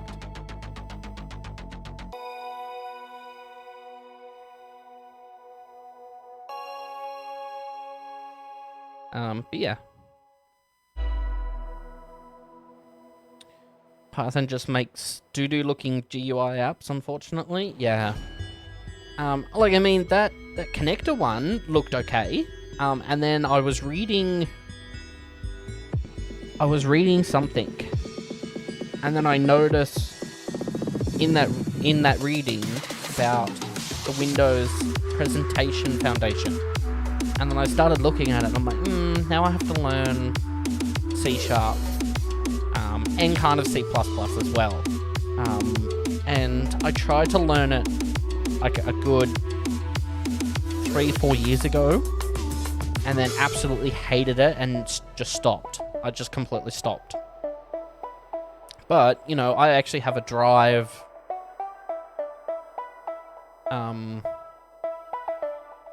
A drive for it, so yeah.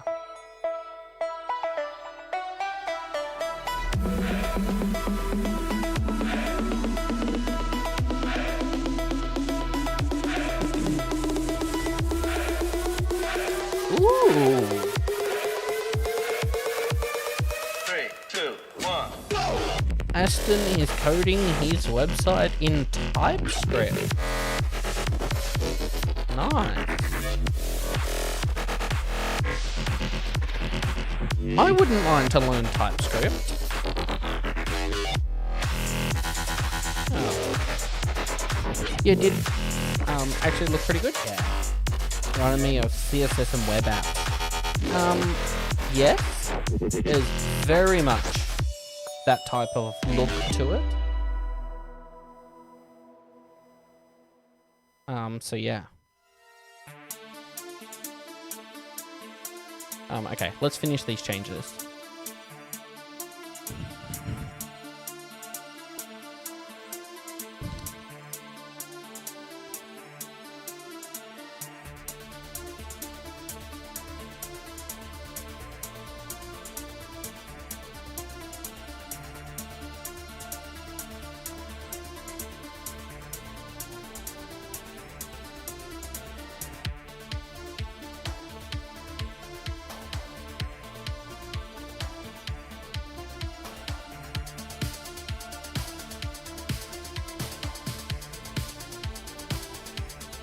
Okay, let's open this debug.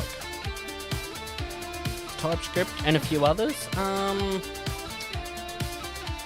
TypeScript, JavaScript, and CSS is all GitHub is reporting.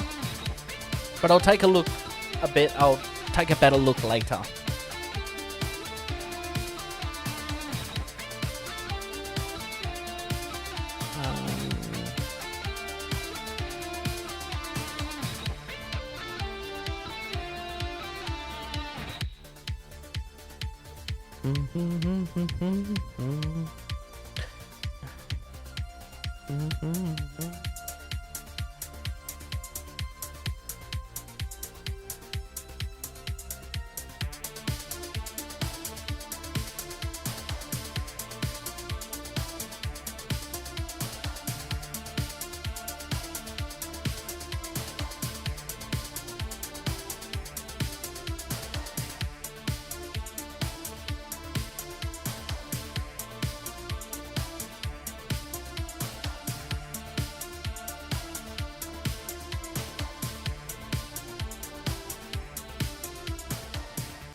Is there a preferred channel in Discord that you can ask about code? Yeah, tech. Yep.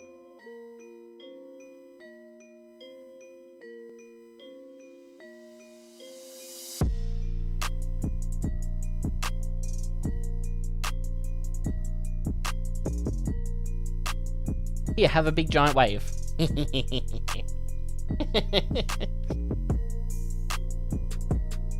My giant zombie wave. I love that sticker. I love that wave sticker. It's great. Okay, let's... How do I...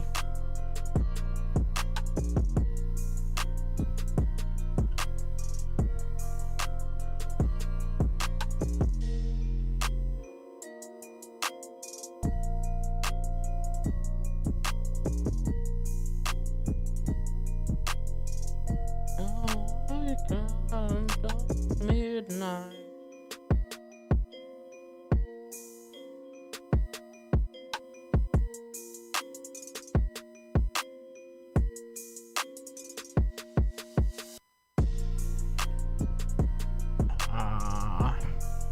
Twitch user ID.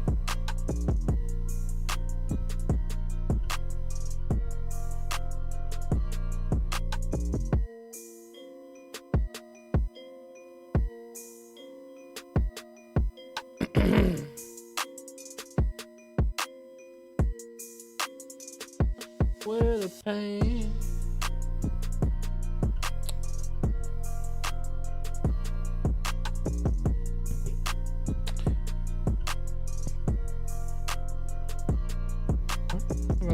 runs out on the wells roll away.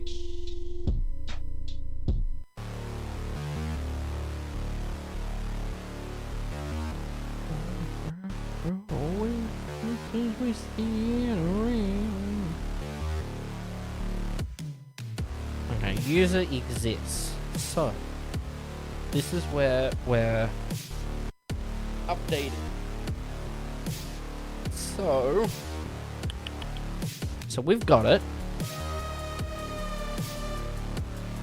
But now we need to check if the user has renamed their Twitch account. So,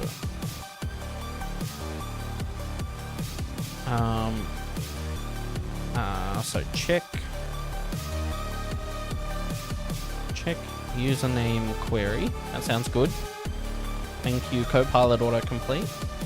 We do want to select something, but we want to select the username from users where the Twitch ID is equal to that. Exactly, thank you.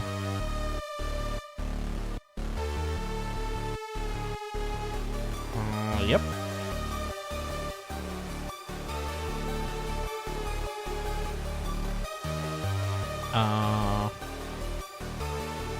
That is good. So existing username is not equal to the Twitch username.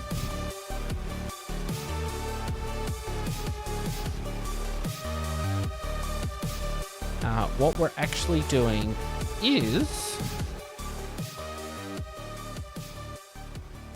user has renamed their Twitch account. Update database with new username.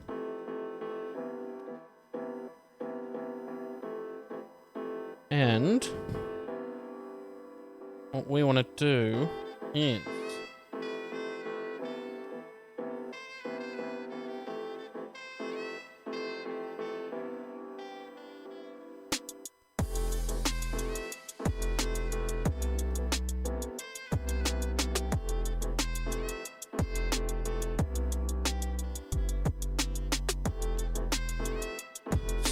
update database name query, and we are rename database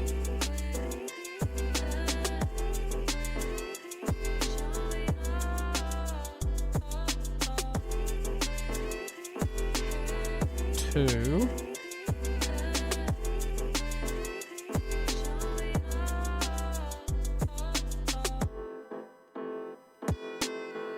existing username to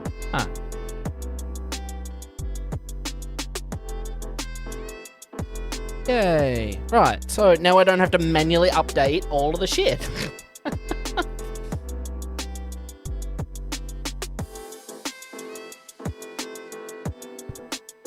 I believe that's the right thing to do. Alright, let's give it some mock data. Do.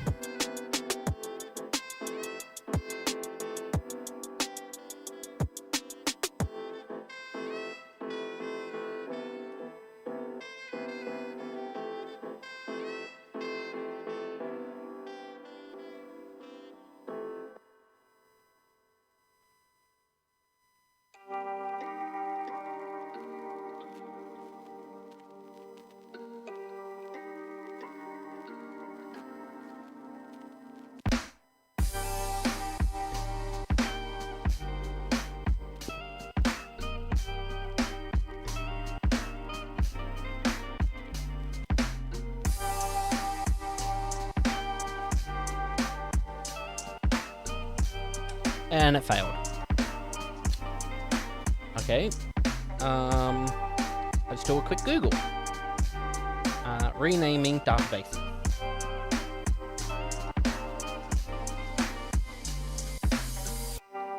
How to rename a database. Let's try that.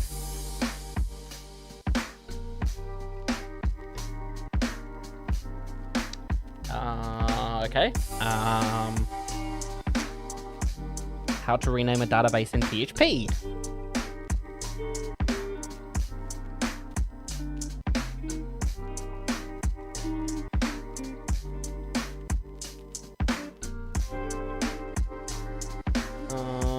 Oh, okay.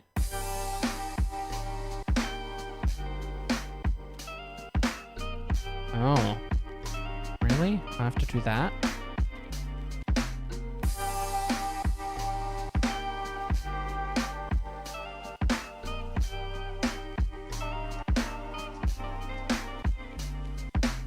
But that won't work.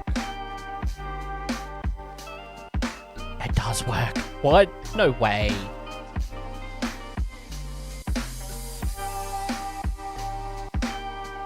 Holy shit.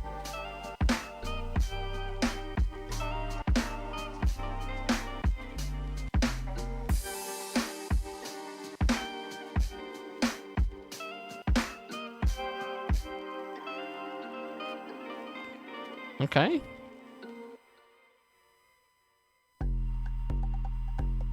Let's just paste over that.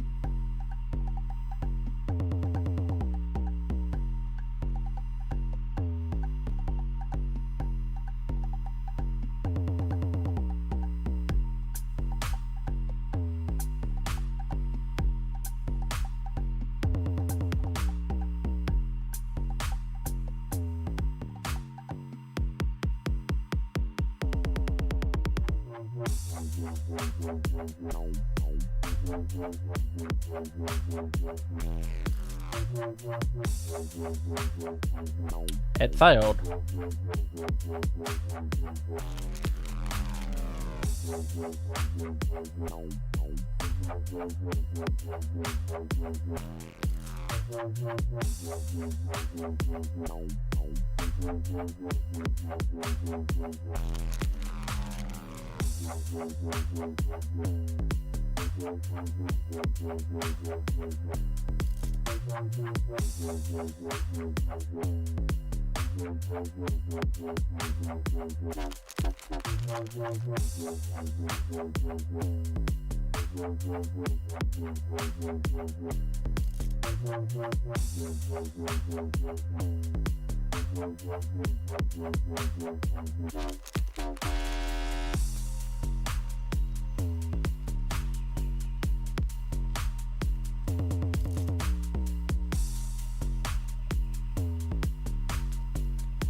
Oh, it errored on a technicality.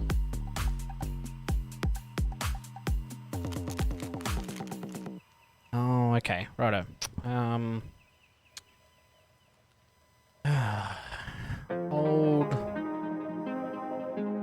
Old DB name to new DB name. And we need to DNS issue. No, it errored on a technicality because it should be when you're preparing this statement and you're doing a query on it, it's wanting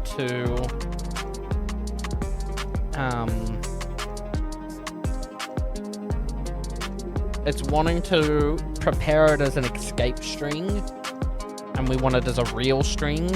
So I just need to put in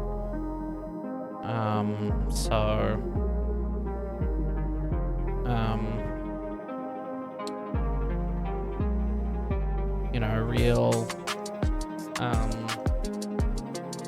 escape string.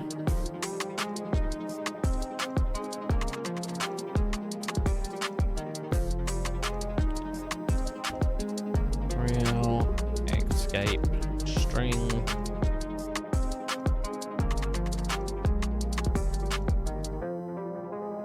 On to new.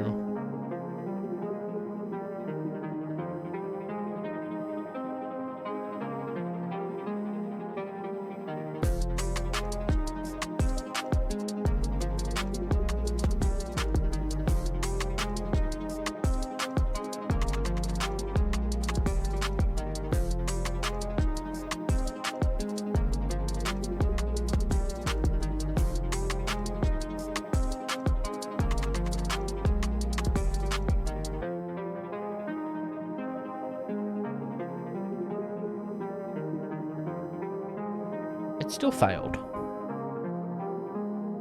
It actually absolutely failed. It didn't fail on a technicality.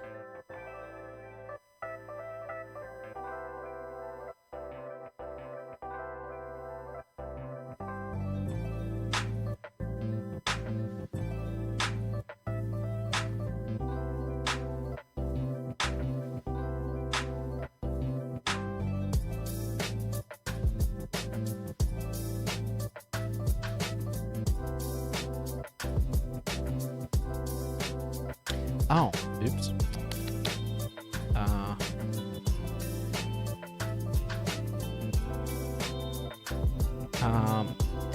It's this, but it's not MySQL.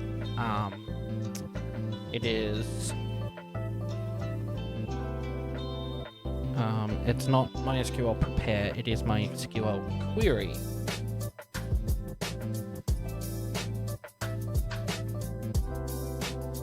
Now we should be able to run that in the debugger.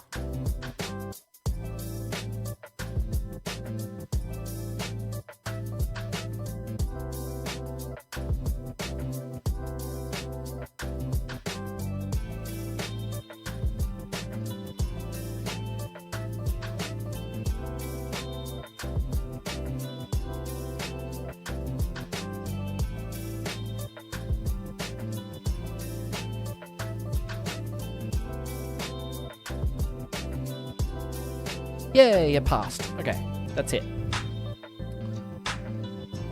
Okay, so now let's do this entire check. If we got user, that's fine. Your account is not banned. We want to grab this, and then we want to test all of that.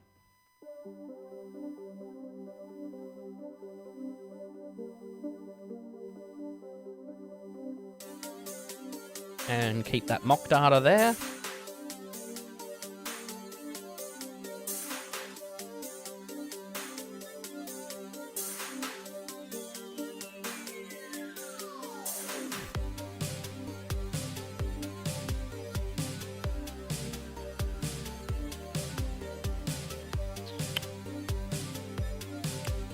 It's not happy. It passed, but it's not happy. What have I done wrong? It's here. It's this update string.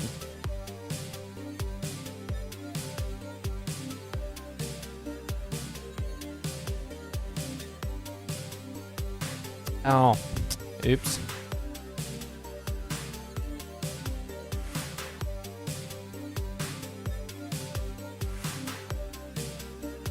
It's not that update string. It's...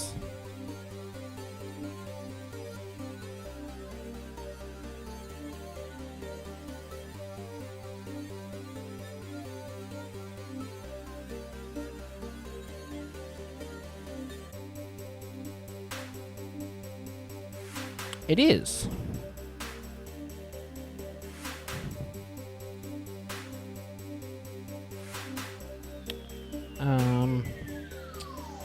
It is the Twitch user ID.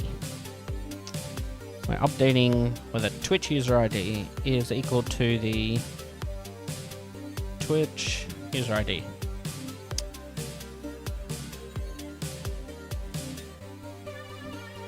Yeah, it passed, but it flagged an update, and then it errored on that it couldn't enter the details.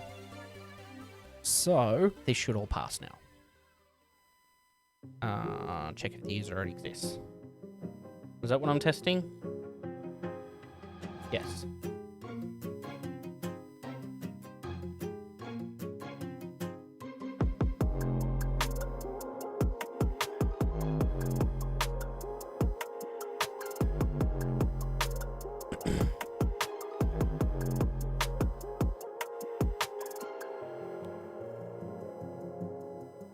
Hey, that all passed. Yay.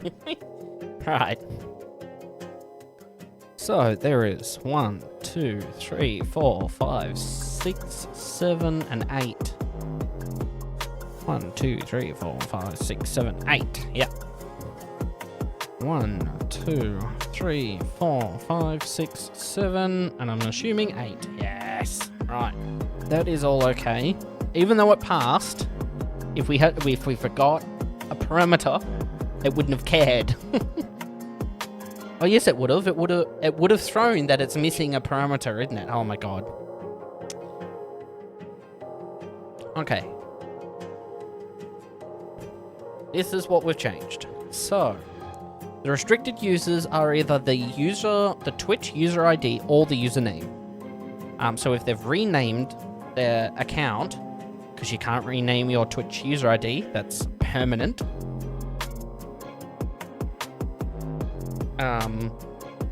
Yeah, even though we're updating the user ID, obviously I didn't realize back in my infinite wisdom a year ago when we started this project.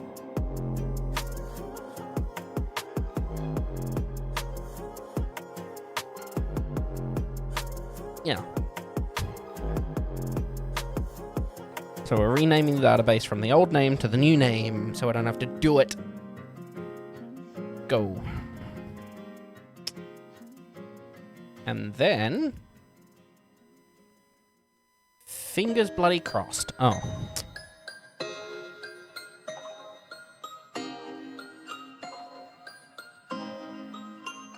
No errors, no errors, no errors. Oh, it worked.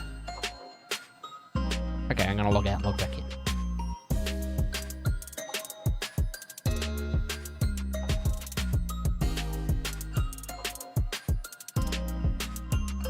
Cool.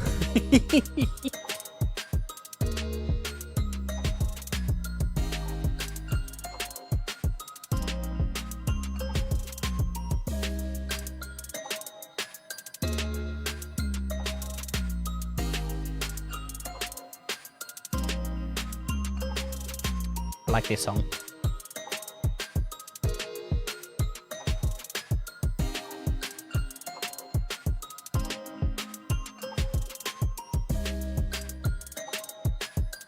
Hi, Jester. He's here and he wants all the pats. Cool. Switch.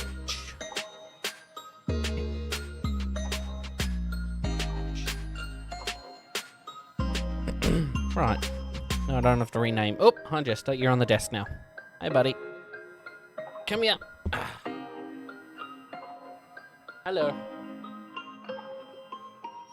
I'll hug and give you a pat. Hello. You want a pair? No pairs? Okay, that's fine. I can give you a hug and a pat. And then you have to go back down on the floor. I'm working. No, on the floor. Not on the desk. On the floor. Thank you. But laying on the keyboard is Cat's favourite place. Yeah. True.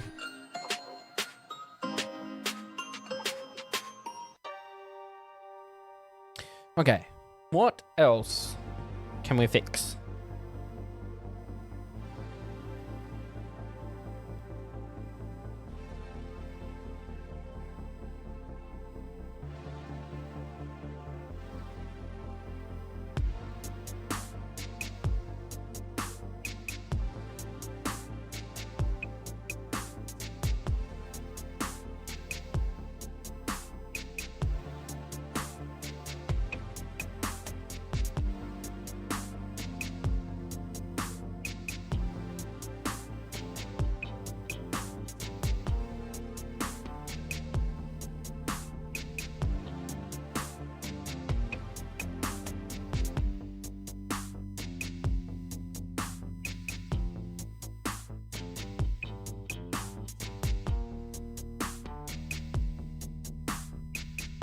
La la la.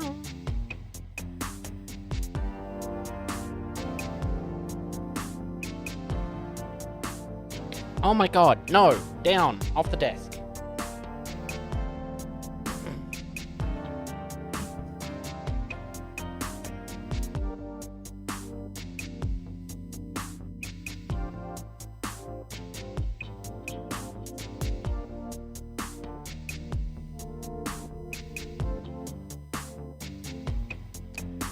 What have you asked in Discord?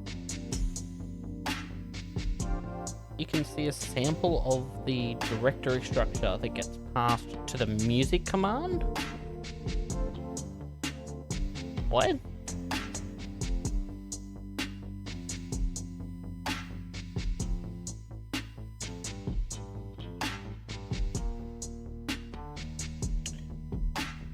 This music command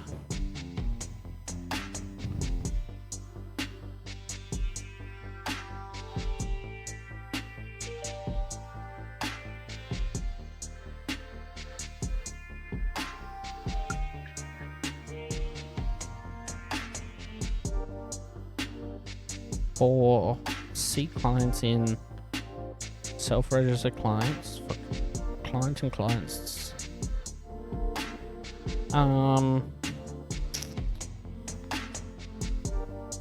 Yes. Okay. So,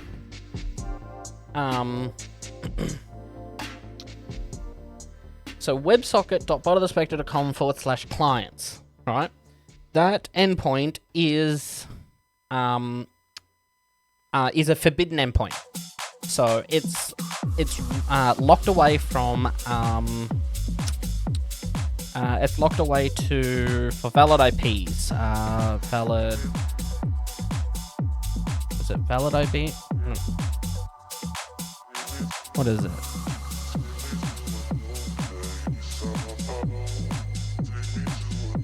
Load IPs. Allowed IPs. Here we go. So if your IP address is in the allowed IPs, you can view all the clients connected. Obviously, it can only return the clients for yourself. Now, your question for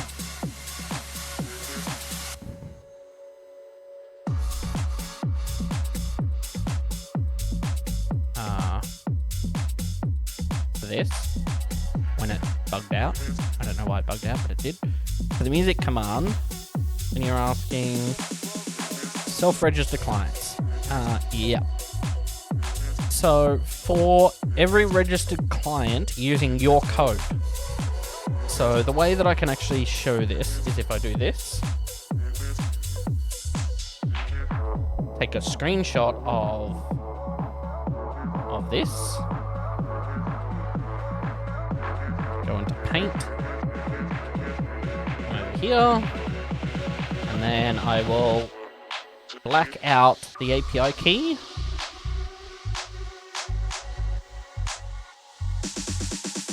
And then I can show you.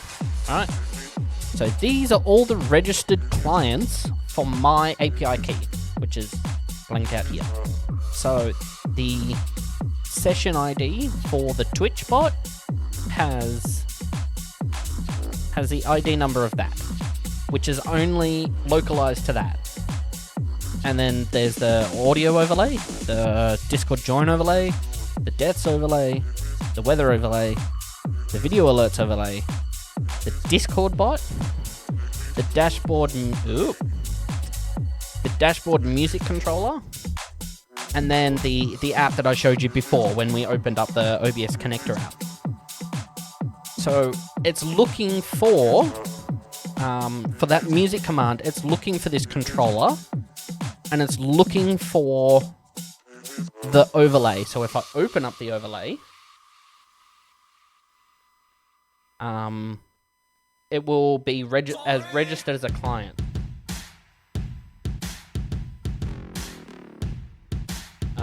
So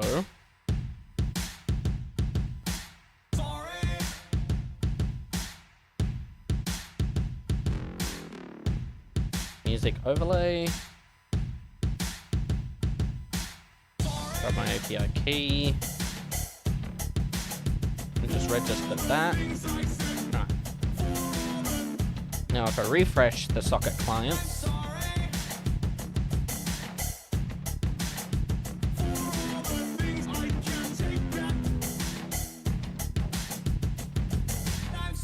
grab that.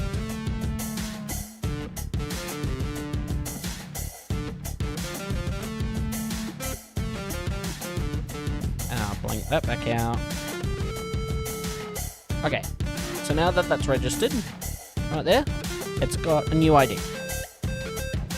So the controller is sending a music command to the WebSocket server, and it's looking for the name of that, and it's returning that session ID to send the commands to. Yeah, that it makes perfect sense now, yeah. So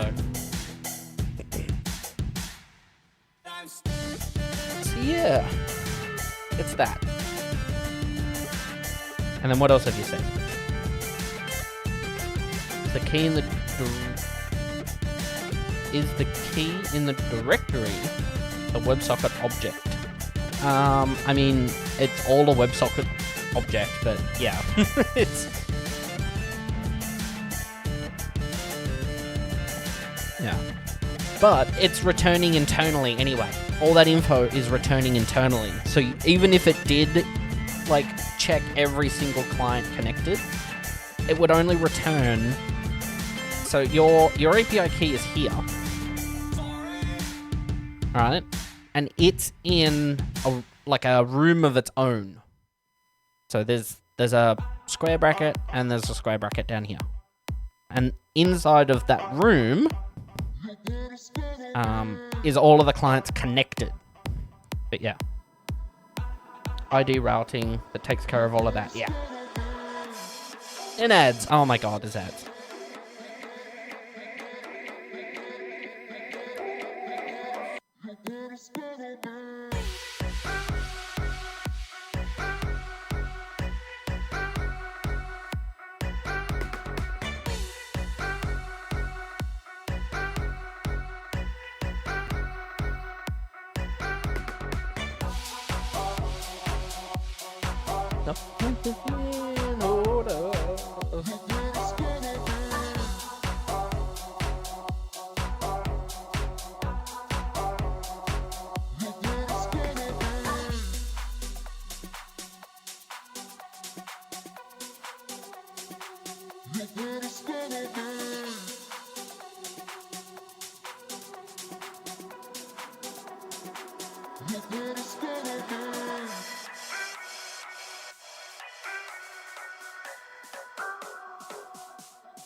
Anytime she goes away.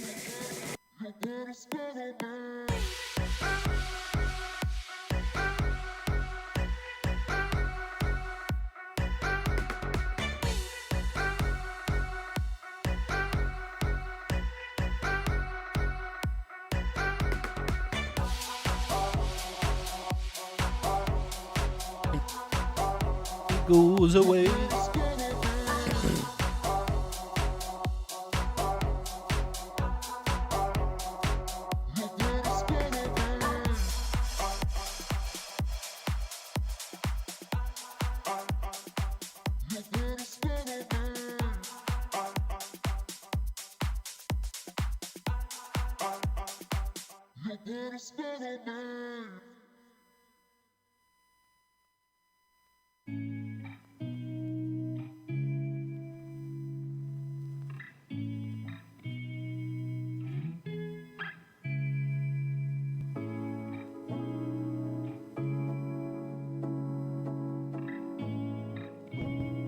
Anytime he goes away.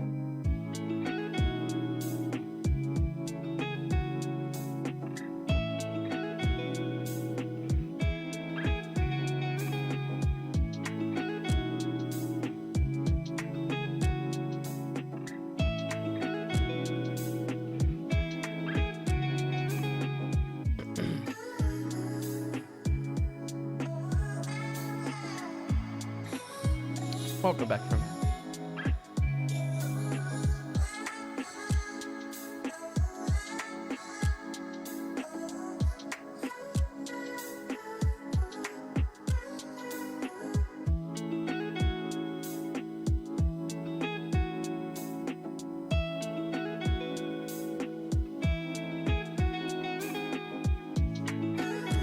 Welcome back. Yeah, so here. So this is the music dashboard. And there's a lot of like WebSocket stuff here. So essentially, first and foremost, we're connecting to the WebSocket server, essentially. So we connect, we submit our registration, the registration to your API key, from your API key, which channel is it coming from? So it's coming from the dashboard. The name of it is the music controller.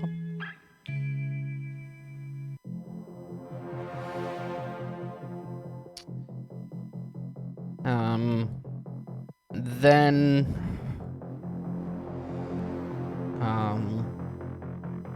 yeah, we got a welcome message. It'll just say register your key, and then we actually submit a registration anyway. So,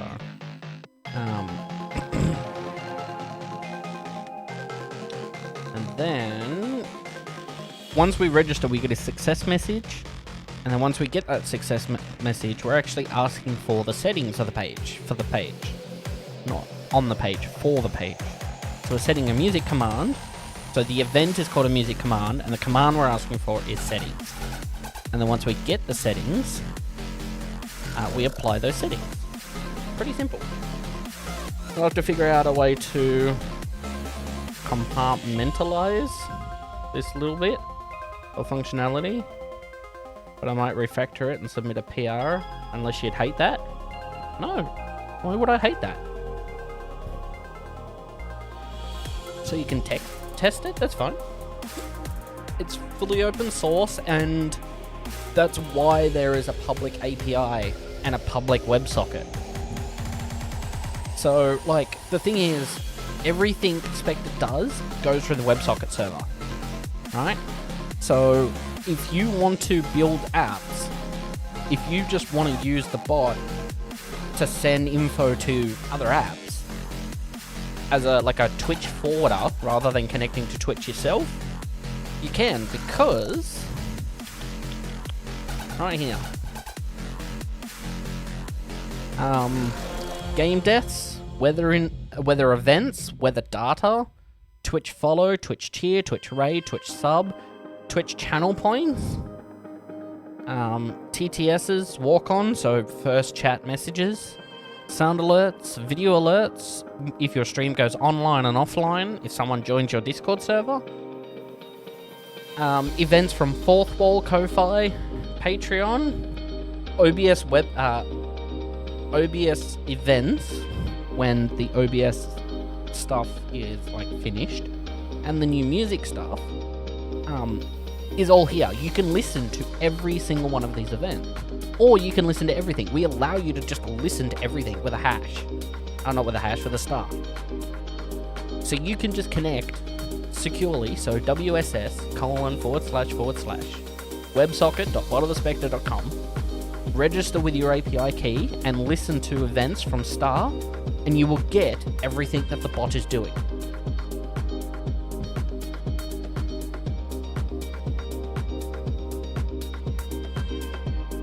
But yeah, we did that. You try and find a system as open as this. Well, as secure as it is, while being open.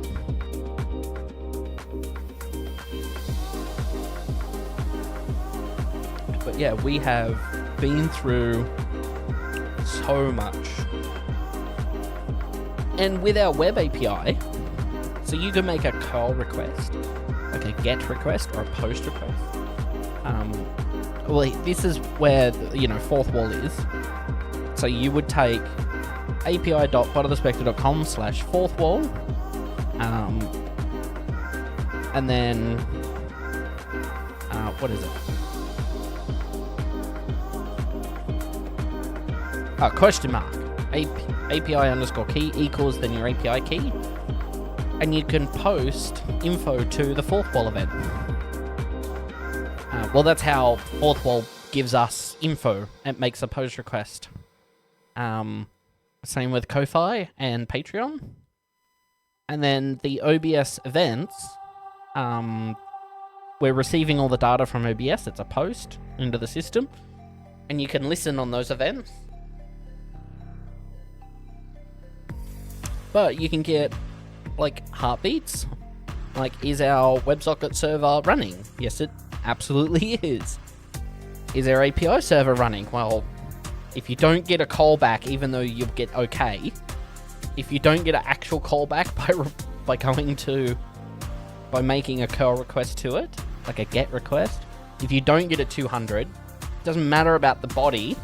If you don't get a status 200, then the API is offline anyway. And then as well as the database server. So is the database server running? Absolutely it is. And with spectrebot.app,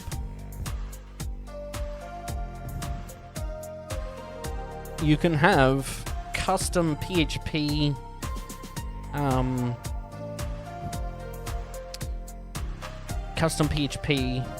code files that will report. For example, I made a custom one for power.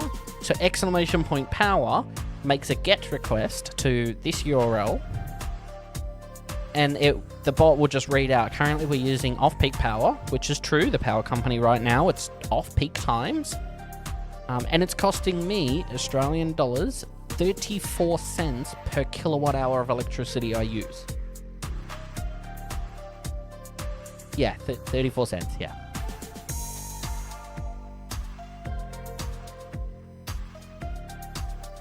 That's Australian dollars. Yeah, so it's probably like less in US.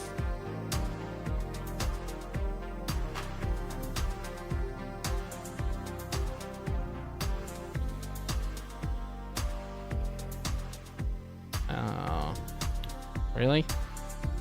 USD to AUD. 22 cents. Yeah. And if you want to interact with the database, like your database, you can use this. You can require this file, the full path, and this has some brilliant code in it. So if I go to Spectre app, database, grab the host name, and we're using the username of the host part. So GFA undead .spectrebot.app, it's using that front bar to know what database to look at. And if it's not, and if the host name is just spectrebot.app, then that's how the login works, because it's using the same database file, and it defaults to the website database.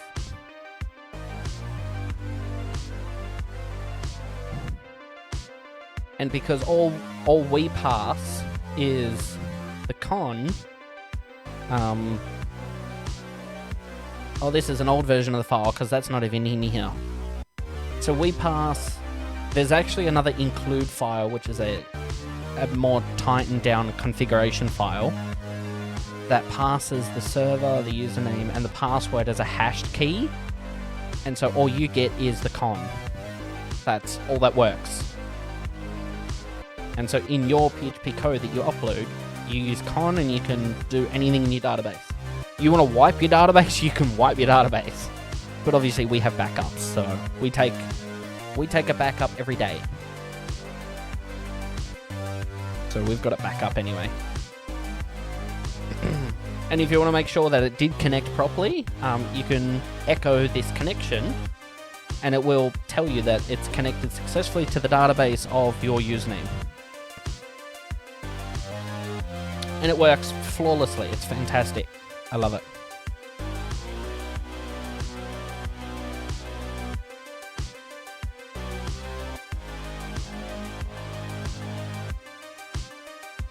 But yeah, the WebSocket server, you can't get the clients connected to the server, and you can't make a notify request to the server. So you can't just send information directly to the socket server.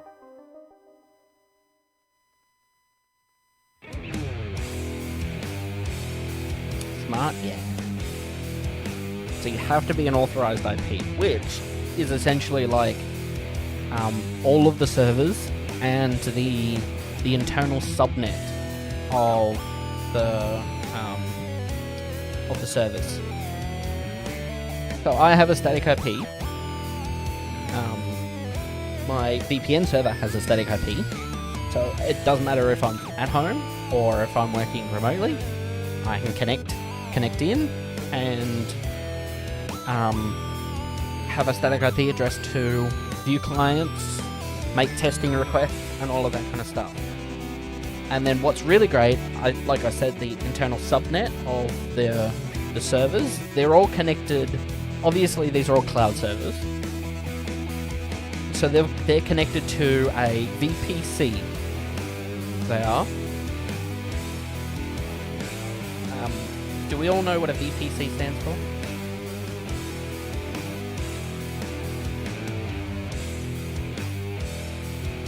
I hope so. If not, let me know. So yeah, they're all in a VPC. And then the internal subnet is 10.240.0/16. So there's lots of IP addresses to use.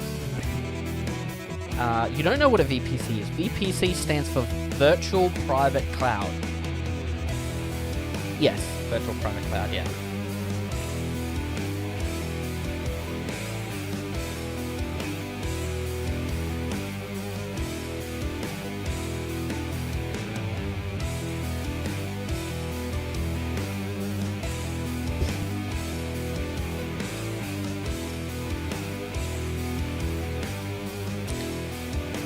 What is it though? It's pretty much just a private environment hosted within the public internet. So I can route like ports internally without it being exposed to the internet, so all the servers can listen to each other. And then what is exposed externally is all encrypted. So the WebSocket server, when you connect, you are connecting to secure WebSocket, so WSS. When you connect to the API, it is HTTPS secured. So they're both on port 443 with signed certificates, like absolutely 100% signed certificate.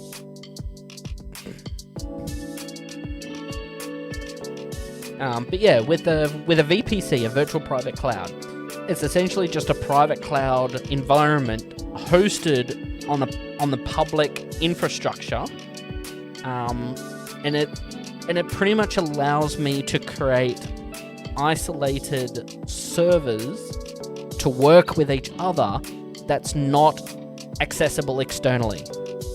So, for example,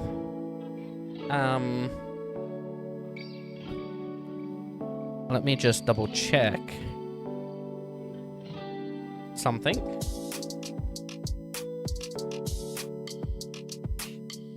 Okay, yep, so that's there. Alright, so if I comment this out, yes, run that as administrator. Comment this out of my host file, right? Open up CMD, ping sql.botofthespectre.com, and I get the 10.240.0.40 address. Right? That is the SQL server and the internal IP address of that server for the SQL server. Now, I know the public IP address to the SQL server. So in my host file for Windows, I actually just put the IP address with the domain name sql.botofthespectre.com. So when I test, I am connecting to the public IP address of the server. There's an added thing on top of that as well. For external connections to the database port, that is also blocked externally. So there's a firewall rule in there for the VPC to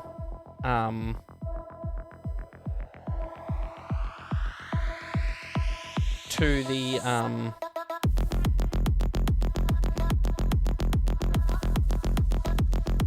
MySQL port So even if you do find the IP address, you can't connect to it because you're not an authorized IP address.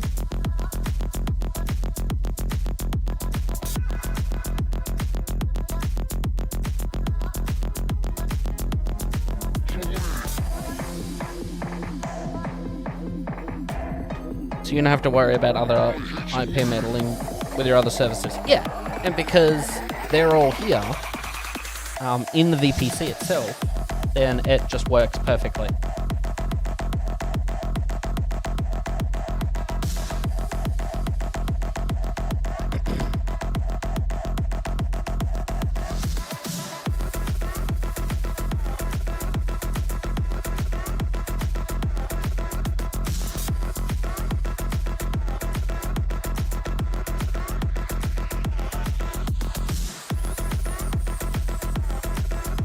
Genius. Give this man an award. Thanks.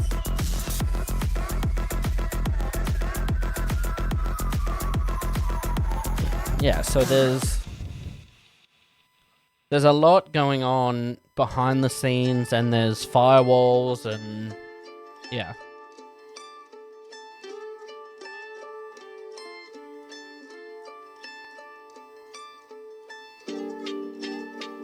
Yeah, so all the servers had software firewalls, and then I kind of opted to go with a hardware firewall for the VPC. So there's just one firewall for the entire VPC, and like it costs like an extra $10 Australian, $10 extra per month to have a hardware firewall, and it is like so much better than the software because then I can apply the rules at the VPC level rather than having to go through and manually edit all of the software firewalls in Linux.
That makes sense, yeah. So, as much as I'd love to show you the actual firewall itself, I can't because obviously there's IP addresses in there. But, essentially, I could actually just do this.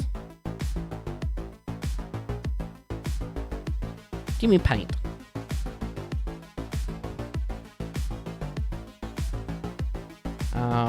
And let me just black out all of this.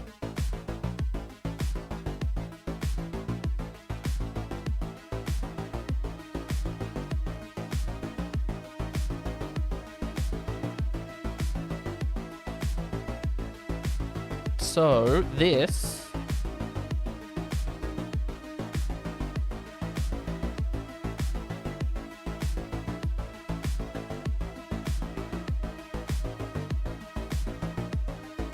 right. So this is how it works. This is the firewall. So the way that the firewall works is for each piece of data received by the firewall, the list of rules are evaluated one at a time from top to bottom. So if it's SSH, for example, are you a private IP address? If it's a yes out of this source, to the public IP address of the server, then we're accepting that connection. Are you from the VPC to the VPC internal IP address for this server? Is it any server from the VPC connecting to this VPC server IP? Then accept it. Any other IP address connecting in on the public IP address, drop the connection. No SSH allowed. Same thing for SQL. So, VPC SQL, always accept. Private IP address sources to any IP address to the server, accept. Any IP address to anything in this server, drop all other SQL queries. And that's how the firewall works for the SQL server. And then there's like groups. There's a big main one, which allows like obviously like web traffic because of the dashboard and stuff like that. And then there's these rules for server specific. I could just do the SSH for global, but I found that it was doing something finicky when I tried to do SSH global, so each server's just got its own group. So when it forwards to the IP address, yeah.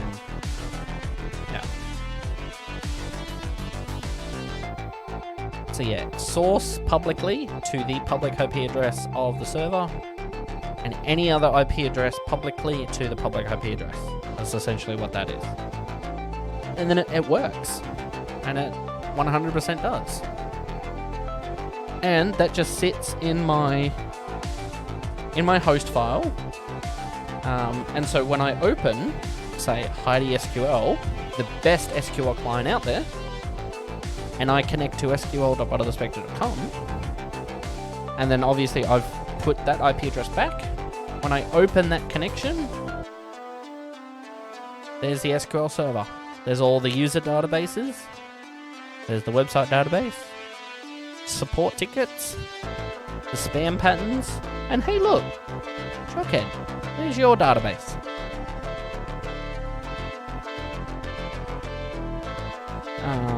Spam patterns, and then there's a billing one.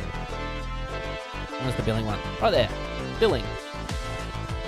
Yeah. And that's how SQL works in the bot. So there's no external connections, nothing. It just drops the connection. The firewall just refuses it. And it's very secure.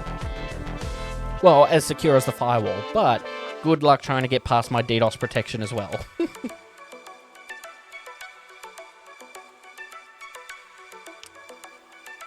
I actually don't remember the DDoS, what the actual DDoS protection is.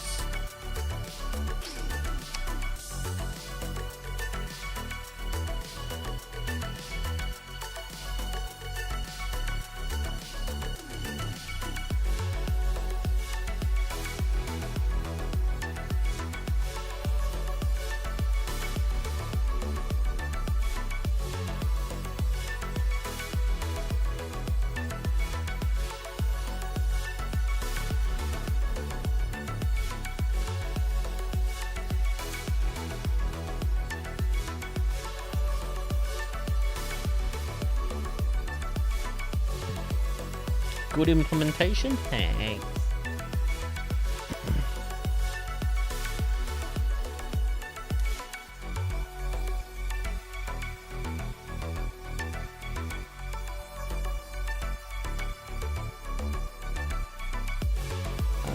So this is the firewall.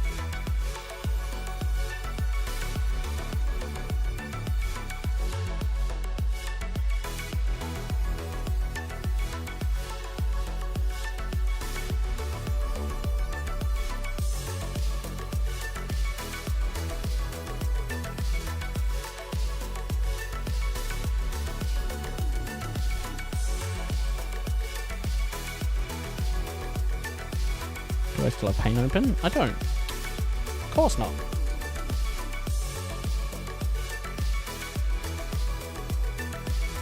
Where do I find that group?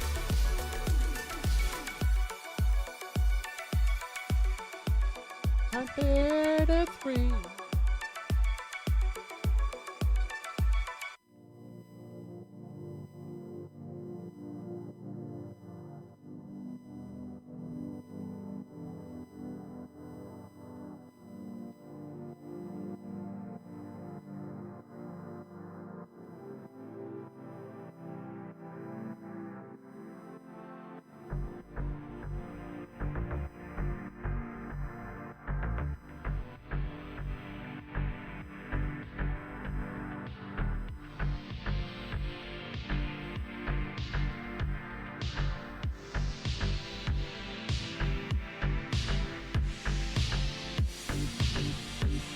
Okay, and screenshot. I'll bring that over here. And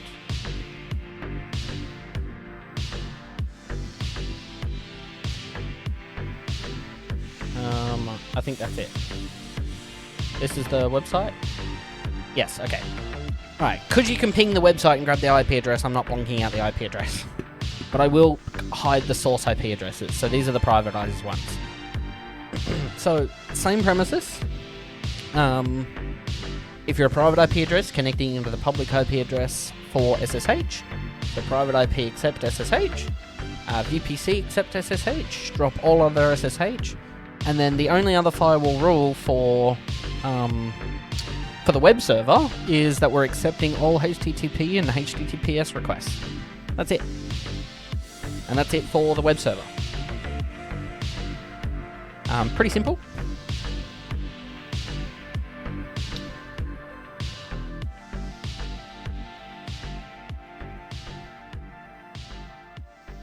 Then the API and the WebSocket servers are essentially identical to the WebSocket. So because they're broadcasting on HTTPS, we are allowing incoming and outgoing connections of HTTPS.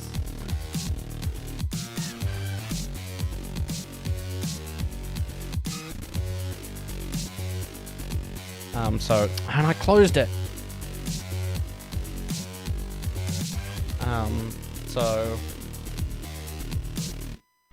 Again, you can ping websocket.vector and you can grab the IP address, doesn't matter, don't care. It's hard to hide like something when it comes to that. Yep, so there's WebSocket. Same thing, premises, just drop SSH, allow, and then accept port 80 and 443. And then and then this is just API, pretty much just the same thing. I'll hide the source, and there. Just copy and paste it. So, yeah.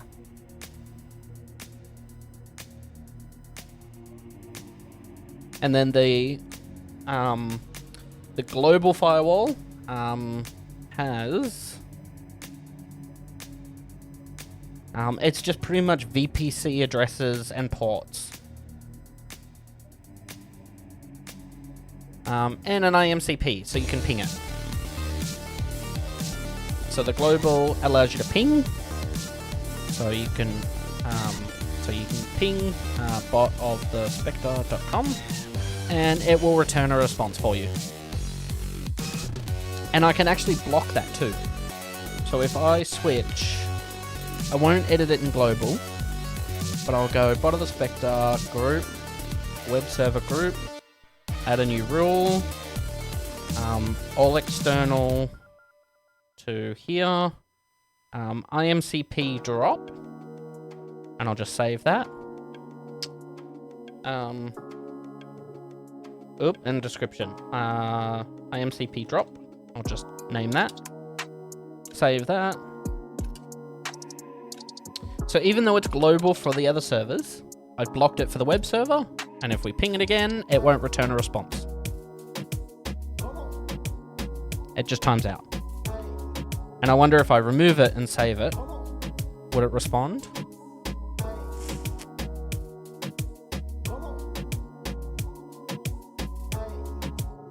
Oh, it responded right at the last moment. Yeah.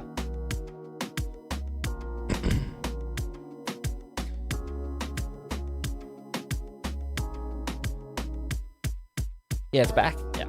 So I can block IMCP pinging. I can.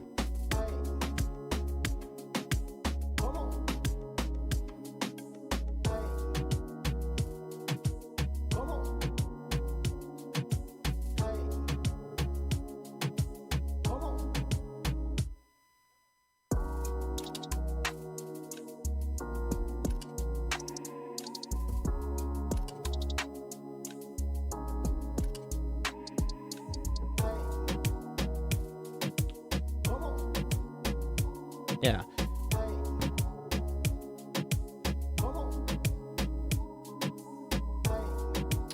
And that should just return every time now. Yeah. Yeah, the firewall is like stupid quick to update. Like it takes less than like 3 seconds to update.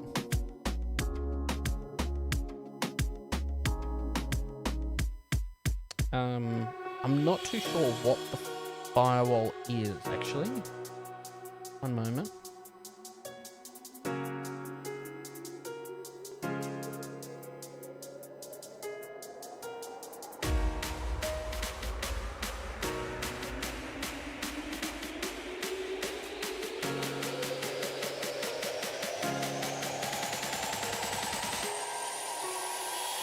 It was very quick to ignore my ping. Yeah.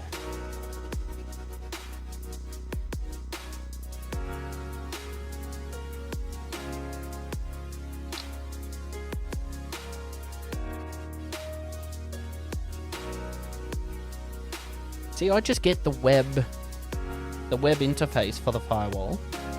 But what is the firewall that they use?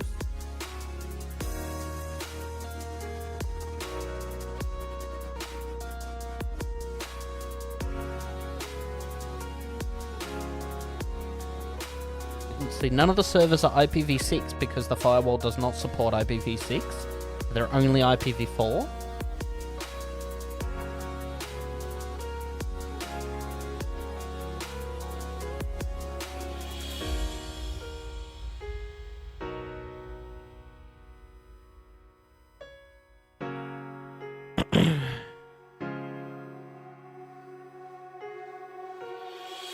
Oh, it actually doesn't tell me.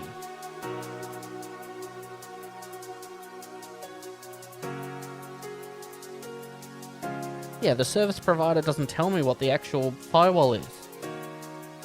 When I look at the help document for the external firewall, it says all servers include access to the web-based IPv4 firewall configuration tool free of charge. Oh, free of charge. I thought I paid for it. No, the load balancer for the web server I pay for. And that's $10 a month.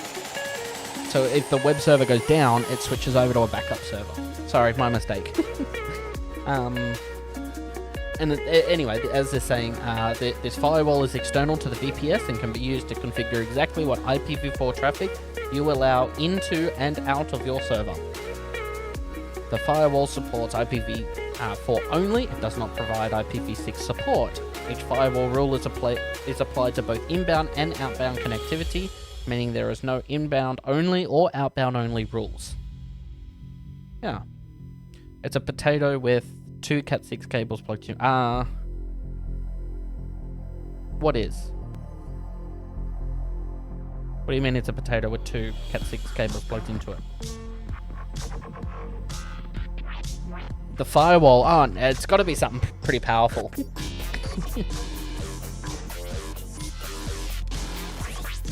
Probably Fortinet or something. Or Fortinet or something. However you pronounce that.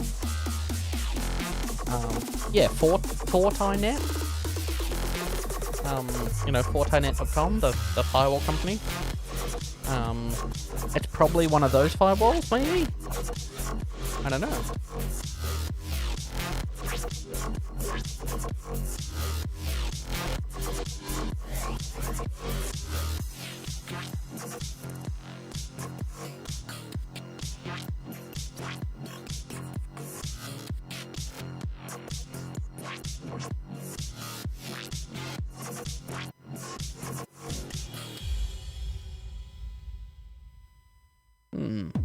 never seen a physical firewall before.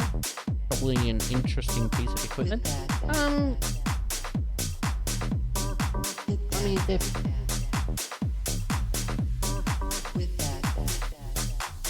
they're not like anything spectacular.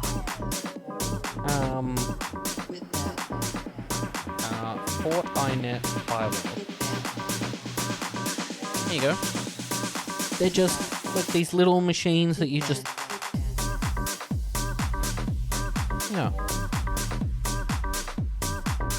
plug your WAN in, and then plug your servers in.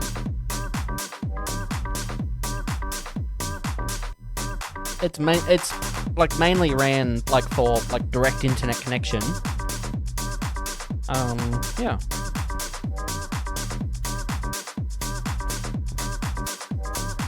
Yeah, and Unify has them too. Unify firewall.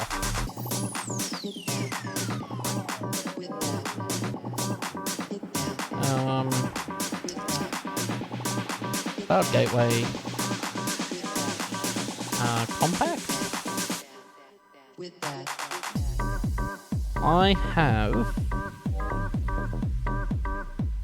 I've deployed a couple of these. There's one at my grandparents', one few at a client's places. They're great. I love Unify. Unify is fantastic. I have all this Unify gear. So I have WAN. Nope. Where is it?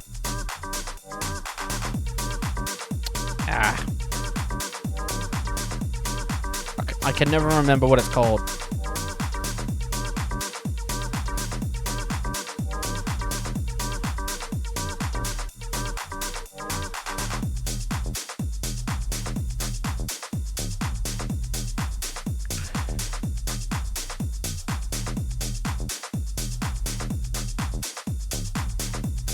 Aggregation? No. It's switching. And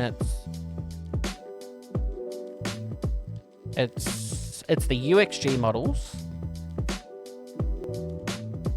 It is the UXG... No.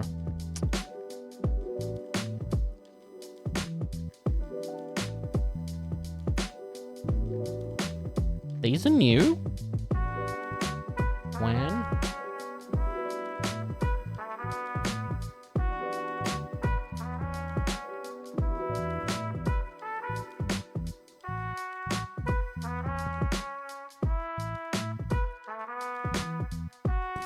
Where's my website loading?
You've never used that line personally? Used some Ubiquity in the past? Yeah?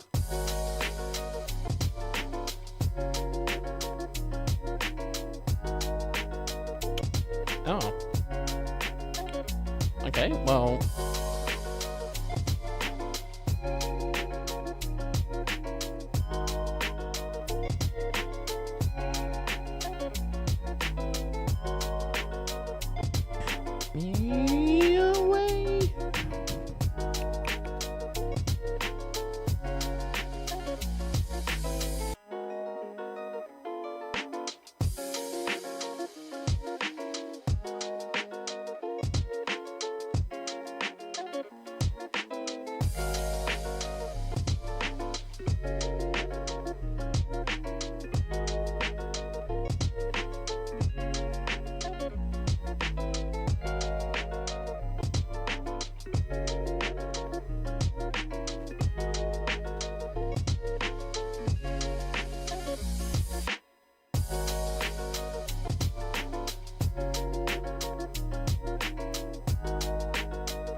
Okay. I should check my emails more often. My domain expired. I just went and renewed it.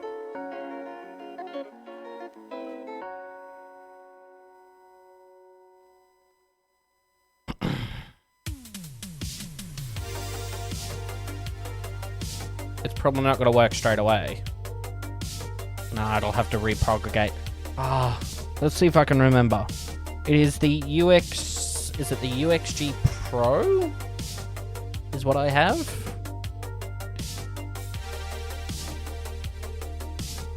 Yes, this thing. So this is my gateway. This is the UXG Pro. This is my router. Domain expired, you should buy it. Well, there was a grace period, so you couldn't buy it unless the grace period expired.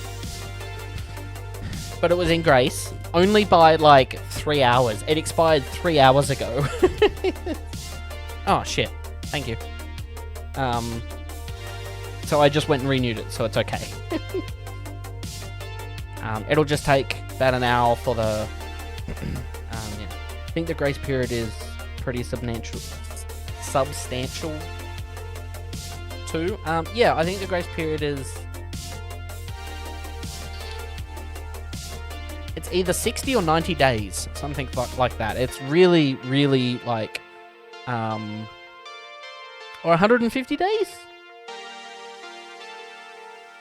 Domain grace period. If I spelled domain correctly. 30 to 45 days. I thought it was like 60 days. 60 to 90 days. Yeah. Oh, there you go. But it's not like a couple of days here. Well, we were both wrong. Yeah. It's. I think where Aston's coming from as well, it also really is depending on which company.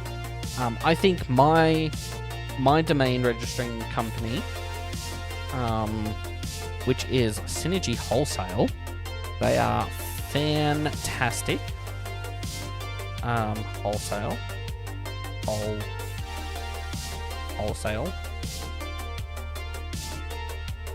They're an Australian company.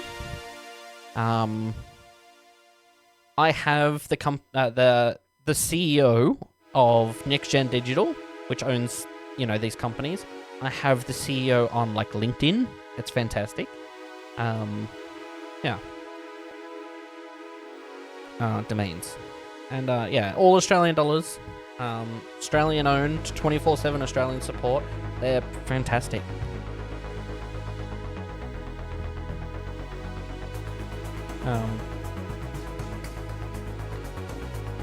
So yeah, who is Lookup?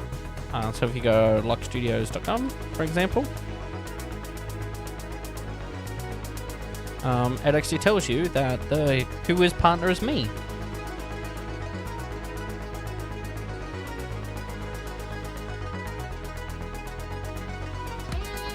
Register name.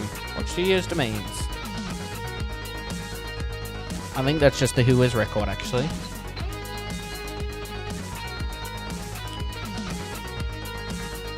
Not available. Why?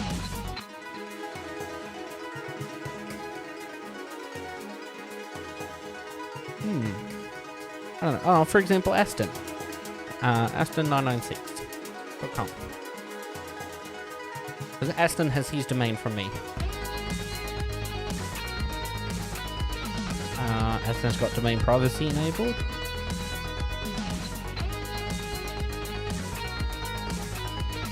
DNS is hosted by Cloudflare.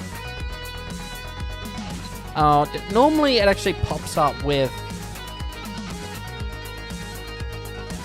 me as the registrar. I don't know. Maybe their thing's broken. I don't know. Any hoozles.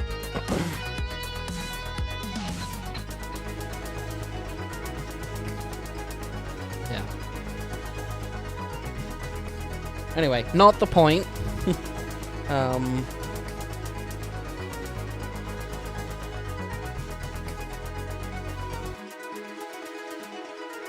Yeah, so I have the Gateway Pro, the UXG Pro, that is my gateway. And then I have the The Unify. It is just, it's a 24 port something. A 24 port switch.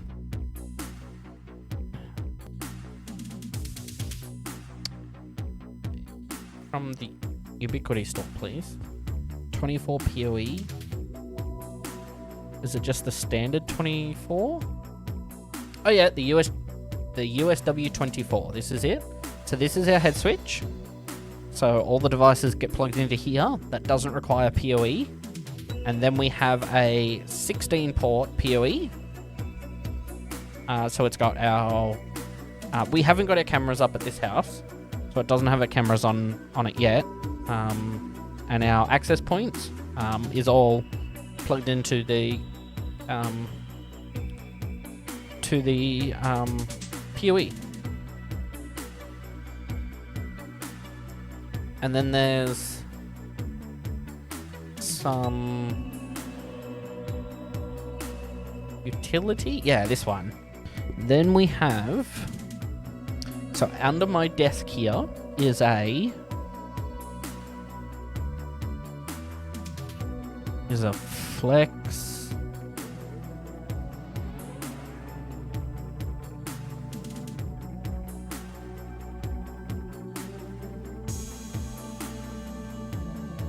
I think it's the Flex 2.5 gig ports.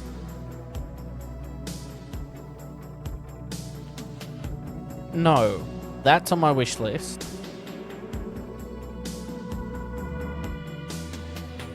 Is it just the normal?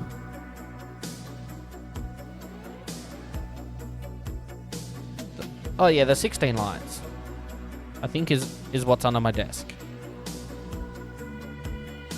Yeah, that's what's under my desk.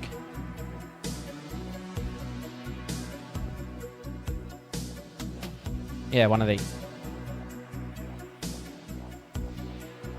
Yeah. And then we have the Unify AP light. We have 3 AC lights. We have 3 of these in the house. One at the front of the house, one in the middle of the house, one at the back of the house. And that covers our entire Wi-Fi network for the entire house. Because this house is long from front to back, the old house was long, but it was also wide. So there was the 3 access points. There was one used in a triangle. So, for example, here's our block of land, and I'll use a circle in yellow. Why not? So we had an access point. Okay, so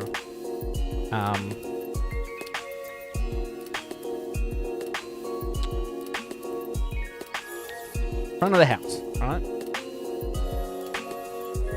Front of the house. So we had an access point, circle for access point. So we had an access point here, and it was about here. And then it created like a little Wi-Fi bubble around the entire house. And it was fantastic.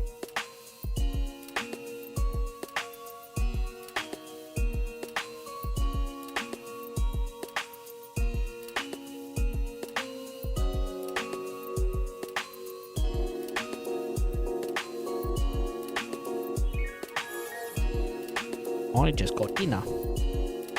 So yeah, that's essentially what happened.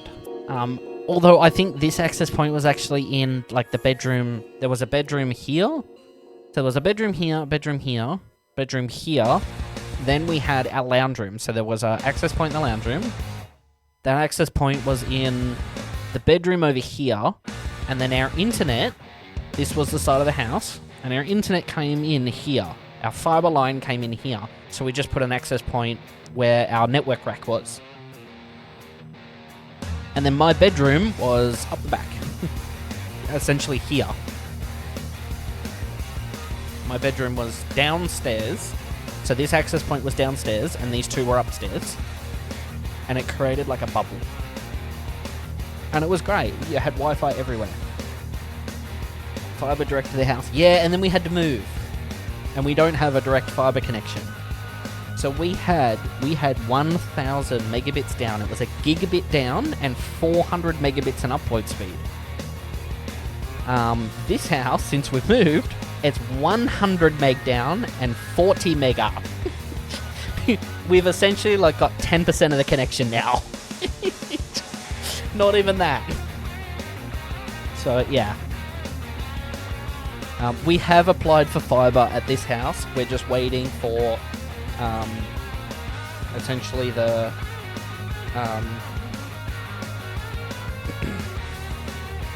I don't know, the guys to put the cable in. We've applied for it, so yeah.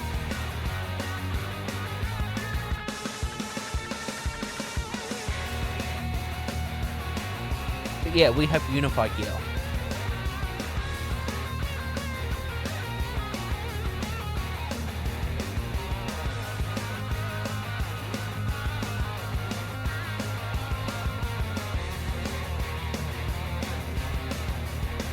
You have 100 meg down and 40 meg up?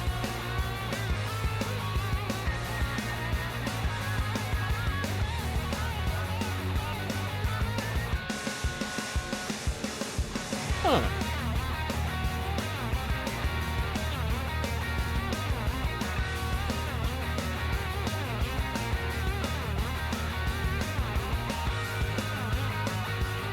I thought you'd have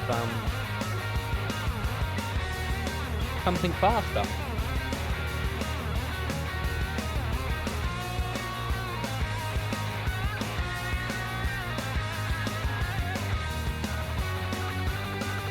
Oh, you have 10 up. Oh god, really? To stream right now, I'm actually using 10 megabit. I could not stream on your internet. It would probably have network like frame drops on the network. Because I think I use just a little bit more than 10. I think it's like 14 or something.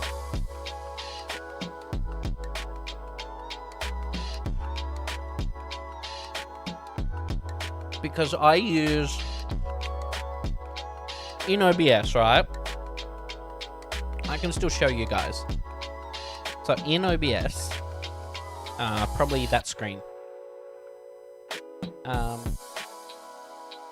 Oh. Hi, me. I want that off. Screen 2. There we go. Alright, and settings. So I can actually show you the OBS settings. Alright. So, to stream, I've got this multi-track video enabled, which allows me to send multiple video sources to Twitch. So I'm sending a 1080p source, a 720p source, and a 480p source all at the same time. And so I'm using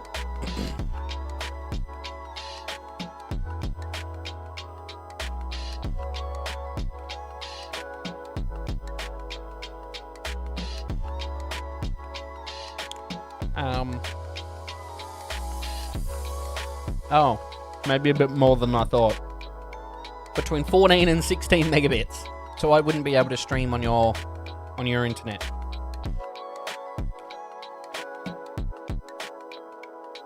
But yeah, this is the stream PC. So I use pretty decent amount of processing and memory.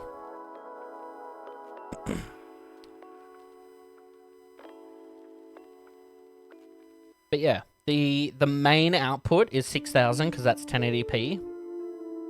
And then there's a VOD track, so VOD 2.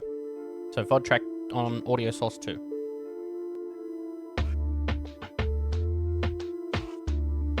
Oh, as.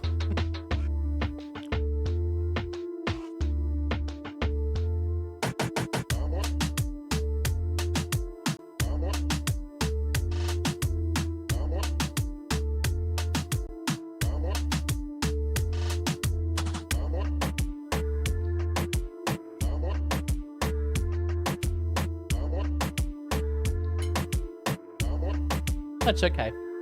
I'll just eat.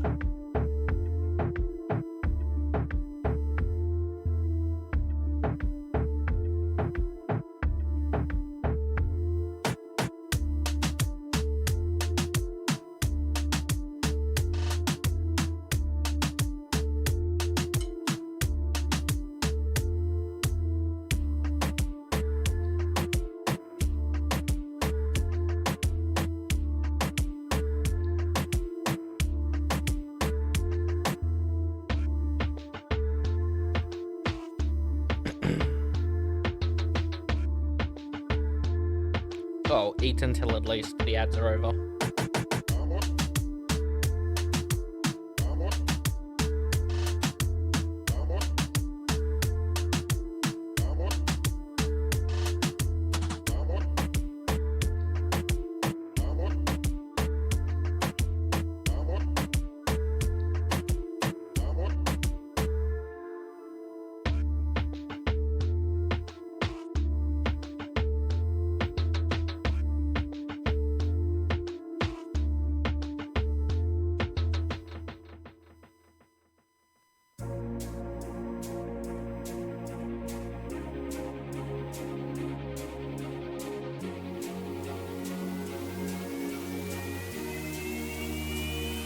Aspen doesn't have ads. Nice.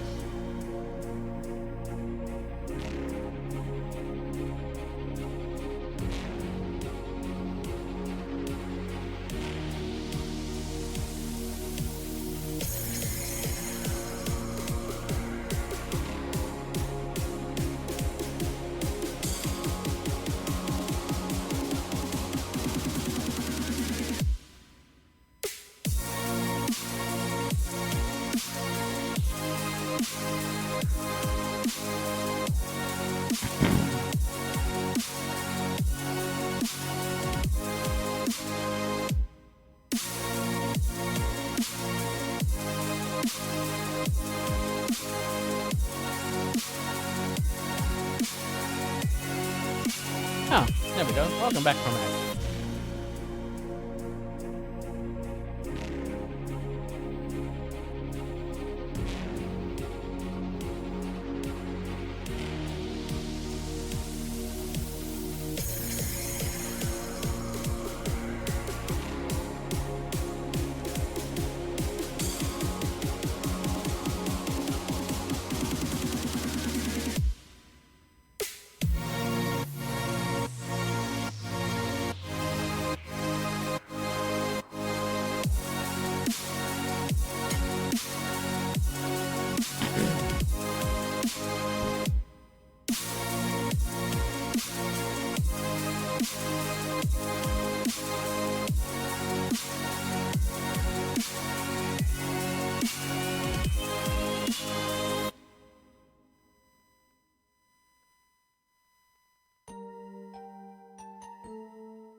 Alright, what are you asking in tech chat?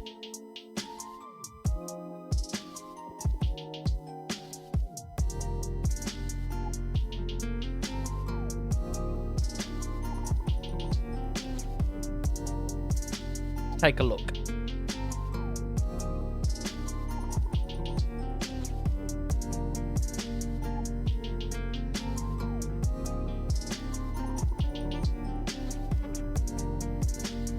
Registered clients change throughout the lifetime. I mean, yeah. So every time the WebSocket server reboots or you restart the bot, it grabs a new ID.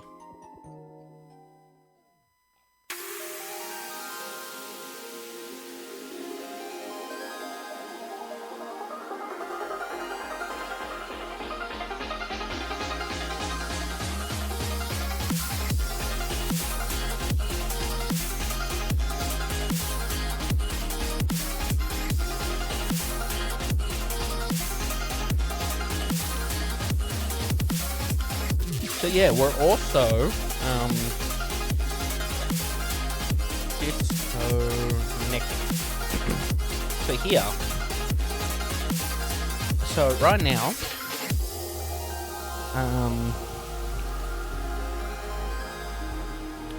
so here's that. So if they disconnect, we're removing that SID from the list.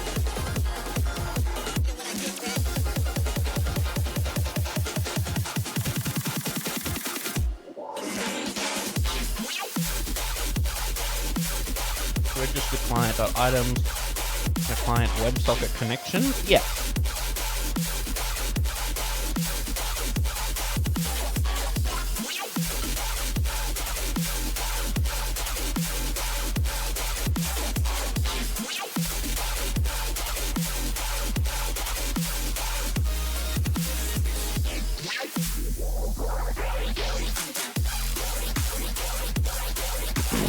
You know what we can do though?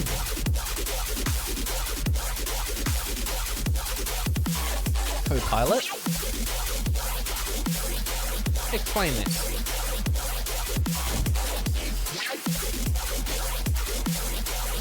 I can explain it, but I also want to eat. I'm hungry.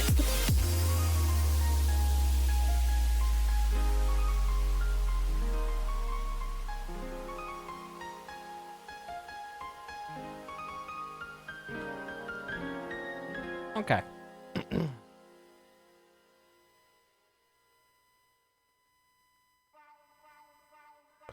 Handles music control and synchronization between multiple connected clients for a WebSocket server. The method processes incoming music-related commands, manages the music settings, and ensures that all clients stay synchronized with the same music state. Go and eat your dinner? Ah, it's fine. I've stopped for the moment. It's very, there's a lot of chili, and my mouth is burning.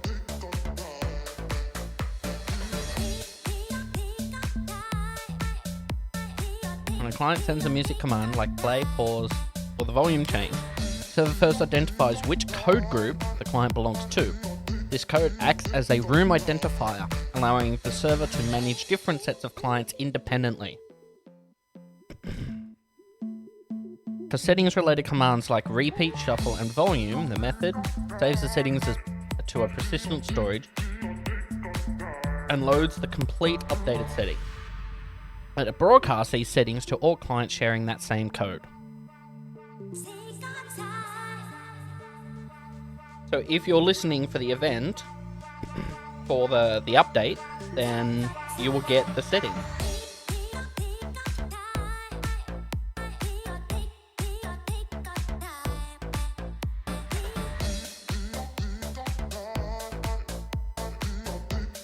What is playing targets only clients with overlay DMCA in their name to request current playback information.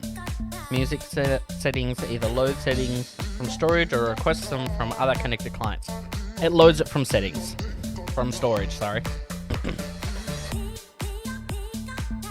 Any other question? Will I take yet another mouthful of this fantastically seasoned steak?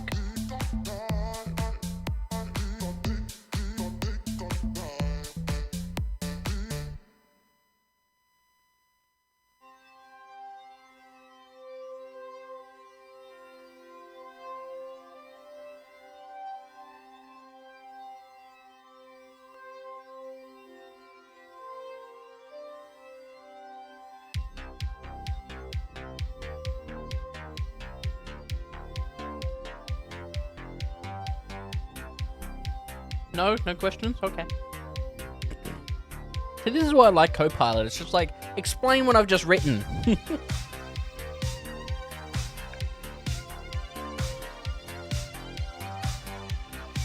And I like it for other reasons too. Because you're coding and it makes suggestions, and then like when you, at least when I code, and it makes a suggestion, I'm like, yep, that's exactly what I want to type.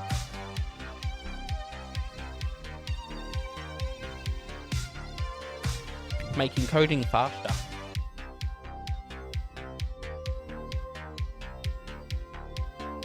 Oop. Clear that. Close. Go away.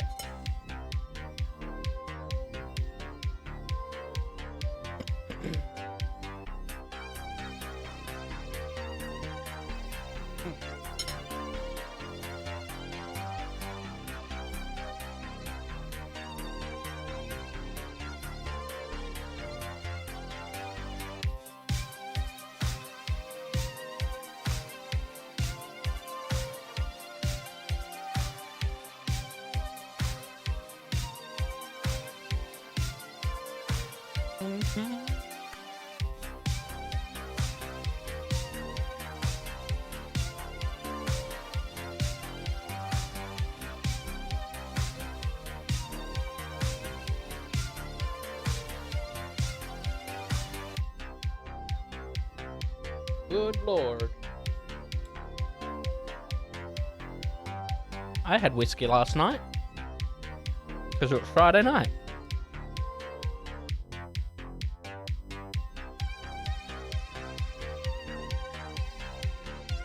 We went out to the club to eat last night. I ate a lot of steak. I had a steak last night too.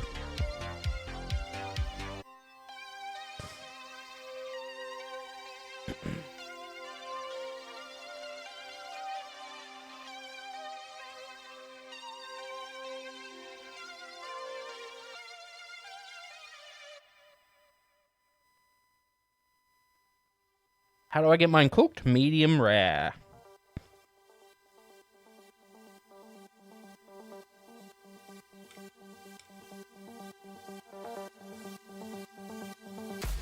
Let's do it.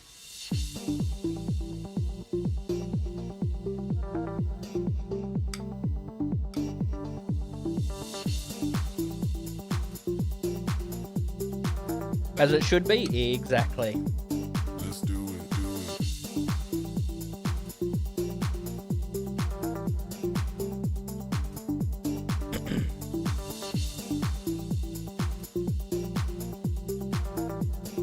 I believe. Let's do it.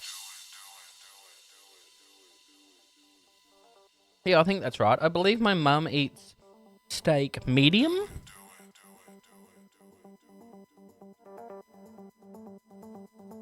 I think. I can't remember. I think that's right. And my dad is like the opposite spectrum to my mum and I.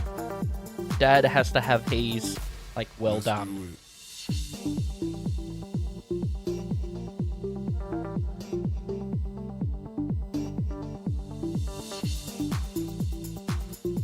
Oh, gross. Yeah, I know, right?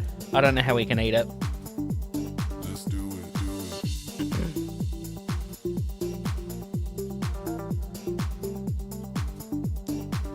I mean, I have forgotten about... I remember cooking a steak one day and I forgot about it, and it was like well and truly done, and I'm like, oh, great. I still ate it because I don't waste food.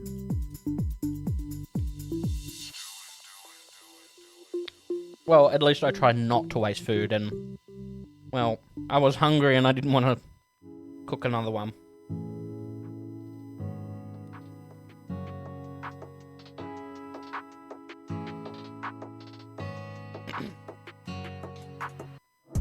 A few points, but at least not well, yeah. Slightly more rare than medium rare. But I only do that when I get super fresh steak and cook it for myself, yeah. Which isn't super often, yeah. I mean, at the moment, steak is a little on the expensive side. In Australia, we use grams, so I'll do the conversion for you. What is it, grams to ounces? Yeah. So, last night I had a 10-ounce steak.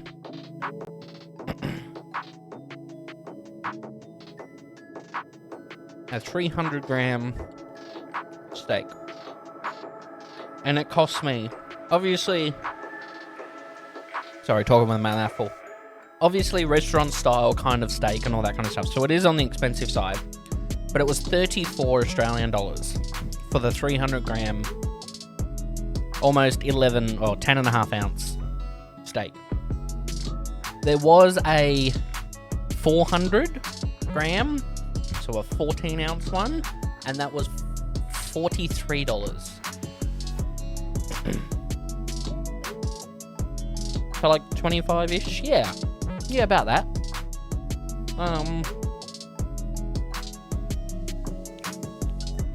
What did I say it was? I think it was like 32?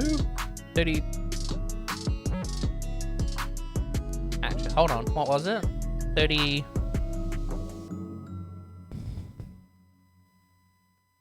I'm trying to think. I think it was $32, so about 21 US dollars. And then... and then the extra 100 grams was like 10 bucks dearer, so $42? So 26, almost 27 US dollars, yeah.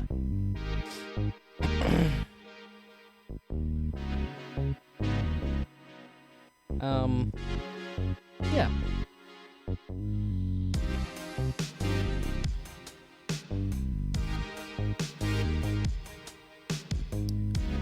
You're forgetting the $sign, Aston.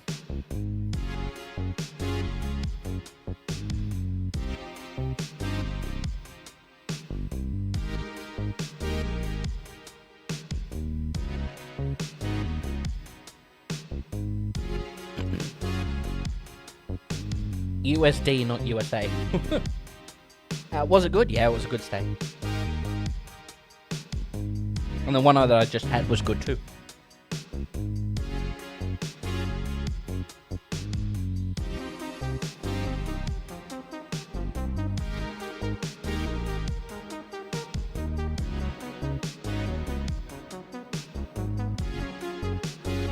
Can't beat it? Nah.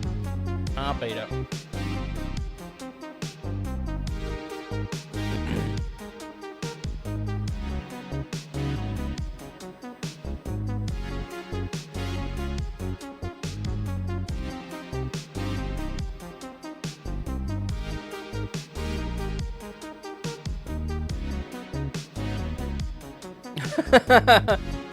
The new AI bot, well, not really new, but I'm testing it out for a streamer friend. They want to use it in their stream, so I'm like, yeah, I'll throw it on my channel and give it a test and see what it's all about.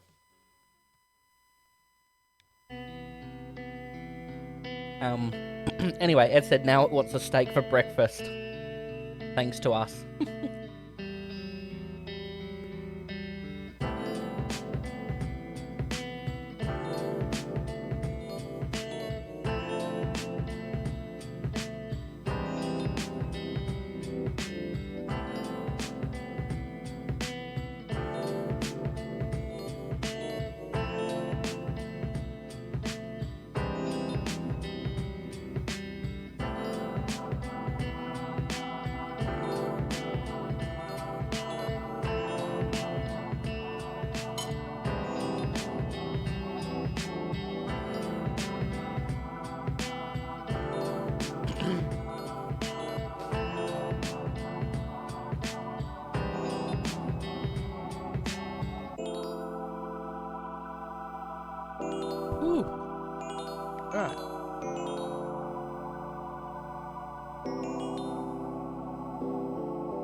Made a pull request?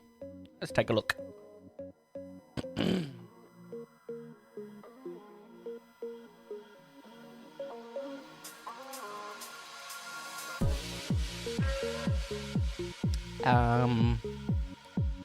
No.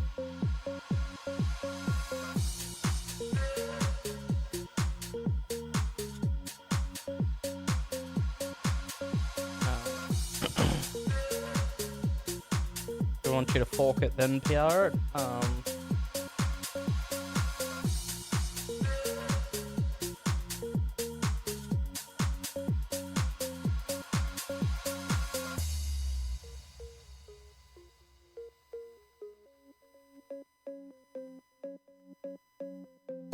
I mean, it's completely up to you what you want to do.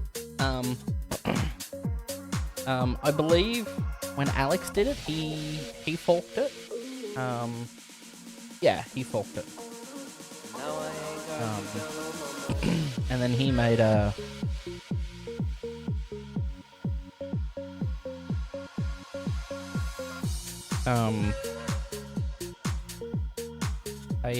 PR, yeah, a PR for it. Yeah, and he hasn't updated it. It's 915 commits behind the main.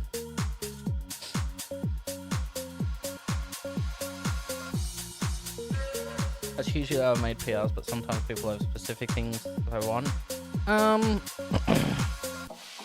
What have I said? Pull request. Before you start making changes, please talk to us about this. By opening an issue, this helps make sure that your changes fit with the project and that no one else is already working on the same thing. Make a copy and create your own branch. Yeah, so you fork it.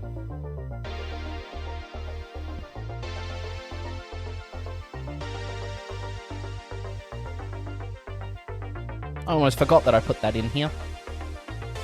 It's just essentially a copy from other, projects.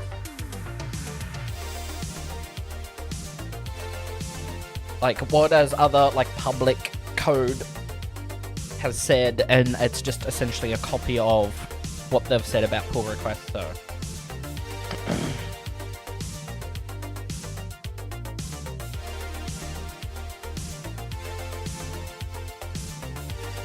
if you don't like it, you don't have to dance around my feelings. It's totally fine.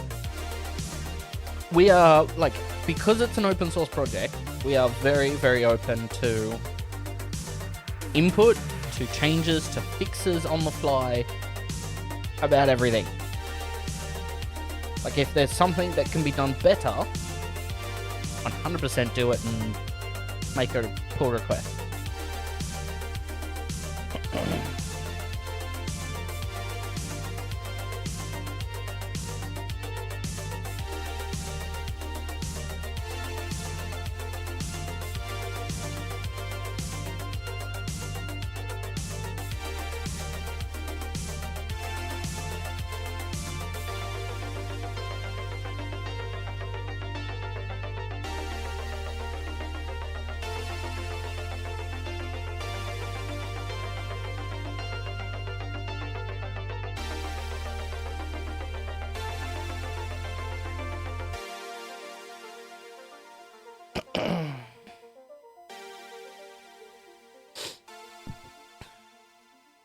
Use a different handling events-driven code. Is nice for WebSockets. I don't know.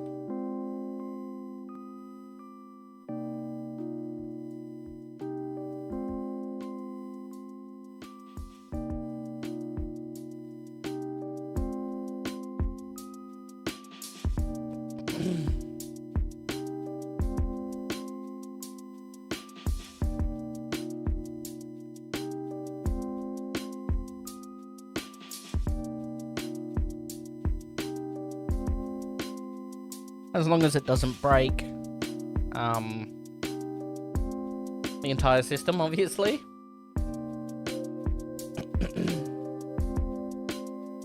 It shouldn't? Okay.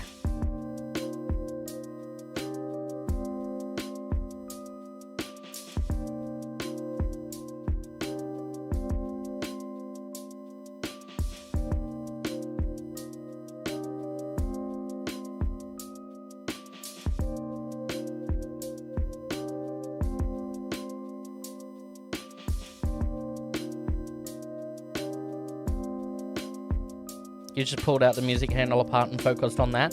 Well, I should have said this before, but it's not finished. Like, that code is nowhere near actually being ready for deployment yet. It's in there, and it's public, but the actual system doesn't work. So if we go here, and then I grab the overlay, the music part, yeah, like the entire system doesn't work. At least not yet. Alright, so we'll grab that, put that over there. Alright. Show key. Grab key, hide key. There we go. Put that key over there. Oop, that's loud in my ears. Music just started playing. Mute tab. Alright. So, it's there, it's playing, it's muted. And if I request what's playing, we get nothing. But yet, if I pick a song, the web knows what it's playing, and I can see in the console of the overlay that it was told to play that song. And I'm pretty sure it changed.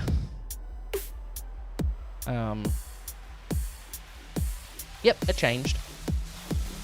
So it changes, but yet if we then say refresh this,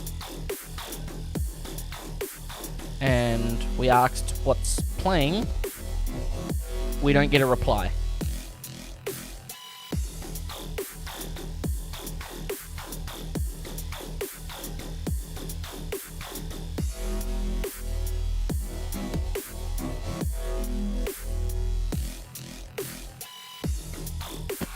I see the event, what is playing, but I don't see the response.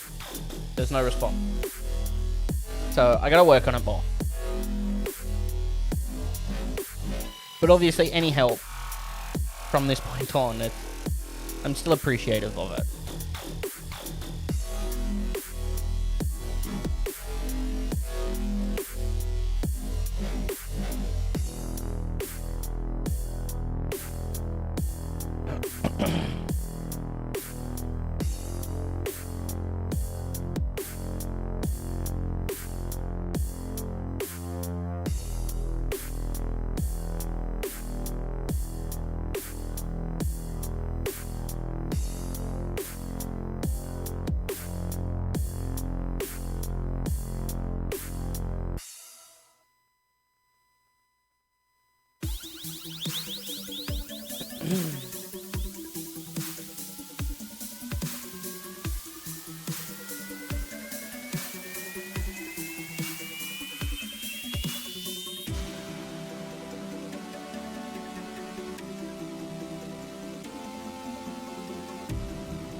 That's a PHP issue, that's your domain.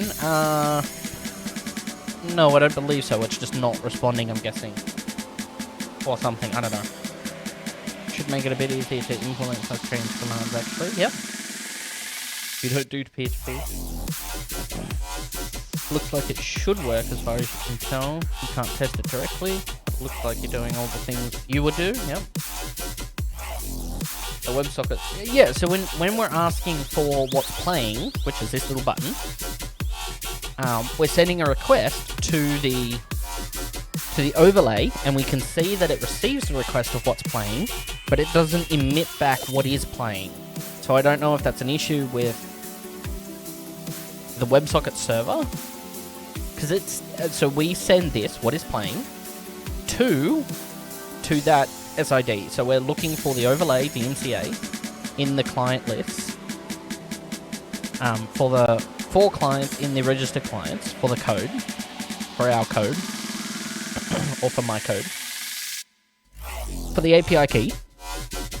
And if the overlay DMCA is the client name for one of them, we want to emit that to that client ID.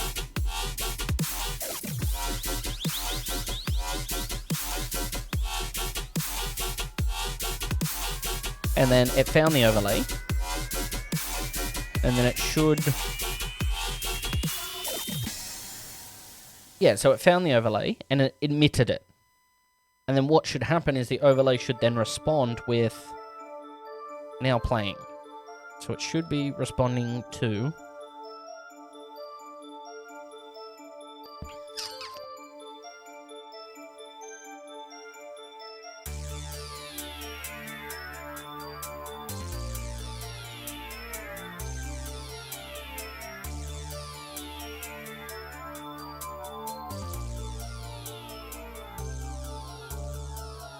Yeah. And we're broadcasting the now playing to all listening clients. Which I probably should be able to do the same thing and emit that back to the dashboard, actually. So we're not streaming it to all clients. I don't know. But it should be emitting back. And it's not. Oh, yeah.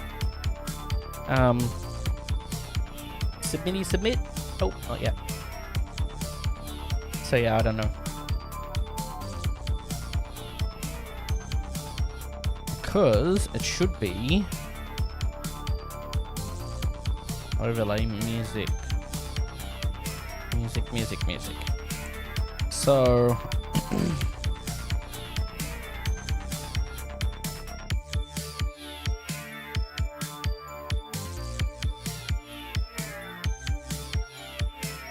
emit music command now playing.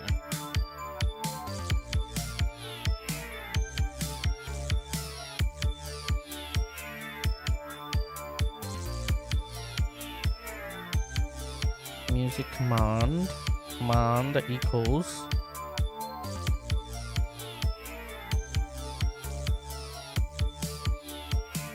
oh, that would be why. Oh my god. Okay, I haven't coded it. Did you want to submit that and then I can change it? The now playing is not defined in the command. Oh my god. I'm like, why doesn't it work? Let's find out why it doesn't work. It helps if you code it in there, numbnuts. Oh my god. Okay. Oh yeah. Is my domain back now? Hey, it is. Okay. About me. Network setup. How right was I?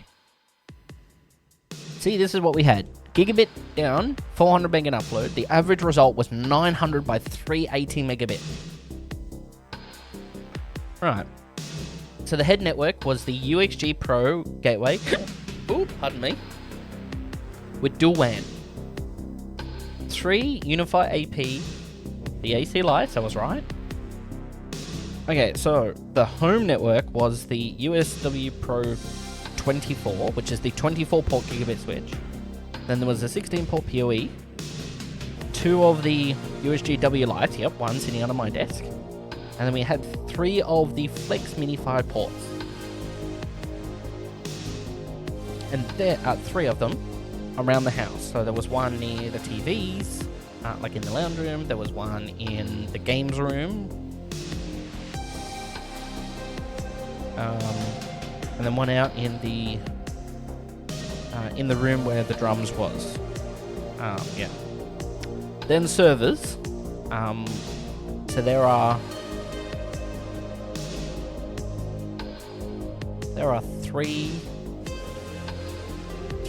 4 servers, 5 servers, and there's 3 5-port switches. So one switch went to one server, which was the Dell EMC server. That has 2 gigabit LANs, an iDRAC, a Dell iDRAC, so that was plugged into network.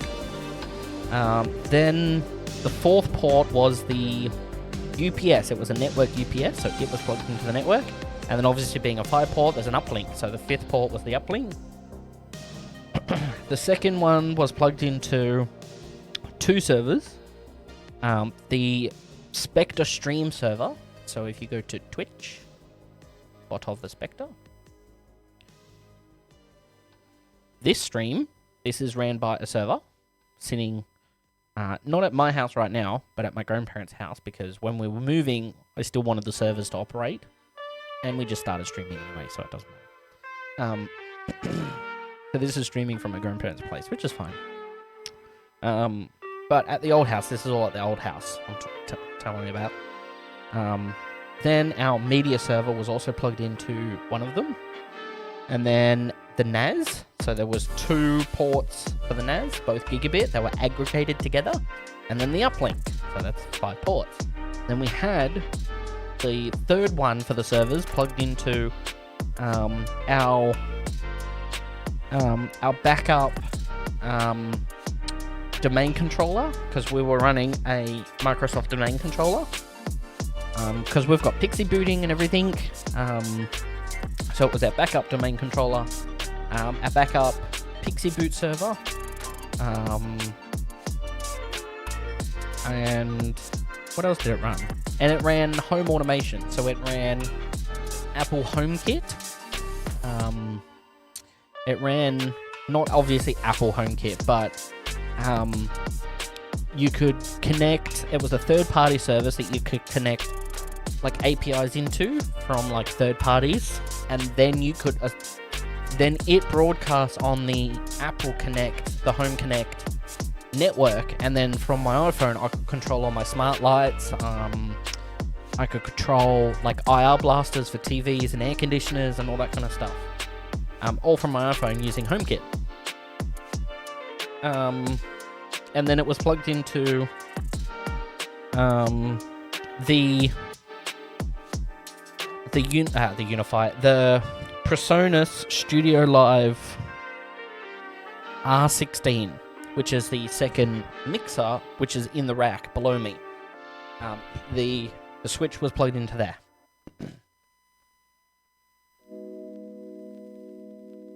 And then it just had like a spare. Did I count that right? Then it had a spare plug because of its uplink, and that's 4, and so it had a 5th one. Yeah. Yeah. And then obviously this is our, this was at the old house, our home protection. It had 32 terabytes of space on the Unify UNVR. We had 3 dome cameras and 4 bullet cameras surrounding the house. So we had, on all 4 corners of the house, a bullet camera.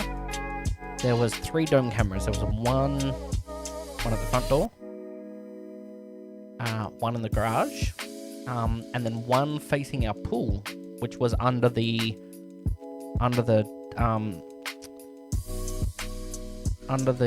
deck. There was off one of the bedrooms. There was a deck.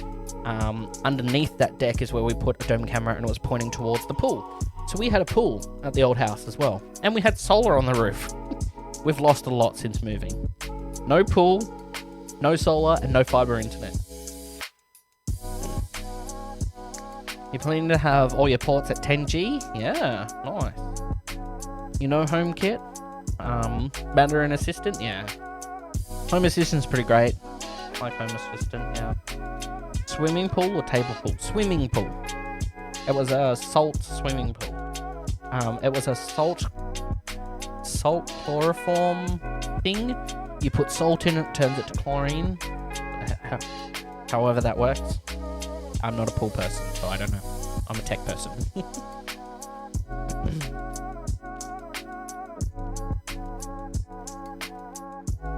But yeah, I'll have to update this page now.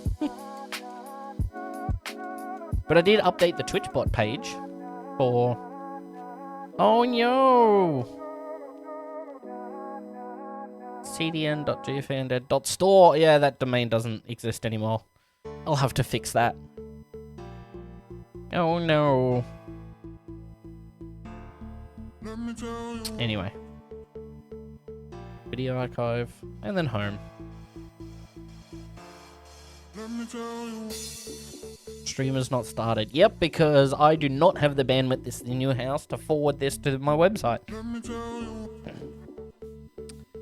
It's broken. Only the domain. That's fine. I'll when I go in and edit the website, it'll fix it.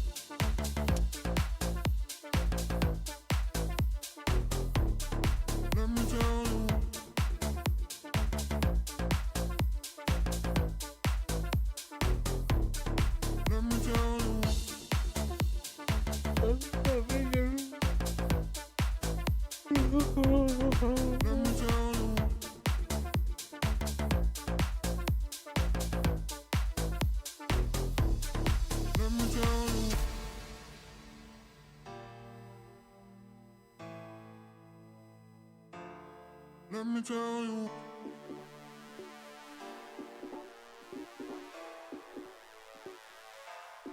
Let me tell you.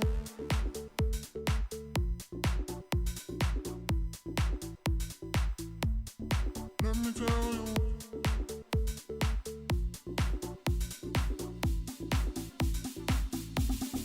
Let me tell you.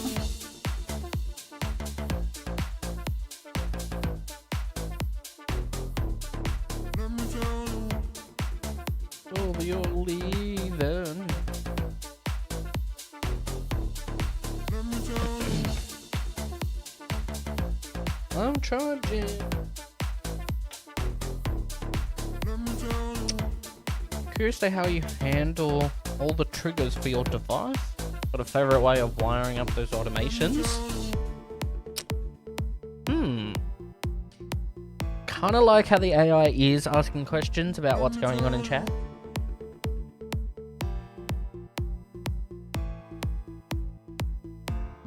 Let me tell you.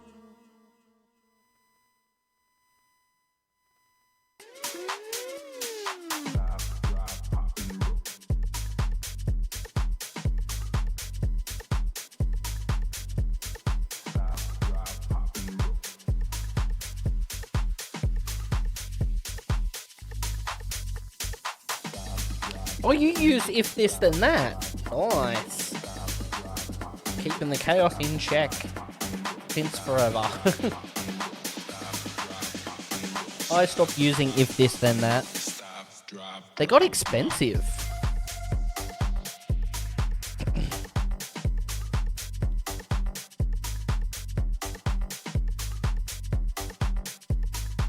Oh no. They've come down in price. $4 a month. Yeah. PR opened. Nice, I'll refresh that. Yeah, because their free one, two applets? No. Not enough. And I think even 20 is not enough for the amount of automation that I had going on. Because I remember when you could just create an unlimited amount of them. And then they went and got cocky. Let's take a look-see. Branch has not been deployed, that's fine. Pull the music handling event logic from the main server file. Re-implemented the event handling logic to use... To use what?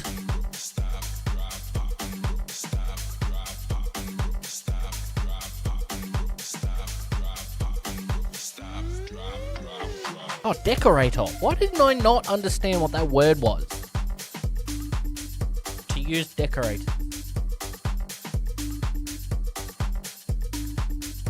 See, now that I've heard the word and knows, I know what it's... Anyway. It is like 7 o'clock and I've been awake for almost 12 hours. Almost 12 hours. In the next hour, I've been awake for 12 hours.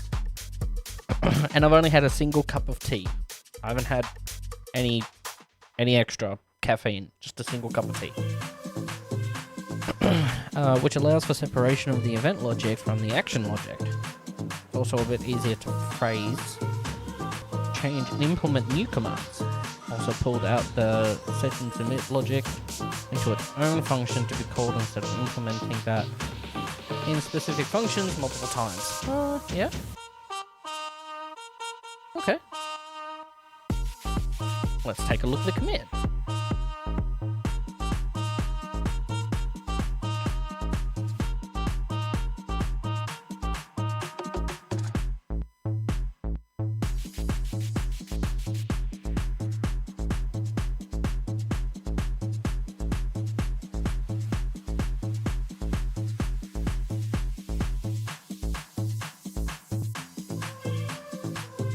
Ooh, okay, I see what you did. Yeah. See, I like my one files. Why do you do this to me?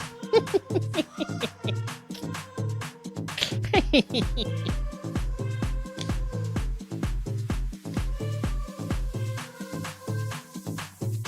can put it back. No, it's okay.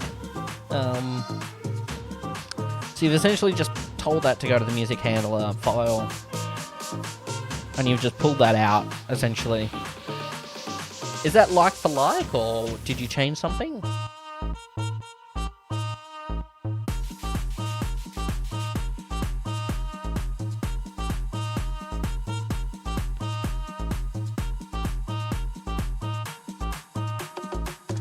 I just like having decorators handle the communication. A bit cleaner to see the separation of commands. Oh yeah. Like you obviously cut that out. Did you add anything to it, or did you just change the way that it looks?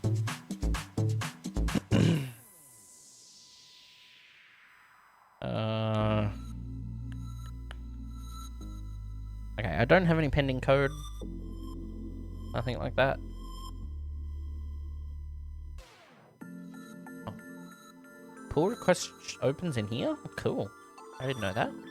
Okay, no pending code. Broadcast command. Your influence is in the same way except for the setting stuff, which is uses the emit function. But it does the same thing.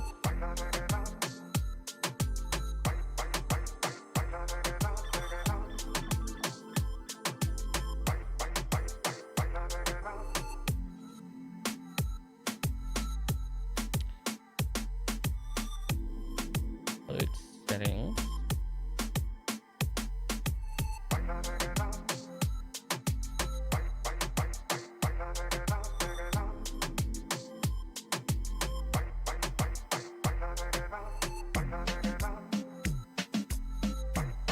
Yep.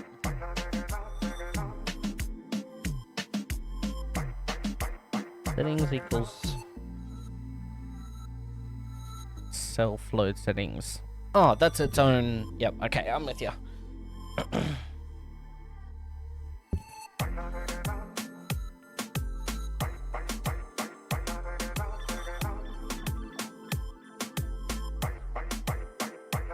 Okay.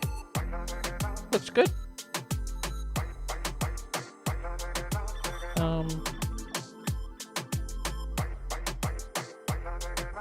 How do I just commit that? I can't remember.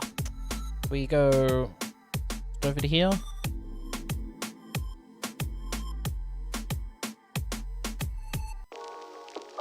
Documents will be added to the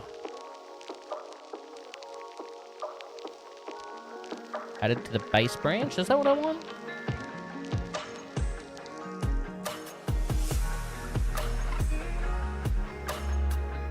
No, it's fine. I can do it as two.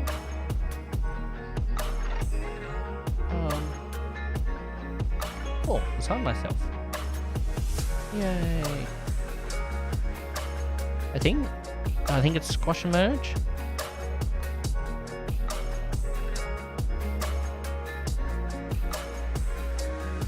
And it auto closed.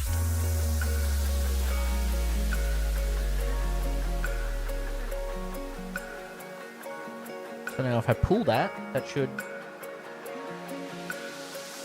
be a thing. Hey! Okay. And now if I go to the WebSocket server,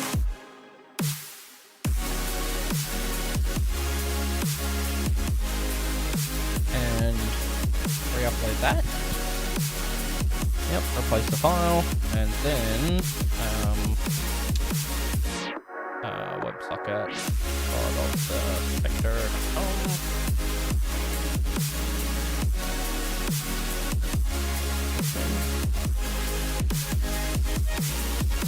Oops. Must have typed something wrong. Restart WebSocket.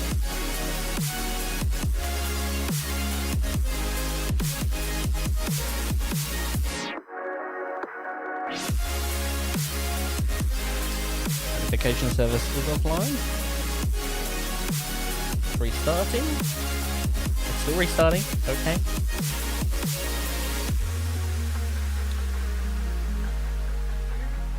It restarted.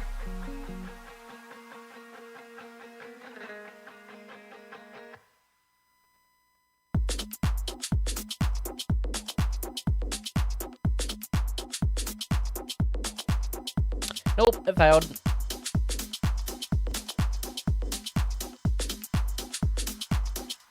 Let's just try one more time.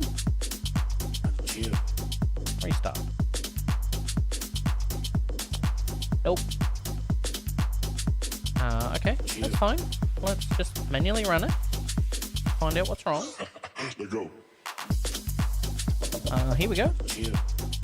So...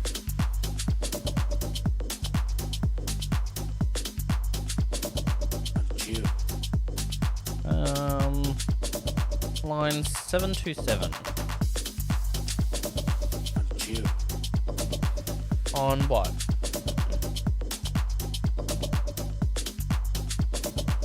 Chill. 727 here. Logging. Let's go.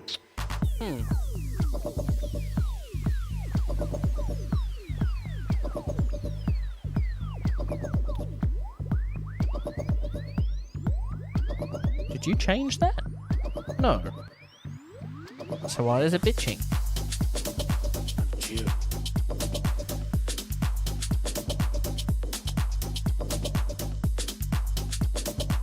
Chill. Let's go. Chill.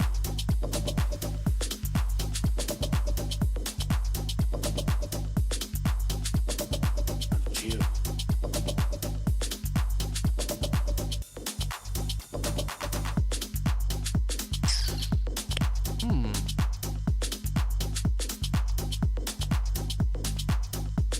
You pass the logger into the music handler? Yeah?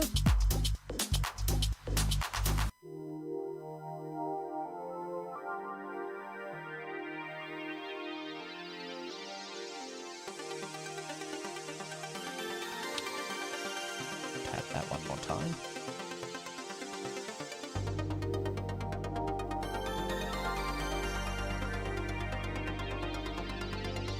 Mean.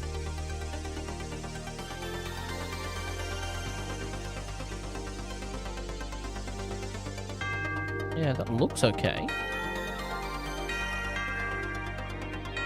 What was that text message? Oh, that was a text message from the monitoring system to say that the WebSocket server is offline. Okay, let's fix this. Da-da-da-da-da-da-da.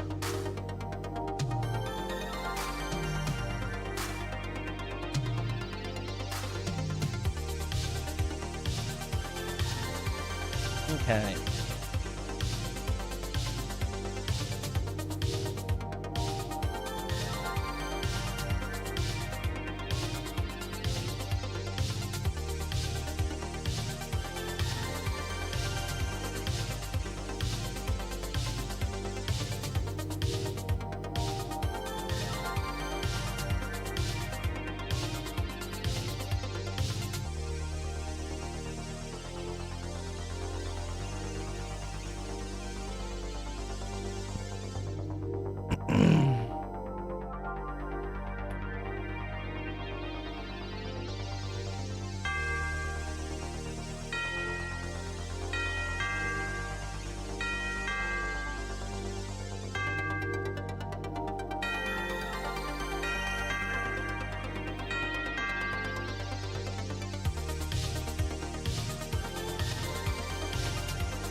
Attribute error.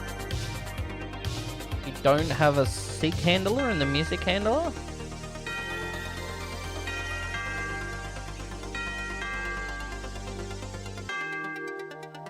Yeah, I can...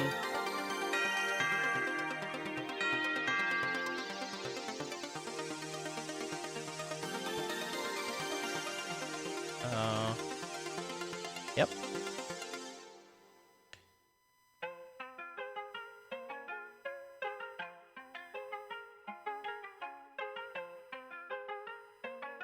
Yep, that started.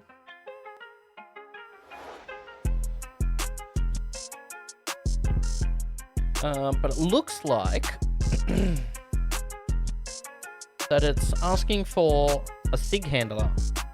So in here, where I think we just need to put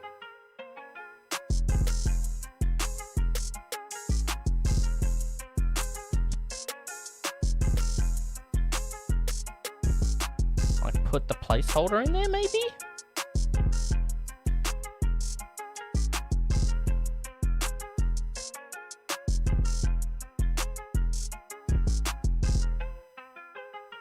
I hate restarting this. Because when you restart it, what it does is it triggers the SIG to drop all the clients, to disconnect all the clients. Which, depending on how many clients connected, can take a little bit.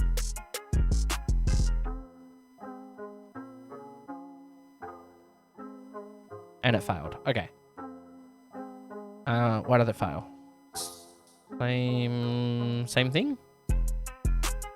Did you mean SIG handler? Okay, nope.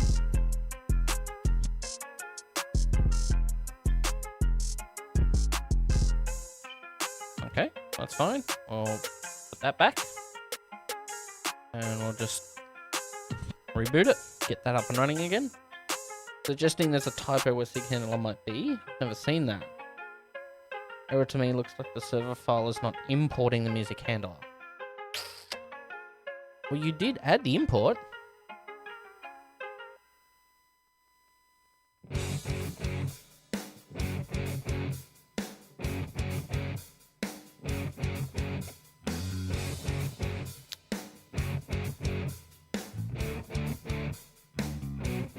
Okay, I'll tell you what. Let's discard these. Use the power of AI. Why not? Let's do it.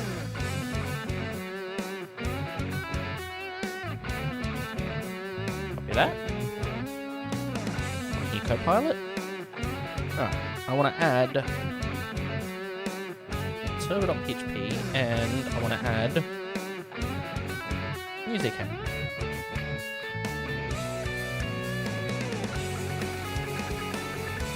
Explain what this error is without giving me code.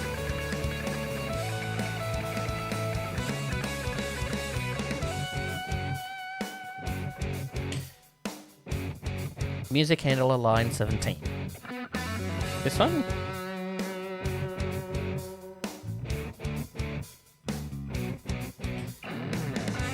The order of initialization in the class.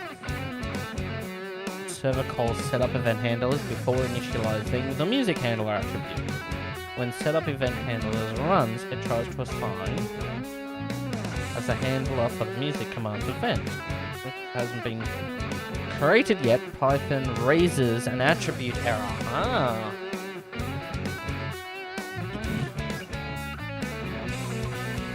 We don't run server directly. We do. We run Python server.py. But when it runs, this runs. So it's actually server.runapp.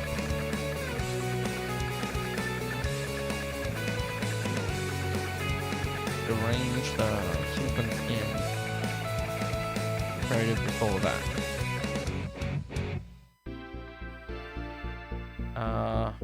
And what would that look like?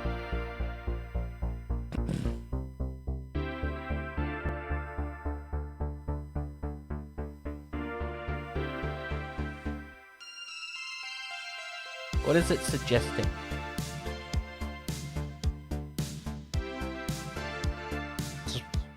Where Copilot is great, it is actually really terrible. Don't generate the edit. Oh, actually, yeah, cool. Go for it. This change ensures that the music handler attribute is created by the setup event handlers tries to reference it, which will resolve the attribute error. Okay.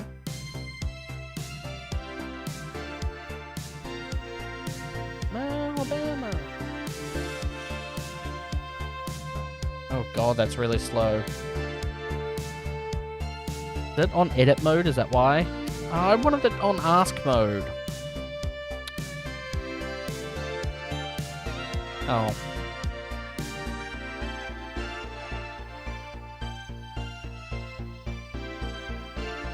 Can we have that back, please? Try again. Oh, holy crap, there was ads. Sorry. If you didn't hear me, yes, we do call server.py directly.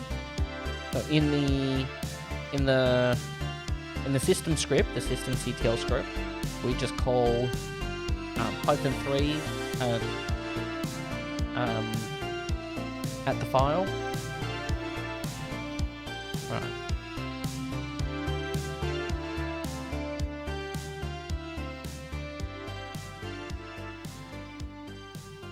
So it's suggesting in here. But you are. What?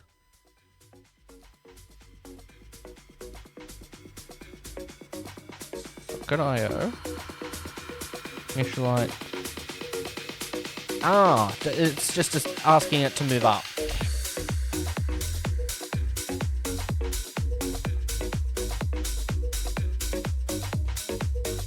Set up routes. To there. Now you call it. Oh, so it was just in the wrong spot.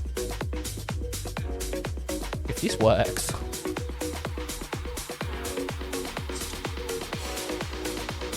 Oh my god, why are you there? Go away, leave. Alright, and let's clear the log file.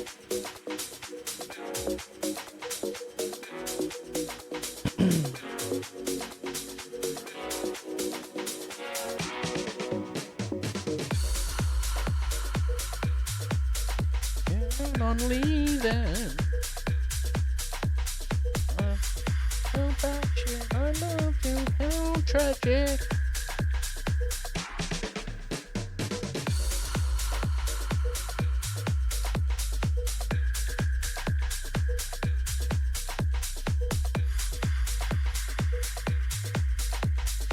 It started. It was that. We just had to move it. Thanks, Copilot.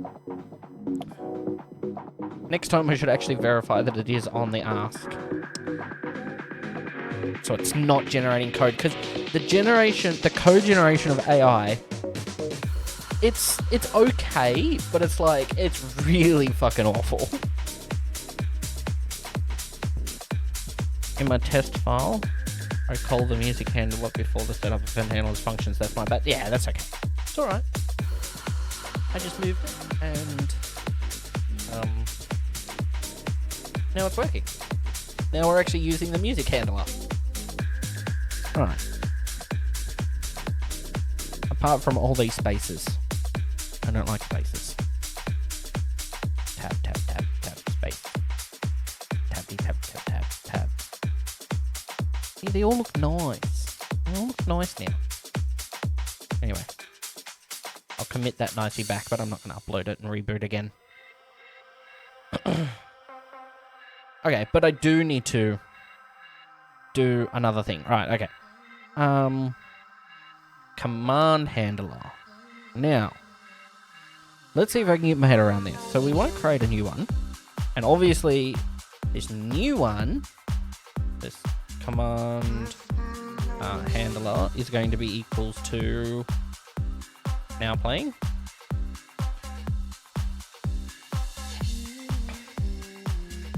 Now, do I need to put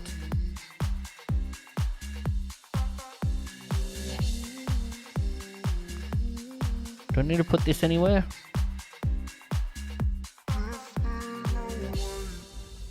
Broadcast command.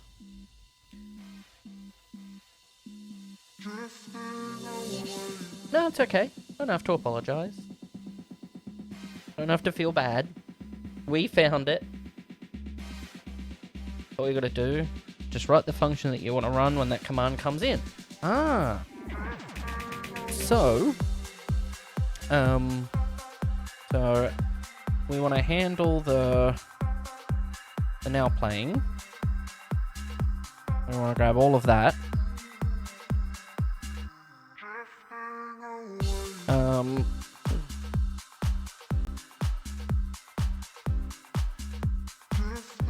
And we just want to essentially emit that now playing data back. So we just want to emit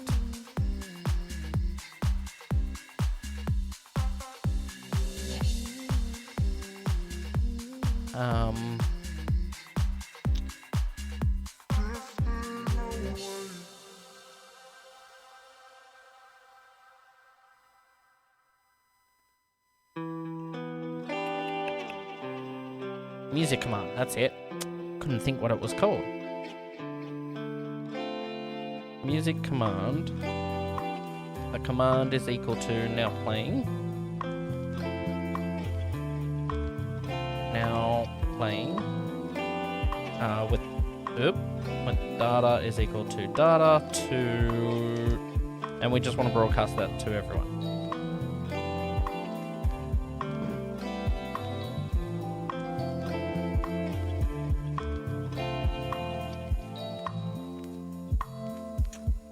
Think. So we just want to pass that now playing back. I think. And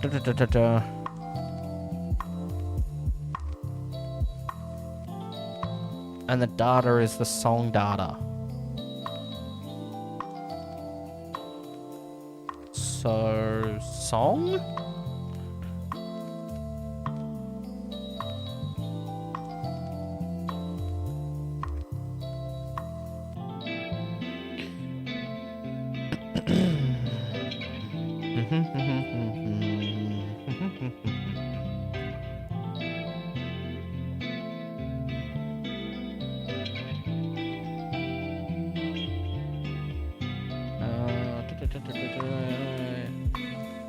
You can handle that new command to broadcast.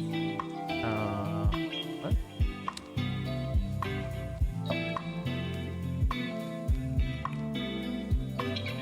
Broadcast command.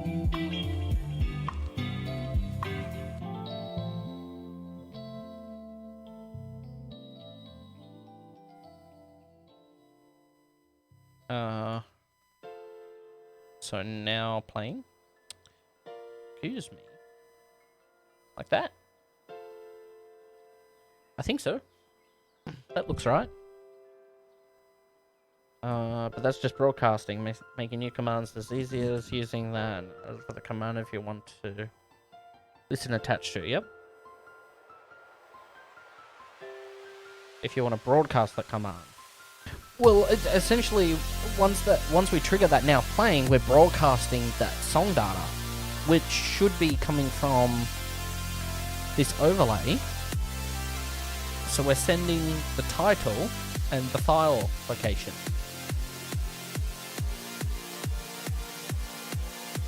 And what it should do is it should just emit to the whole system. I'm pretty sure.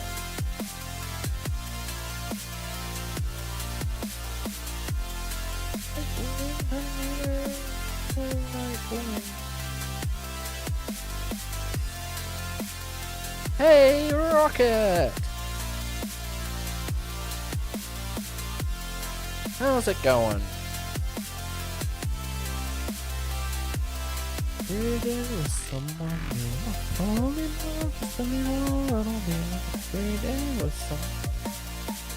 How'd the move go?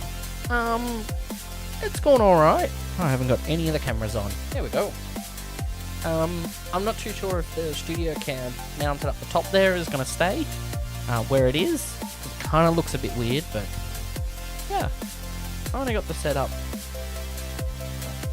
Suffering in the heat? Oh no. How warm is it up there with you guys? For you guys?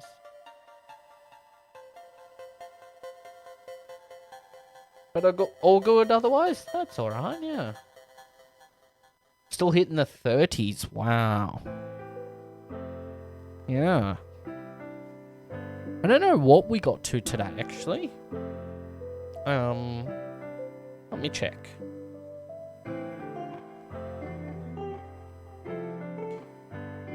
We got to 23 today. It's gonna be 22 tomorrow, apparently. Yeah.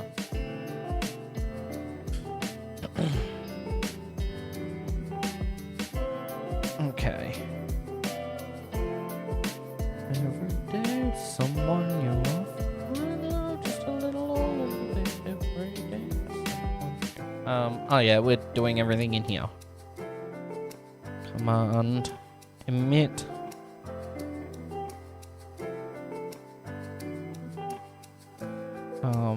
Okay, so we're looking for.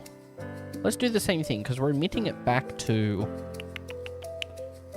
the dashboard. Where do we name the dashboard?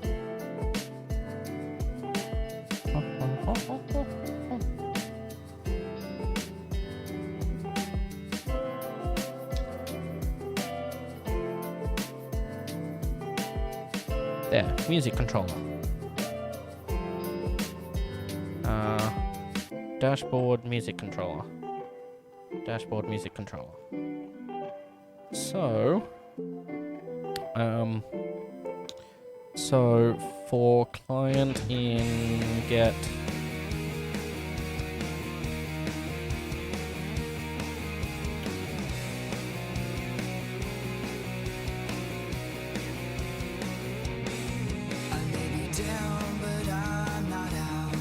music controller.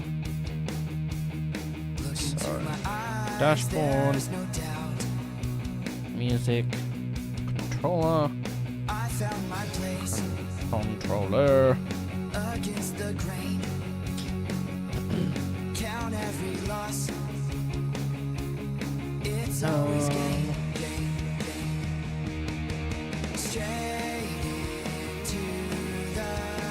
Is that centigrade, Shockhead? Or is that Fahrenheit? You'd love for it to get down at 22 at night. It is currently 17 degrees at night. While being at, what, 7:40 p.m. now.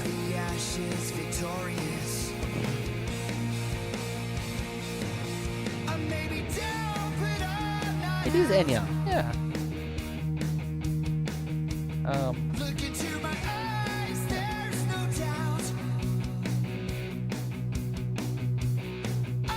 But I also have the air conditioner set on Eco Auto, and it keeps this room at 23 degrees Celsius. Been an unusually cool summer here so far.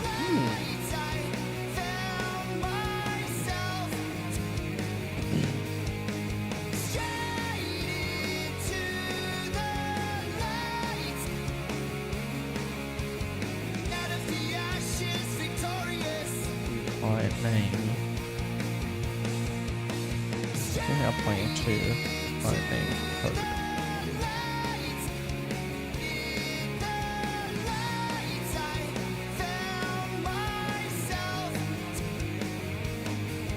You don't turn yours on until it's the 26th? Oh yeah. What is today's project? What are we working on? VOD music. So over here, bot integrations, VOD music. This entire system will sync with the overlay.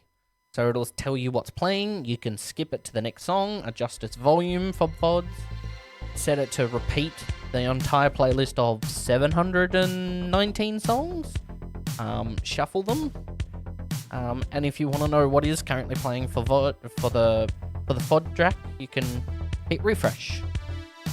And this is what we're doing. But yeah, and the overlay is in overlays.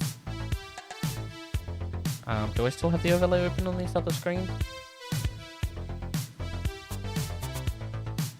Yep. Wrong button.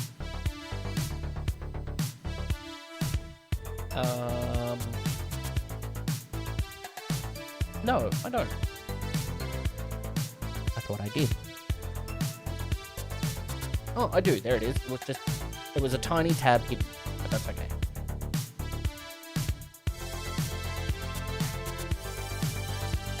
Yeah. So, you're stopping using satisfying stream because of directly violating their rebroadcasting policy. Yeah, but what are they going to do about it? Like, they can't report anything until the VOD goes live and your music has been pulled out in the VODs anyway. So,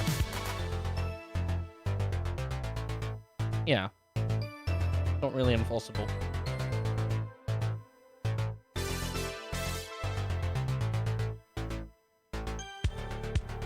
The VODs don't have Spotify, just live? Yeah.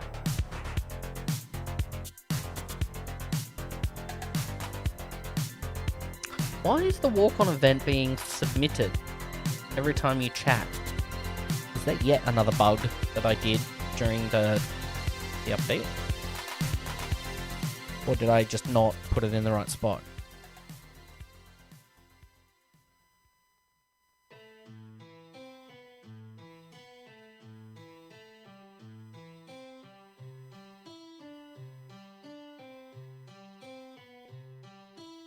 Oh, oops.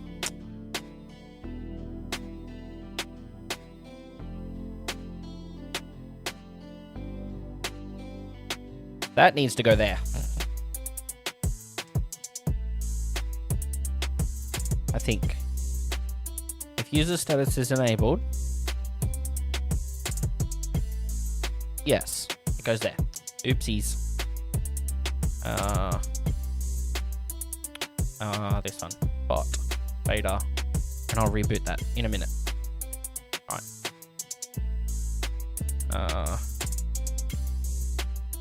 Alright. Send that. That's fixed. I'll just unplug their servers at work. Yeah. But if a bot or the streamer mentions Spotify and song request or such, then there is proof for 2 weeks. I mean, song requesting is just title and artist. Although in the beta you can, I did add support for Spotify links. So song request, it will pull the link right here. So I did add the support for it. And yes, it is saved in your chat history. But it's not really enforceable. Yeah.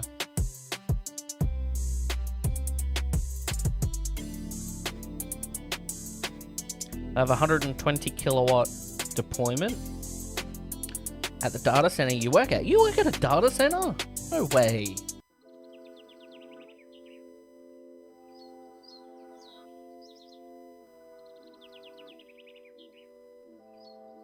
What data center? You're an electrician. Oh, okay.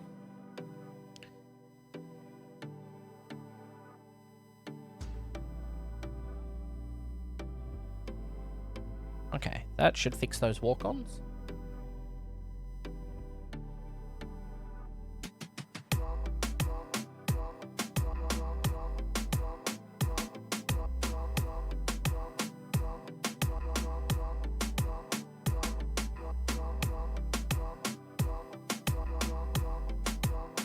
Tell you in Discord just in case. Yeah.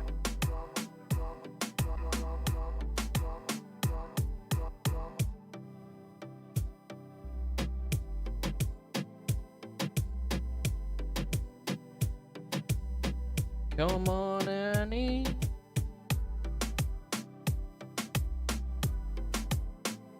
Lay beside me. Ashmore is a fantastic singer-songwriter. He's also Australian.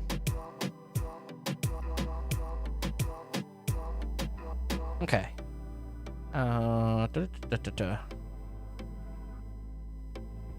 Now, do I have to restart the entire WebSocket system for that file to be reloaded? I think so, right?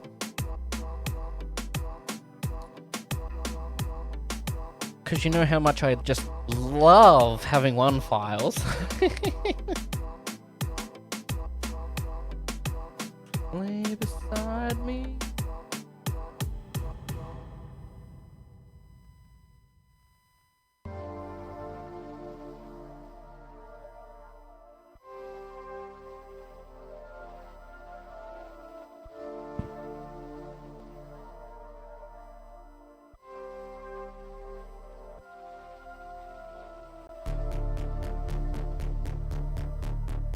All night long.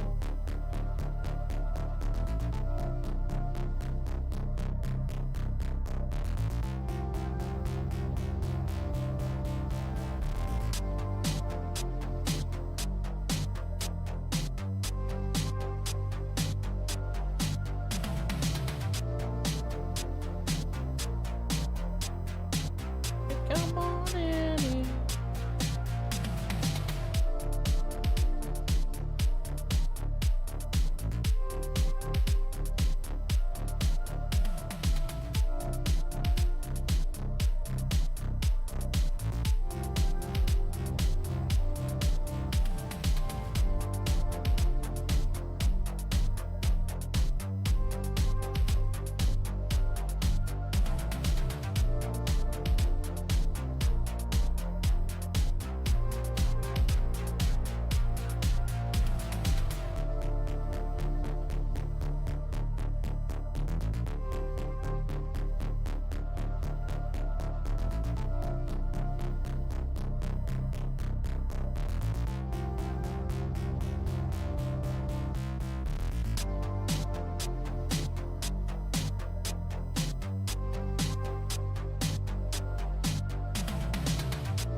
Got my watch on charge. It's great just having like a table over here.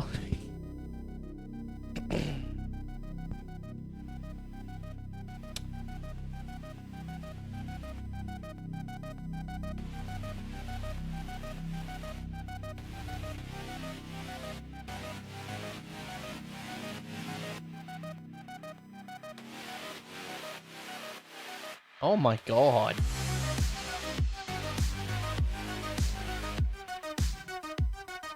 That is awesome. Custom rack and everything.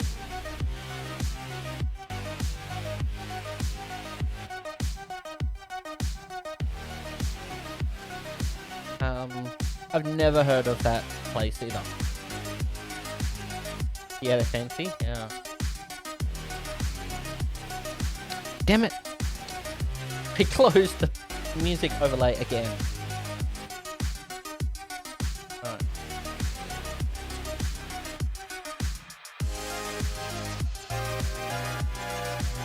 Alright. Okay. So hopefully we can just restart the WebSocket service. Restart WebSocket service. Yep, disconnected.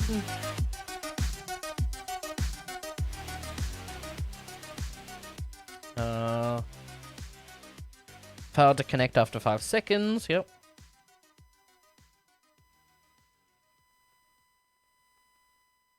Failed to disconnect. Failed to connect after 10 seconds, and then it connected.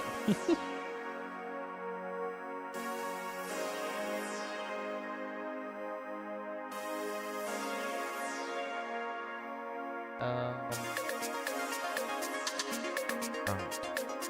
All of that. Now, go. I think it got it. I think we did it.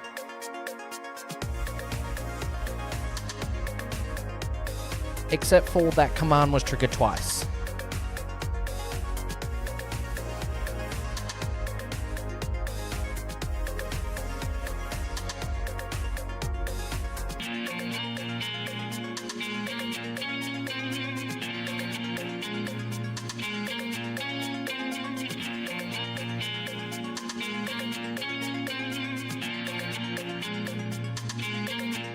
Clear console. No. Ooh, okay. So that worked. Now that we actually programmed in the now playing. The only thing is, it's triggered that next command 4 times in a row. And it's probably skipping 4 songs. We only want to skip 1 song.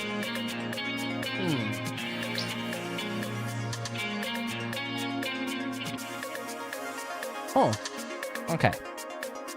Let me think on it for a little bit. Take the dishes out, go to the bathroom, and yeah, I'll be right back.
weight of the world, all I ever get are just hard times and dark nights.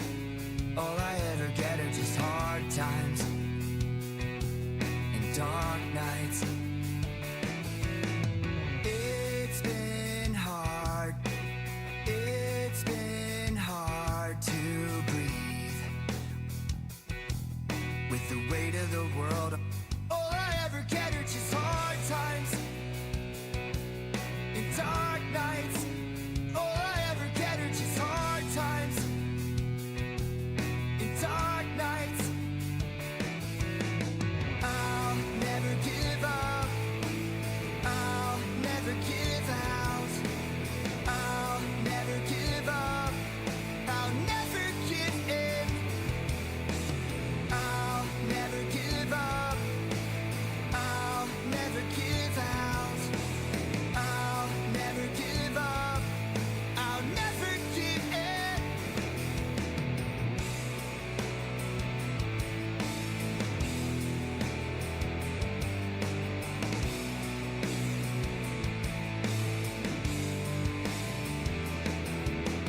I'll never give up.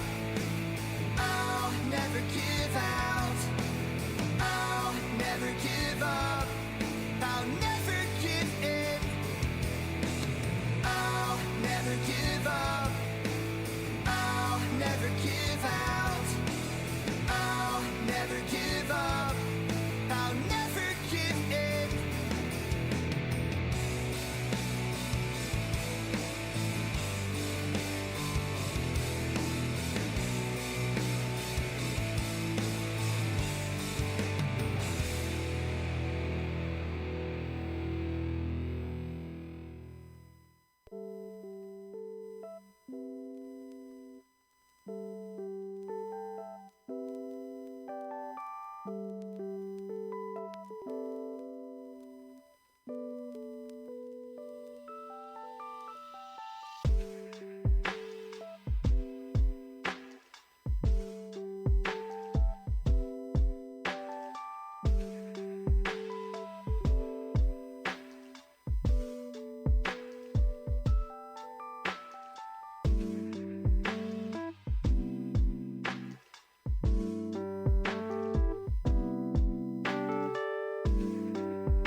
Okay.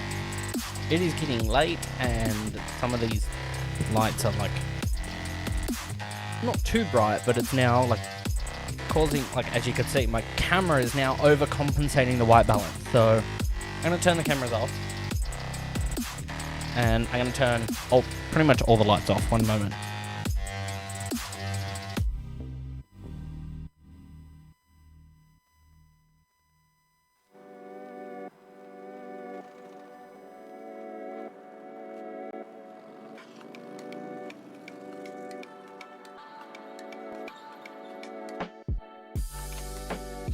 Okay.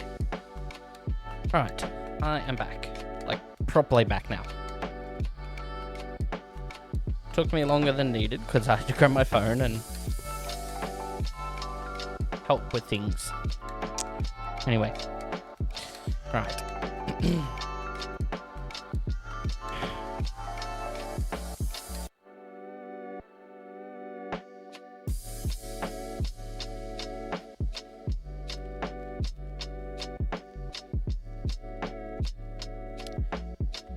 Now,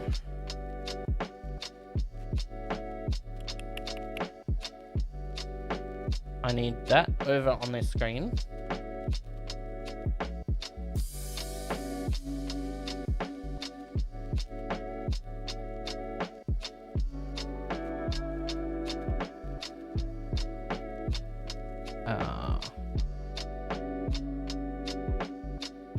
What is going on? Why can't I get to this PC?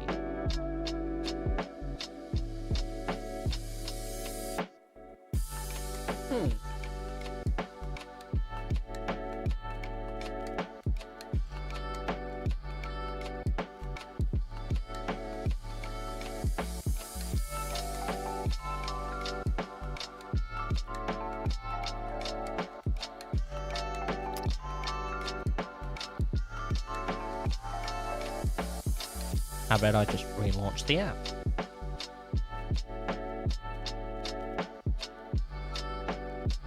Do I have to take the long way?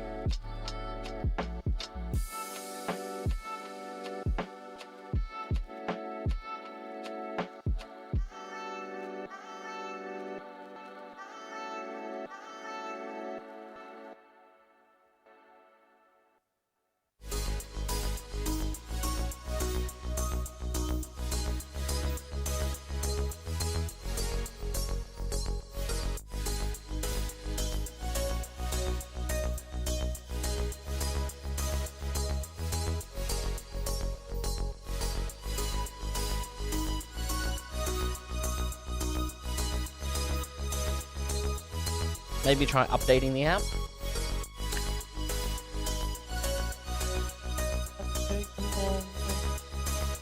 That's alright. That's alright. A long way.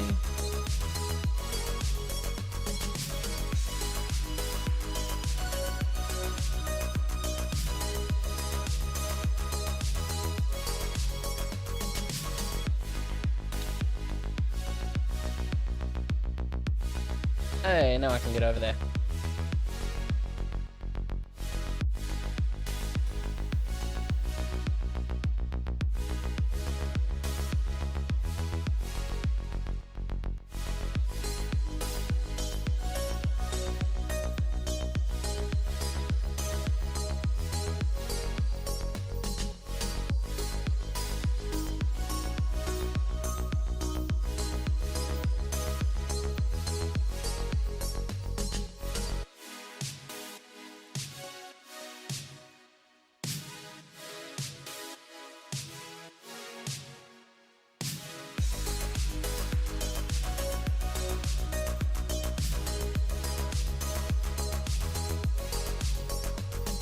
Okay.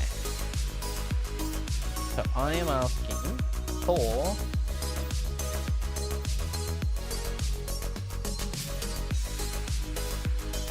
the next song.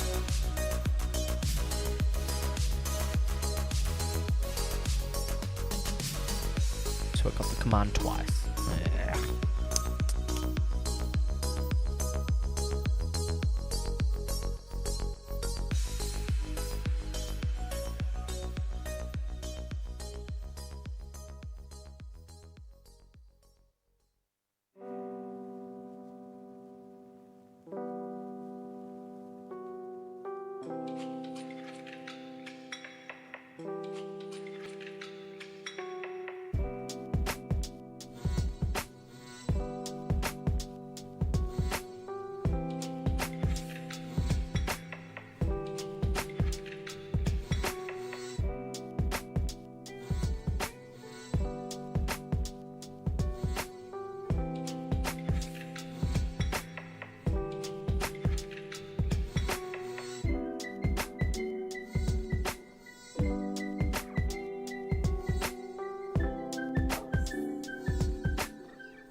Okay, so command handler.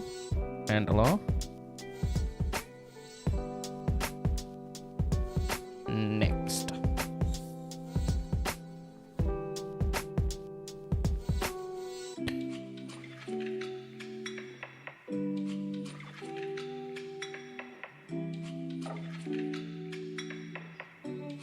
And we want to emit that only once to overlay.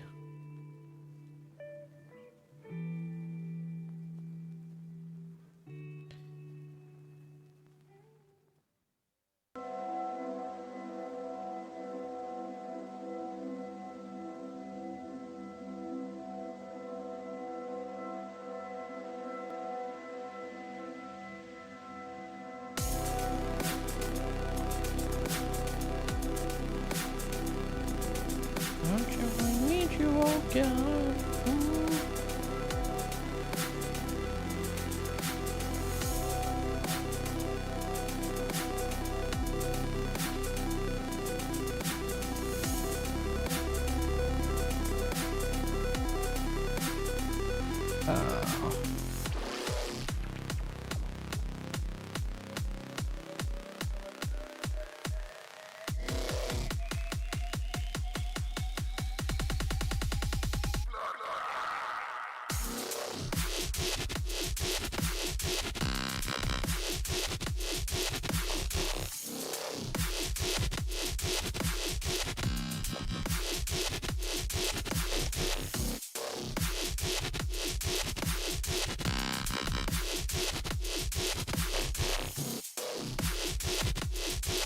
Maybe add that there for now.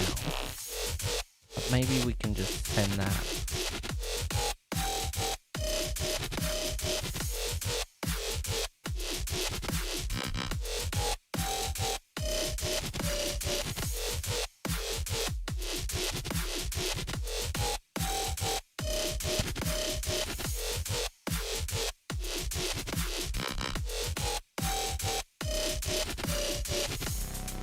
Don't forget to breathe.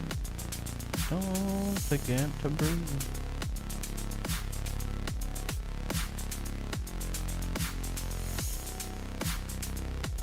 Don't forget to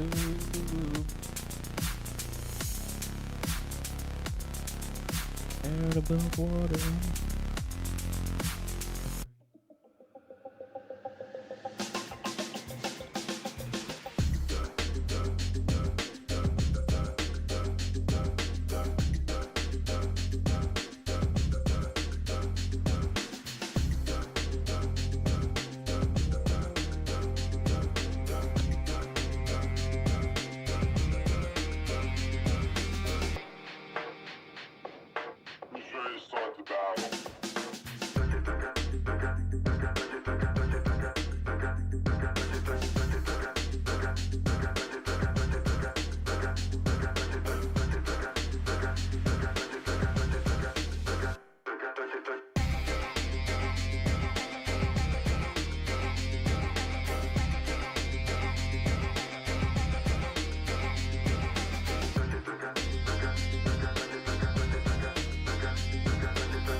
Don't forget to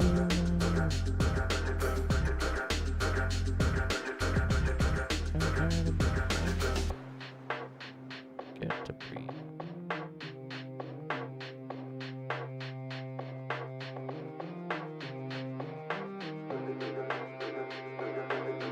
So it started, and there's no issues with it starting, which is good.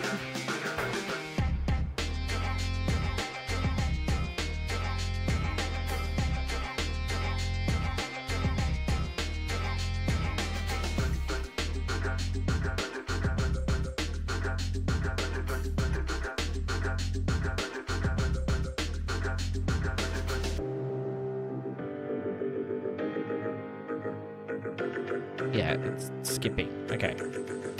So...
Okay, found it. It's the website stuff. Alright. So we've actually got two emits.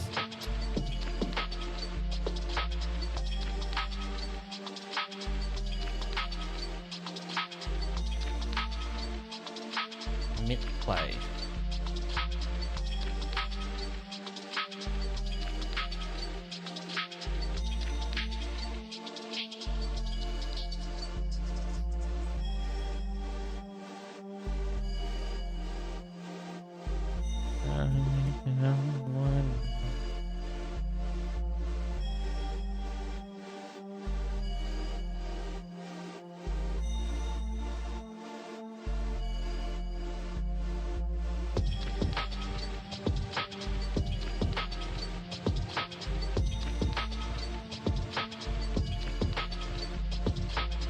Okay.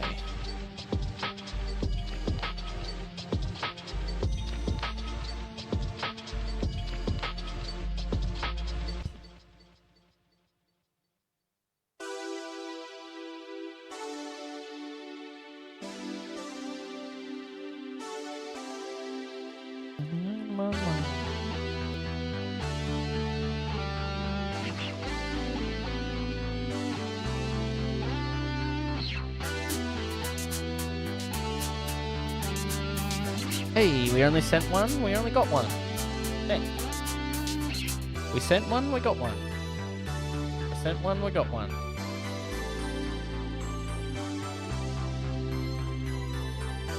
Pause and play. Okay.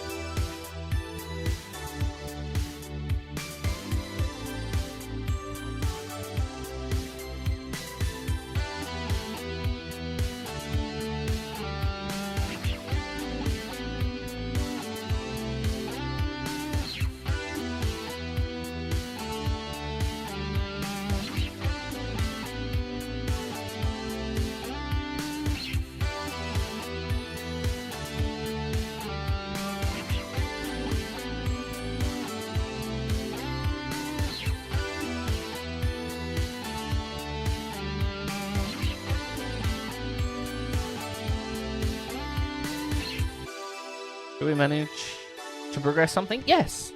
Yes, absolutely. We're just fixing up the last of the bugs.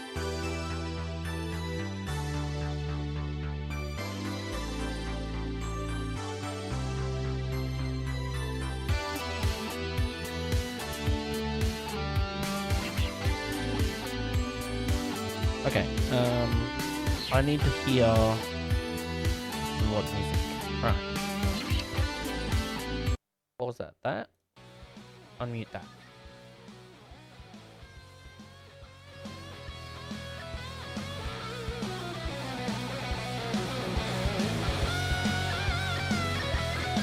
The volume control worked perfectly.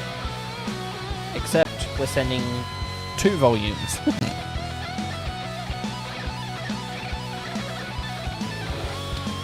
So That's okay.